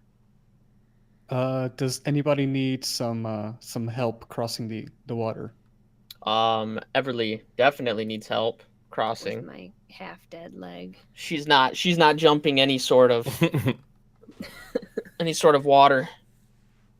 So I gently push my quarterstaff into their direction so that one of them can pick it up and maybe use it as a crutch. Cool. So yeah, you just send it back. You came over on it like this, and you sent it back over like this, and it kind of just like rests at an angle against the shore there. And yeah, I'd say Everly can grab it, and Alagos can like stand behind her, and you can kind of give a push and send her over. I think I'll let you take an acrobatics check at advantage, Everly, to get across. Okay.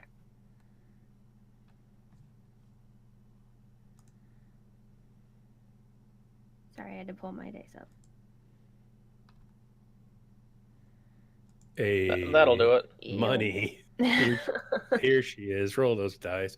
Yeah, you make it over, and Seraph's waiting for you, and kind of just like embraces you in and sets you on the side, and you are safe. You're good to go. So we will put.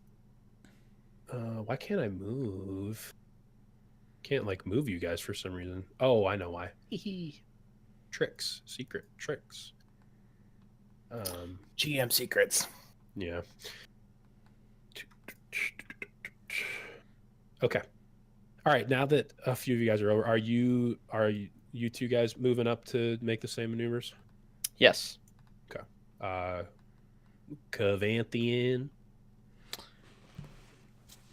After you, Alagos.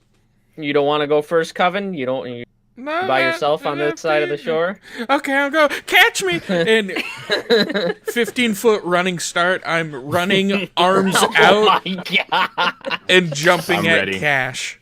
I'm braced. I'm ready.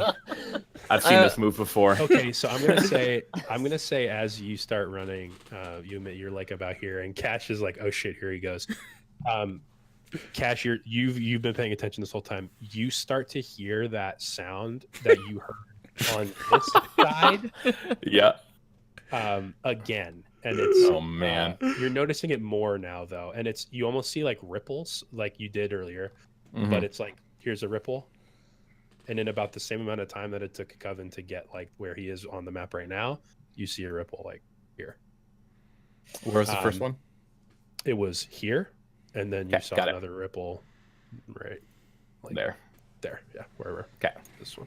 Yep. Got it. So yeah, go ahead. You're just hauling, like you don't like the bow staff means nothing. Or did you take your bow staff out? I didn't The recall bow what you said. staff means nothing. I'm jumping into my Got sister's it. arm. Athletics. Regular flat athletics. Me or him? Yeah, him. That Okay. is a 19. Damn, Hey. dog. Yeah, he gets like Okay. a running start, like he's gonna build up a bunch of momentum, and after about like 7 or 8 feet, he like fumbles a little bit, and that's when you kind of hear that like the ripple. That's when you see the rippling and hear some like disturbance, and you get back up and you put a couple more big strides in, and you get a good enough plant to the foot to haul over it, and you land right about the same spot your sister did. When I'm she ready to crossed. catch him. Yeah, so we'll throw oven like cool. Yeah, And so I after think- he like awkwardly lands in his sister's arms and she like steadies him that he's now on firm ground, he then puts himself into a superhero landing pose with his mace out and he's on one knee looking down. After. I love that. And then slowly raises up and looks over at Alagos. Very nice. Very nice. You guys saw Deadpool, right? Like, that's Yeah. horrible for your Superhero knees. landing. Yeah. So as you make it across and you guys give each other the high fives, that rippling continues. Yeah, I'm watching. And there's a movement up, a little further, like right about here. And it had been like a consistent like 2 or 3 seconds between each one. Mhm. And then after that last one I just pinged, it kind of like settles and there's no ripple. And then you see the surface of the water like disturb a little bit. And just at the top of the water there, you see a little head, just ahead, this like reptilian head with 2 eyes just boop float to the top and are looking right up at you. Mhm. Just one One set of one reptile for now. at this point. Yeah. Cool. Coven waves just like he did to the guy at Holbeck. It like Because it's another lizard person. it's looking at Cash because Cash is closer, and then once you start moving your hand, it really quickly goes like looks at your hand, and then looks back at Cash like really quickly, like super fast snaps. It's like vision is snapping to you, and it's just sitting there. It's probably waiting, or maybe it's like shallow enough that it's standing, kind of. You can't really tell, but it's not continuing to move as you all like look and see it. It's just like you guys are kind of just like staring at it, and it's not really doing anything. Do you have a belly? It definitely has a butt. Swamp dog. Can you make it? Coven, can you make like a nature check for me? Yeah. Yep. You belly. That is an 8. It probably has a belly. You got a belly. Holy shit.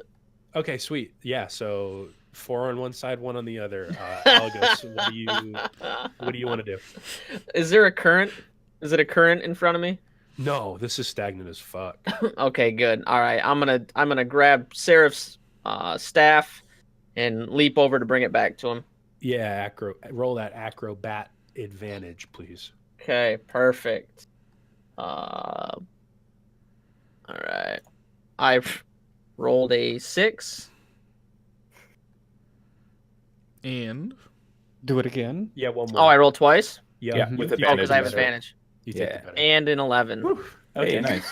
So yeah, you tee up to it, you put your hands on it, and you lean back and you launch forward, and you like you go up and you get to the like middle point, and it kind of like sticks in the mud a little bit, and you're just on like a pole there in the middle, and then you like lean like back because it's not quite like perfectly straight. Like it's not a right like a 90-degree angle. It's back a little, and you go back to the shore and then do it one more time and you make it up. Thank God. And as soon as you initially moved, where am I? This homeboy like turned really quickly and looked at you and like watched you do that and watched you join the party, and it just like tracked you over towards when you got to the other side, and it is looking at the rest of you. It hasn't moved. Its head has been like super snappy and it's been like attentive of like all the movement, but since it's surfaced, it hasn't like progressed through the water at all. Yeah. Okay. It's some sort of familiar. Mhm. Do you say that? No. There's no way my character would know that. Gotcha. Yeah, you're right. It's like, yeah. Okay, so And I hand you your bow Yes, staff back. familiar.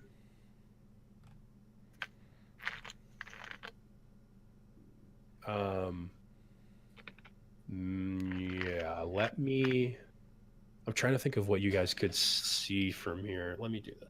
Cash, throw a rock at it. Don't throw a rock at it. Throw a rock at it. Don't do that. Don't kick the baby. I did that once. I went to visit my grandfather in What, kicked a baby? what? No, did I say that? Is that what it sounded like? No, I threw a rock at an alligator once. I mean, if we're being completely honest, if I was on the shore and there was an alligator sitting right there looking at me as I'm determining whether or not I'm going to jump, I'm probably going to try to scare it away. If we determine this is an alligator, though, Right. You can only see True, the yeah. eyes. Yeah, maybe it's just a big toad. I like toads. They don't. It's like a reptilian bulldog, looks like amphibian bulldog. looks like a scaly doggy with a belly. Go pet him. Thinking about it.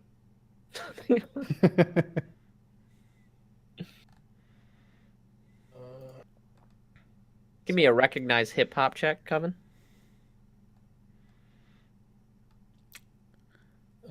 Sorry, I'm Excuse working me? on something. You didn't watch that video? I don't know. That's I don't know if you did. It's really good. I loved It's it. I watched, funny, really I good. watched a lot of them. It's like a hip hop, like it's like a D&D like hip hop campaign, and like Oh, I did see that. Yeah. Boogie. So yeah, you guys can see a little bit more now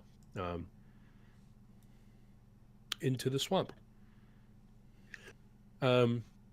What do you guys do now that you all are on the other side with this little homie looking at you?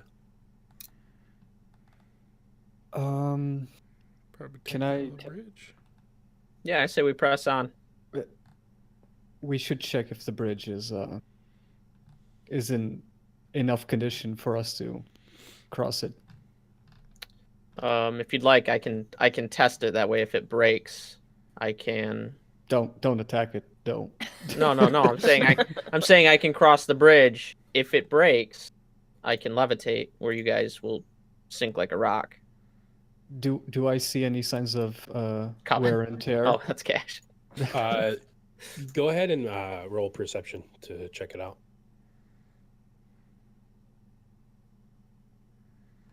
Perception is 4. So no, Okay. no. Roll a 6. So I mean, I roll a 2. But You look at the bridge. It's not like it's just like planks. Like it's just like planks laid over. And it's not like straight across. There's like a couple parts where it's like warped and dipping, and like a couple sections where like the water level is like higher than the planks are in like parts on some of the like warped areas. Not to say that the whole like structure is underwater. It's like like 15% of it is in like different areas, and there are a couple like whole areas with like small holes, like foot-sized holes. But it looks fine. It looks Okay. sturdy. Just there's like visual, like things you couldn't really miss that are peeking out at you. I'll keep my eyes on this reptilian friend. Okay. Good. Yeah, good call. Good call. Okay. I will. I'll cross first.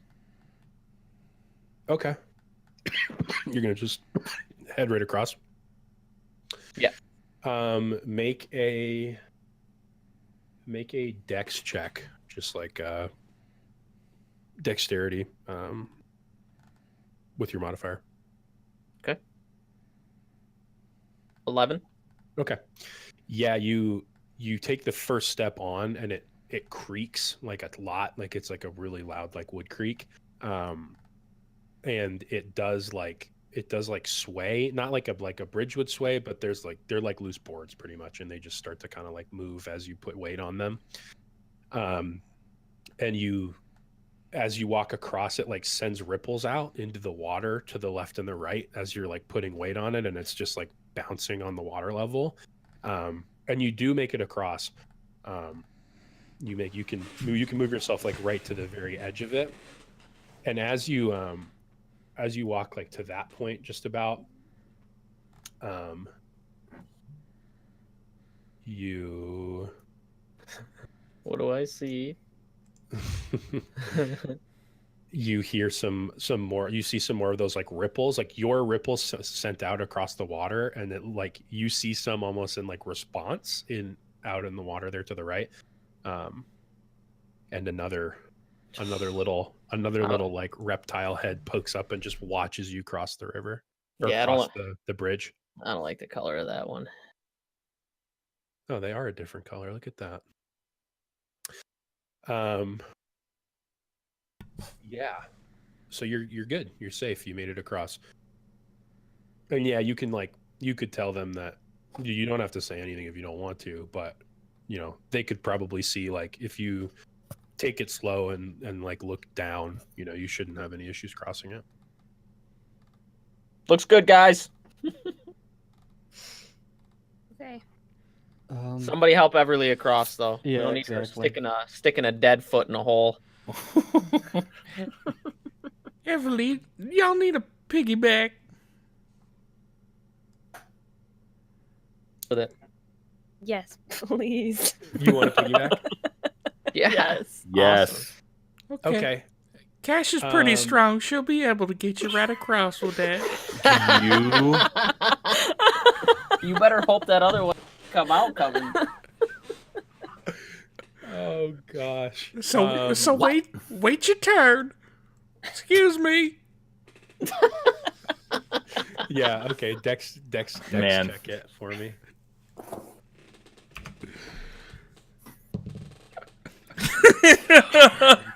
Oh yeah, you deserve this. You deserve it. Whatever you're laughing at, you deserve this. I rolled a 5. Okay. You make it. God damn it, dude. All right.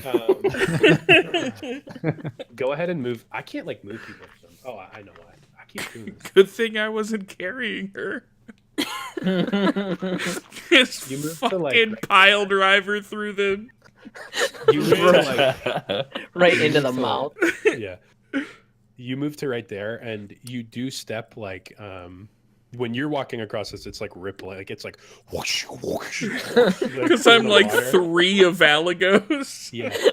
And right in the middle is like this moss covered like hole, like it looks like a foot went through it. It just was like loose part, and you purposefully like step to the left of it, but it's the wood there's rotting away, and your foot presses through and makes the hole bigger. Wow. And you go to like, it's kind of a weird look where your right leg is like on the bridge, but like chicken winged up, as the rest of your body, like your left side, sinks down into the water. I'm Oh. like, I'm high kicking up there, like it's splitting me. You're like doing the Captain Morgan Okay. stance. All right, Like, I got you. One leg on the bridge and one in the water. Oh God, I got a wet boot. Yeah, and you're like not quite to your hip, but like the jewels dipped in the water a little. Oh no. Oh, it's gonna take forever for that to dry. And as that happens, this homie right here goes back underwater, Oh no. Oh. and you see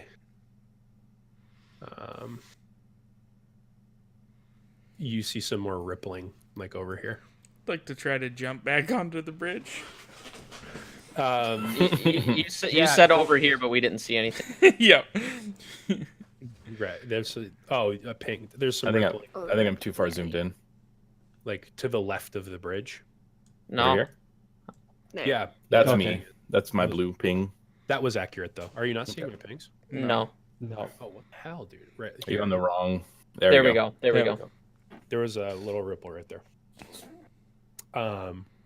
Yeah. Alagos, are you like heading back onto the bridge, or is you gonna like see if he can like pull himself up? As I see Coven break through, I move not onto the bridge, but kind of to the side, so I'm Yeah. closer to the water's edge, so I can kind of watch his left side flank. Should have had that big breakfast. Yeah. Go ahead and make a strength check to see if you can pull yourself back out. Okay.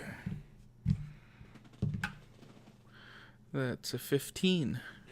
Yeah. So you press your hands on the board. You like feel real quick, and you like find a spot that feels like sturdy as hell. Now that you're like looking for this rotted area, and you press both your hands, and you feel like a little, there's like a little pop, and your foot comes out of the mud because it was pretty stuck, and you're able to, with your Captain Morgan leg up on the bridge there and your hands planted, you can pull yourself up out, and now you've just got one stanky leg, dude. So I just Stank ass mud leg. I look back at the Oh. party that hasn't gone yet with just a really pout face as I have a bog leg. Yeah. and probably leeches in your boot. Oh. And yeah, you can make it across. You're standing there over on that side now. When I get across, can I unzip and look for leeches? Yeah, do an investigation check. 15. How are you taking like boots off and like all that? Like you're looking at like to the skin? I'm flopping my jewels out to see if there's any undercarriage. He's checking his Dragon Ball. You've got one that's like outside of your sock, but in your boot that's like swiggling around. Okay. Hasn't like, it's just like you can like pick your boot up and like dump the water out and like it'd fall out. Okay, I wanna flick it towards one of the ripples. There you go. There you go. Where are you flicking? This way or the other? Yeah, that one. Yeah, as you do that, you flick it, and as it's like a foot above the water, you do see like a pretty big crocodile alligator fully emerged and just snap at it, and probably like didn't get anything out of it, just was like movement in my area. You know? Just came up at it, just snapped, and then it lowers back down and kind of like bobs like a buoy and kind of just looks back up at you. Confirmation.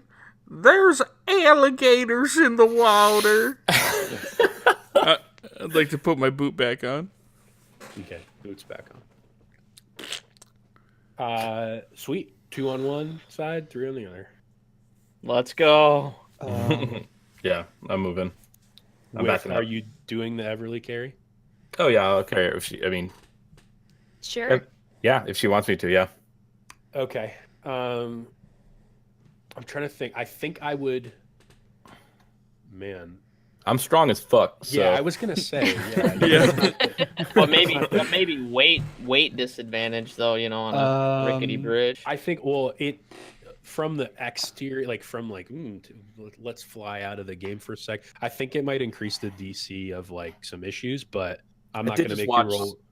Somebody fuck up and somebody make it. You know. Yeah. Yeah, true. Yeah. Go ahead and just roll a regular dex. Mm-hmm. Watch my Really? leg hole.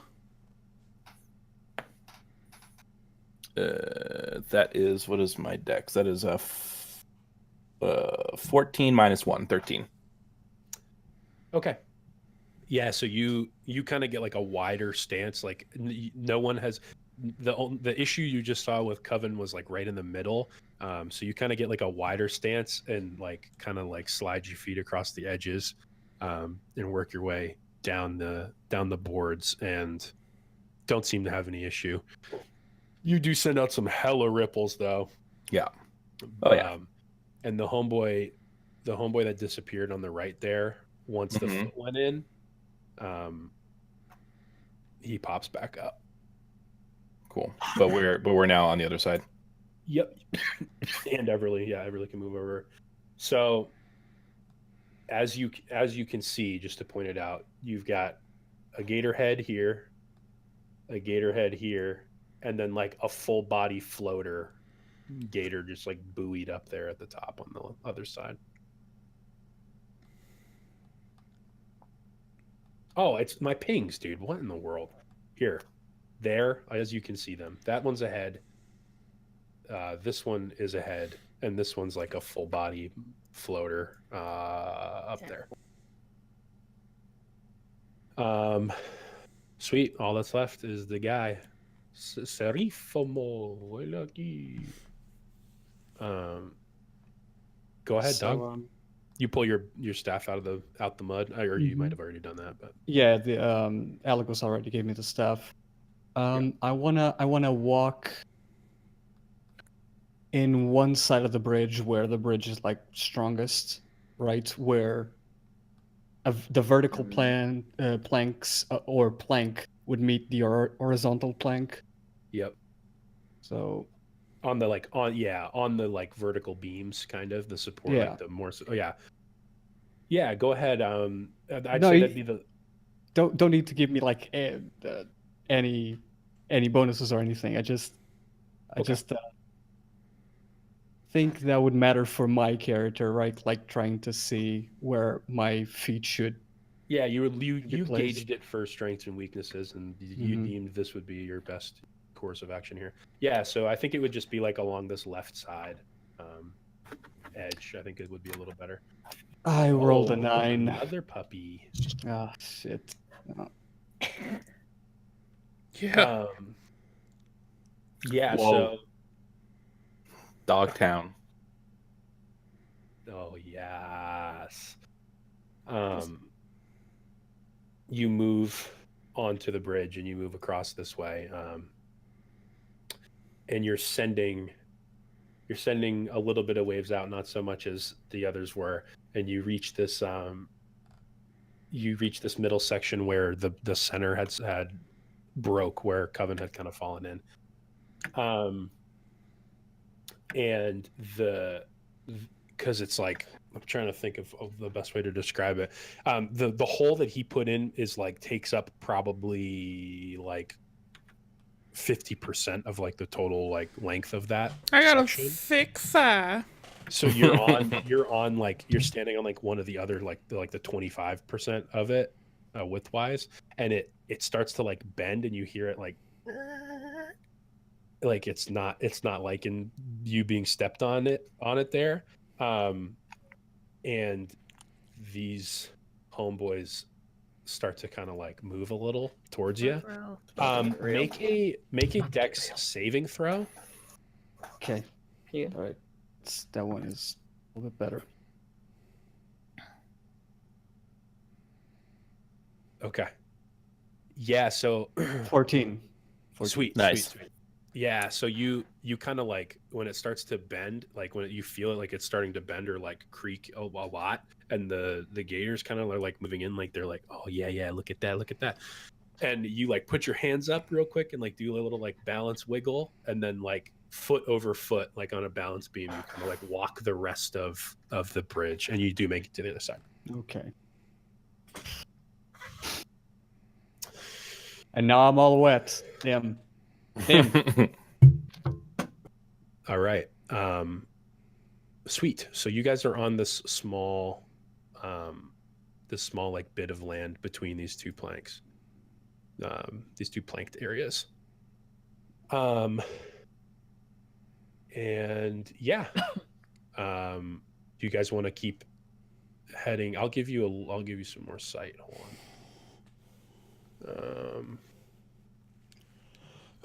on.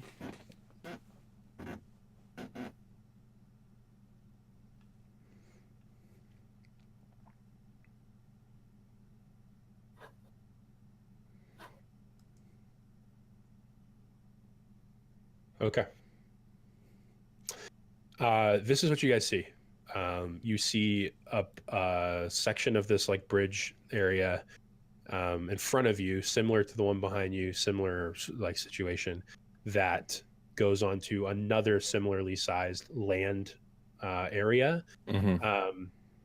And there's like a good healthy living tree on there, and one that looks a little one that's like dead, not fallen, but no leaves on it, kind of dead on one side. And you kind of just see that. And behind it, you don't see like more forest or land or anything like that. It kind of just stretches. It kind of just like is another one of these land masses, and you don't see like another bridge on like coming off of it from here. At least you don't like see anything like that. Yeah. Do we see anything to the east? East. Let me give you guys a little bit more.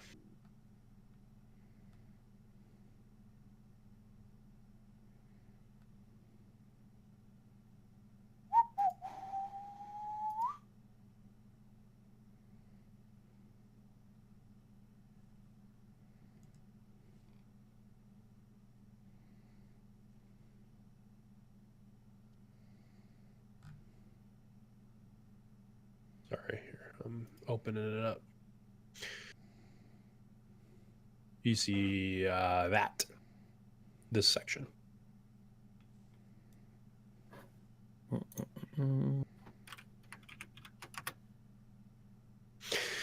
Yeah, so you've still got a couple gator heads popping up, staring at you guys, just like watching you guys as you traverse these precarious walkways around their home. What do you guys want to do now that you're on this little land section with another bridge looking thing to the north of you, and some small land sections like southeast of you with a couple more bridges looking like they head east? It's just it doesn't look like there's anything on that next little island. From here, yeah, from here, it's just like it's like a little island with a couple trees. No, one of them. No spooky voodoo huts. What's the size of that tree? It's probably like 35 feet tall, maybe like a similar size to the one that was fallen at the start of the bog, but this one's much healthier. It's got some leaves on it, so I guess like 35-40 feet tall, maybe like a 3.5-4 foot diameter on the trunk of it. And we can see that there's like nobody in it. It's not. No, there's no like. It doesn't look like there's any structure, anything built. I mean, you like maybe on the back, like on the front side that you can see of it. There's nothing there. There might be something on the far northern side because you can't like see through the like leaves a whole lot, and it's kind of blocking like a small portion of like the back side of that land area. But yeah, from like the frontal area, you don't see anything. Well, what do you think? It is a bit suspicious that the only living tree is on that small island, but do we want to risk it? And next to a dead tree. Voodoo. I mean, Ornick said north, right? I think this is this is the north. And I don't think Ornick would lie to us. I mean, he seemed pretty appreciative. I think whatever we do, as long as we stick together and don't go all Scooby-Doo, we should be fine. What if we just ask if he's home? Just hello. Anybody home? Are you in that big tree? Mm. Saying, Do you want to do that?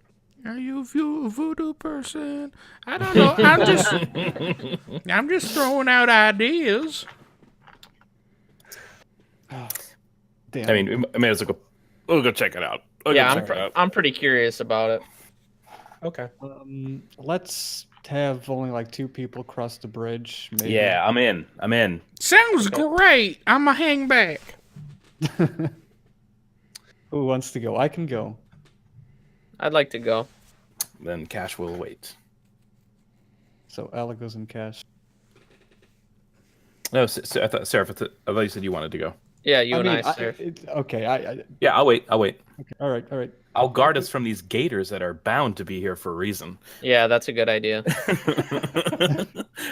They don't get folks like you lurking around too often. They're just curious. They just want to say hi. Go first while the bridge is still intact. Okay. Yeah. So I'm just gonna. This bridge is go ahead and make a perception check if you want before Okay. you cross. I tell my brother to move towards the center of this landmass, away from the gators. Get up there. Sounds good. Everly Seraph, too, probably a good idea. Seraph, is that A your? little bit. Okay. My Is that what? Is that 14 from earlier? I get. Yeah. Okay. It's the dex saving throw. Yeah. Gotcha. So yeah, 13. That's your perception there, Alagos. Yep. Okay. 14 minus 1. So yeah, this bridge is like a little bit longer of a trek across, and it looks a little bit healthier in terms of like the wood quality. And it's not like touching the water like the last one was. It's like good like 1.5 feet above the water line, because the shore line on these two like land masses drops off, so it's kind of like like just like propped on them, so it's like from shore to shore instead of like just on the water line, so you're a good like 1.5 feet above the water when you cross it. Okay. Yeah. All right. Well, I'm gonna head across. Cool. Yeah, Dex, go ahead and do a Dex. Oops, sorry. Yep. Dex roll with your modifier. 8. Okay. Yeah, you start to walk across, and this one doesn't send ripples out in the water or anything like that, because it doesn't touch the water. So it's not like where you were sending ripples out and like things in the water were reacting to it, like those alligators back there. But as you get like halfway onto it, you do step on another soft spot, and your foot does go through. And one of the boards actually completely like snaps in the middle, and it like wasn't nailed well into like the two sides, and like the two halves split like this and fall in. Oops, I hit my mic there. Fall into the water, and they ripple, and then they kind of just like float around into, like one heads off on the left and one goes to the right. And when that happens, I'll say Seraph and Alagos, because Seraph's like at the edge of the bridge there, getting ready to like move across, and he's like looking that way. I'll have both of you guys make perception checks. Okay.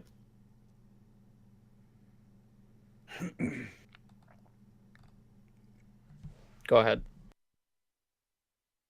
Okay. Nice. So Alagos is like cautiously doing this, and you press through, and the board breaks, and you're like shit, and you're kind of paying attention to that, like looking at the board floating and just being like, yikes, like here's another tedious fucking bridge. And you kind of like keep tiptoe past the broken spot and like really pay attention. So you don't pick up on anything, but as you see the board snap, and this is Seraph now. As Seraph watches his foot go through, you kind of like brace, like, oh shit, is he about to fall in? And he doesn't. He catches himself, but the board falls into the water and kind of like floats off. You see on the island there this like dead tree. The left side of it, there's some branches, like just some dead ass branches that start to like creak and move around like the back left quarter of it, like over here. You see some movement. It looked like it was reactive to the sound or movement caused by the crossing of the bridge. So did I in fact make it across? Yeah, you can keep moving, and you didn't notice anything other. You broke the thing and you kept moving. But Seraph Damn. was like paying attention and noticed Yeah. noticed something. But you're a good like 1, 2, 3, 4, 5, 6. So yeah, you're like 30, 35 feet away from him now that he's across the bridge. I turn to the rest of the party. I need to warn them. Like there's someone on that island with Alagos. He is not alone. We might need to cross. And I cross. I don't waste any more time because we might need the assist. Okay. Yeah, go ahead, Dex. Dex, check it for me.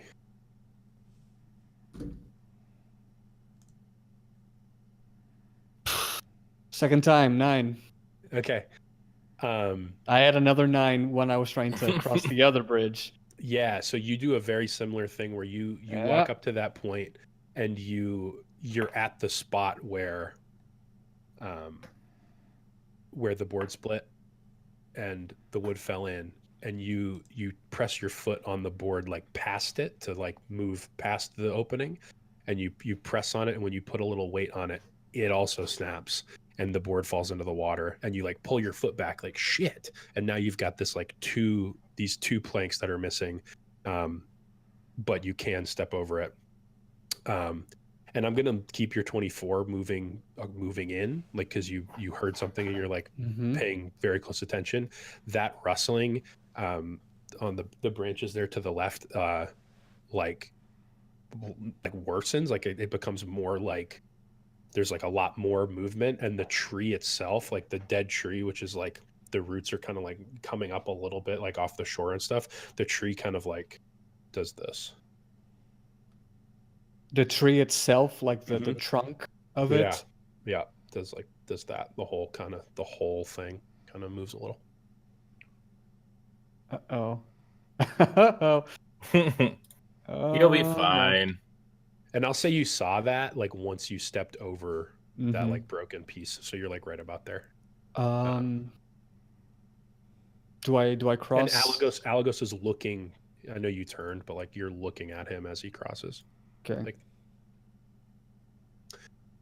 so you can keep moving. You made it past the like dangerous portion, but you did see that as you moved on. All right. Wanna go here next to Alagos, and I mean I'll just tell him just stay back. And you're keeping an eye over there. On the tree. Yeah, we'll wait for the others. Yep. Okay. The rest of you guys. What do you think? We going across?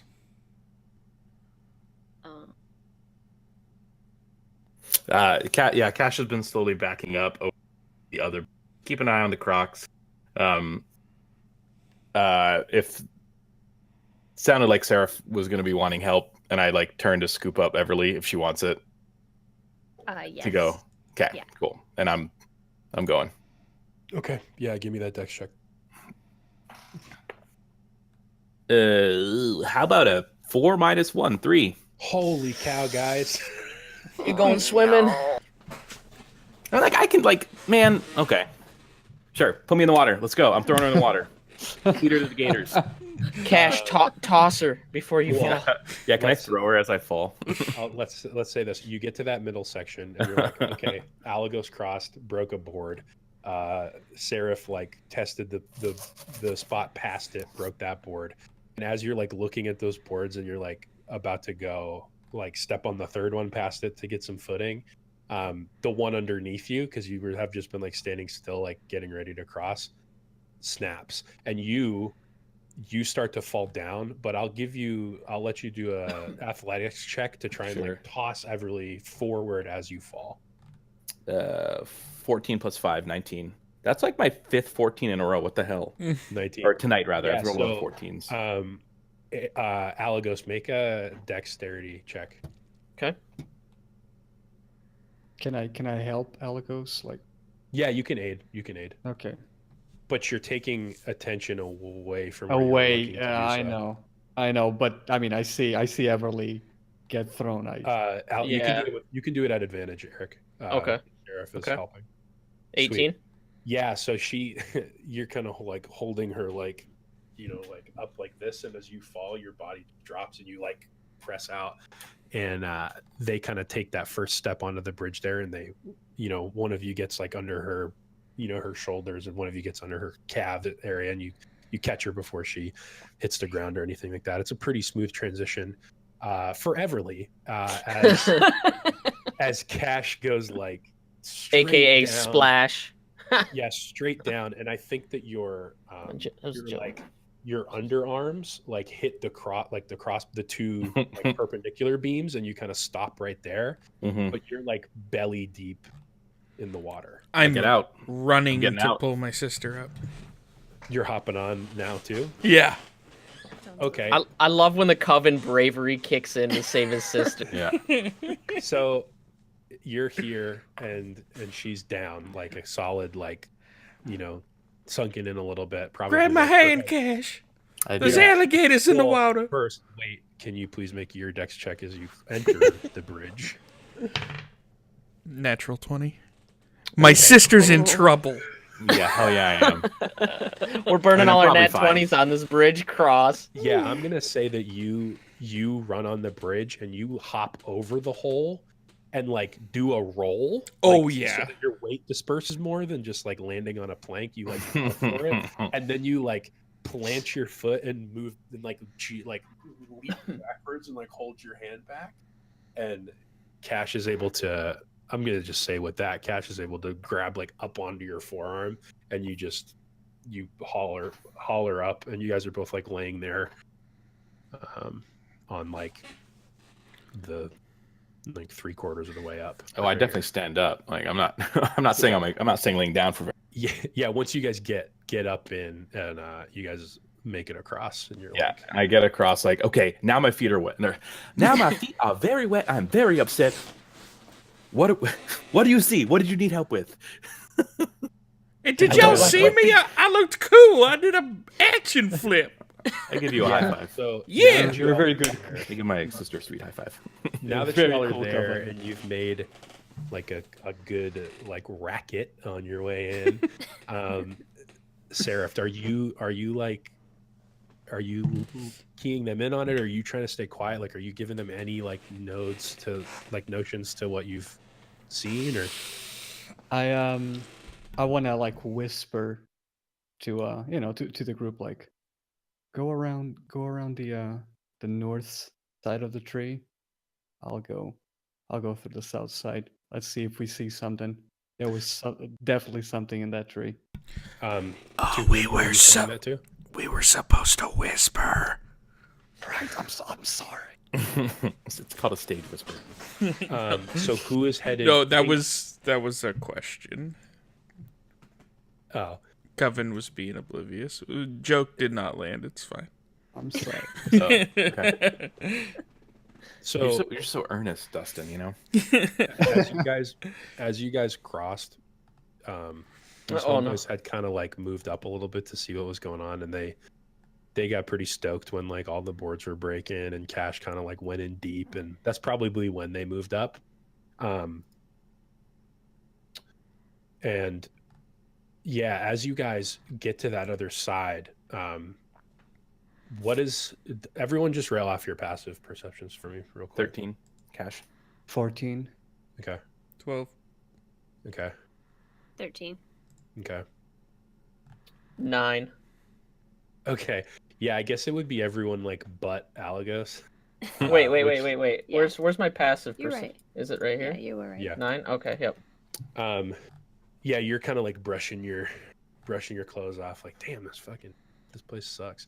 And the rest of you guys, now that you're all on this side, you hear the like rustling, and you see this dead tree like swaying like a little bit. No, don't do that. And it's like moving pretty good, and you all are kind of like attentive to it, and you see as that's happening, you hear some movement back to where you guys came from, and these two gators also hear the same thing and see the same thing, and they look this way, and they both instantly drop back down, and you see Ripples quickly moving this way. Whatever it is, it's worse than gators. It's always a bigger fish. So, yeah, now that you guys are over here, Seraph, what were you saying? Who were you saying that to? Like everybody? Like, Yeah. it seemed like you were trying to direct like a person in a direction. I just wasn't sure who. I mean, I said it to everybody since we are like in a 5 feet from each other. Okay.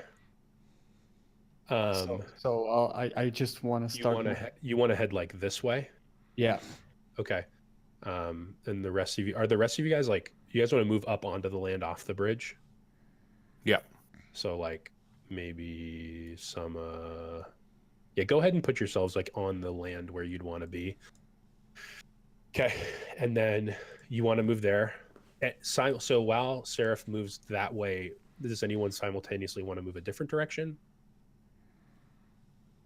Or are you guys just like Man. watching him move that way?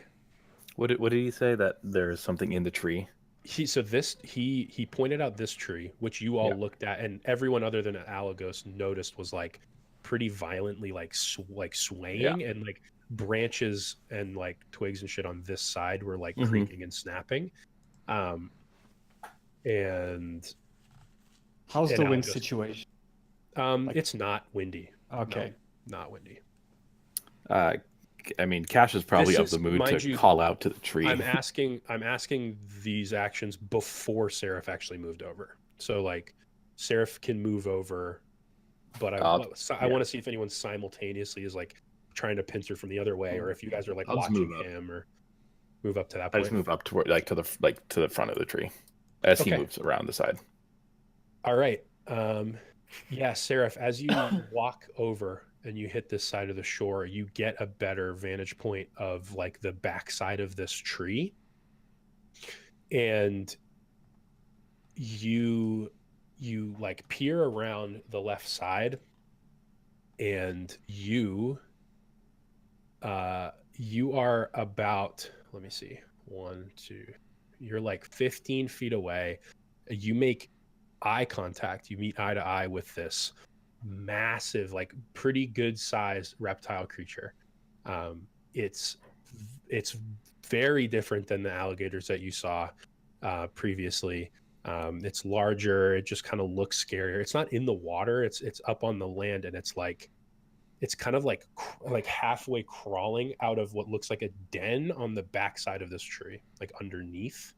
Like it might have had like how like bears make dens under like dead trees and shit. It's like that, and it's already head turned looking in your direction. As you turn the corner, like it was looking like in that direction, and then you came into field of view as you turn the corner. And I need you to make a DC. I need you to make a con save. Oh, close. Con. Yeah, almost. I almost dropped. I was like reading, and it's like just about to spill it. Make a con save, please. This motherfucker is trying to like paralyze me or something. God damn it. Oh, baby. Nat 20. All right. Yeah. So you make eye contact with this creature, and you feel this cold, like like cold pressing in your like chest and in your head, and you went through like tons of strenuous like monk training and shit like that, focus of mind and stuff like that. So you lock into some super rad monkly shit, and you ain't feeling it. You shake this shit off, and this like massive reptile creature makes a couple steps forward out of this den towards you, like looking straight into your eyes, almost like it's moving forward, because like it's like this is like its plan B. Like it was like back. It was like looking at you from a distance, and now it's like, okay, now I gotta move in.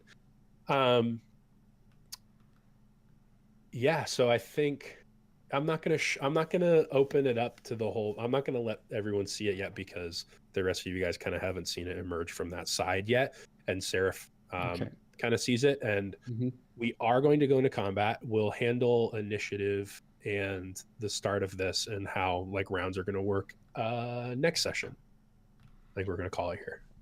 All right. Excellent. Too. So yeah, that'll do it. What a cliffhanger.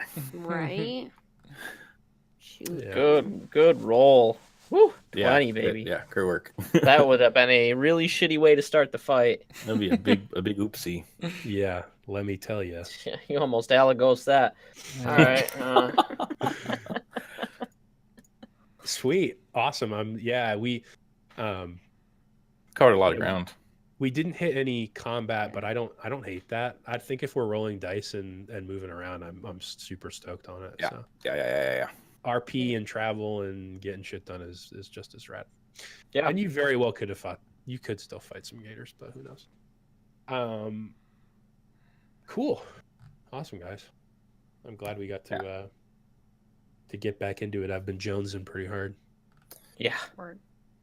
So while everyone's here, I'm gonna be away starting next week, which means I think I'm away during next scheduled session, which would be today is the 5th. So the 19th I'm away.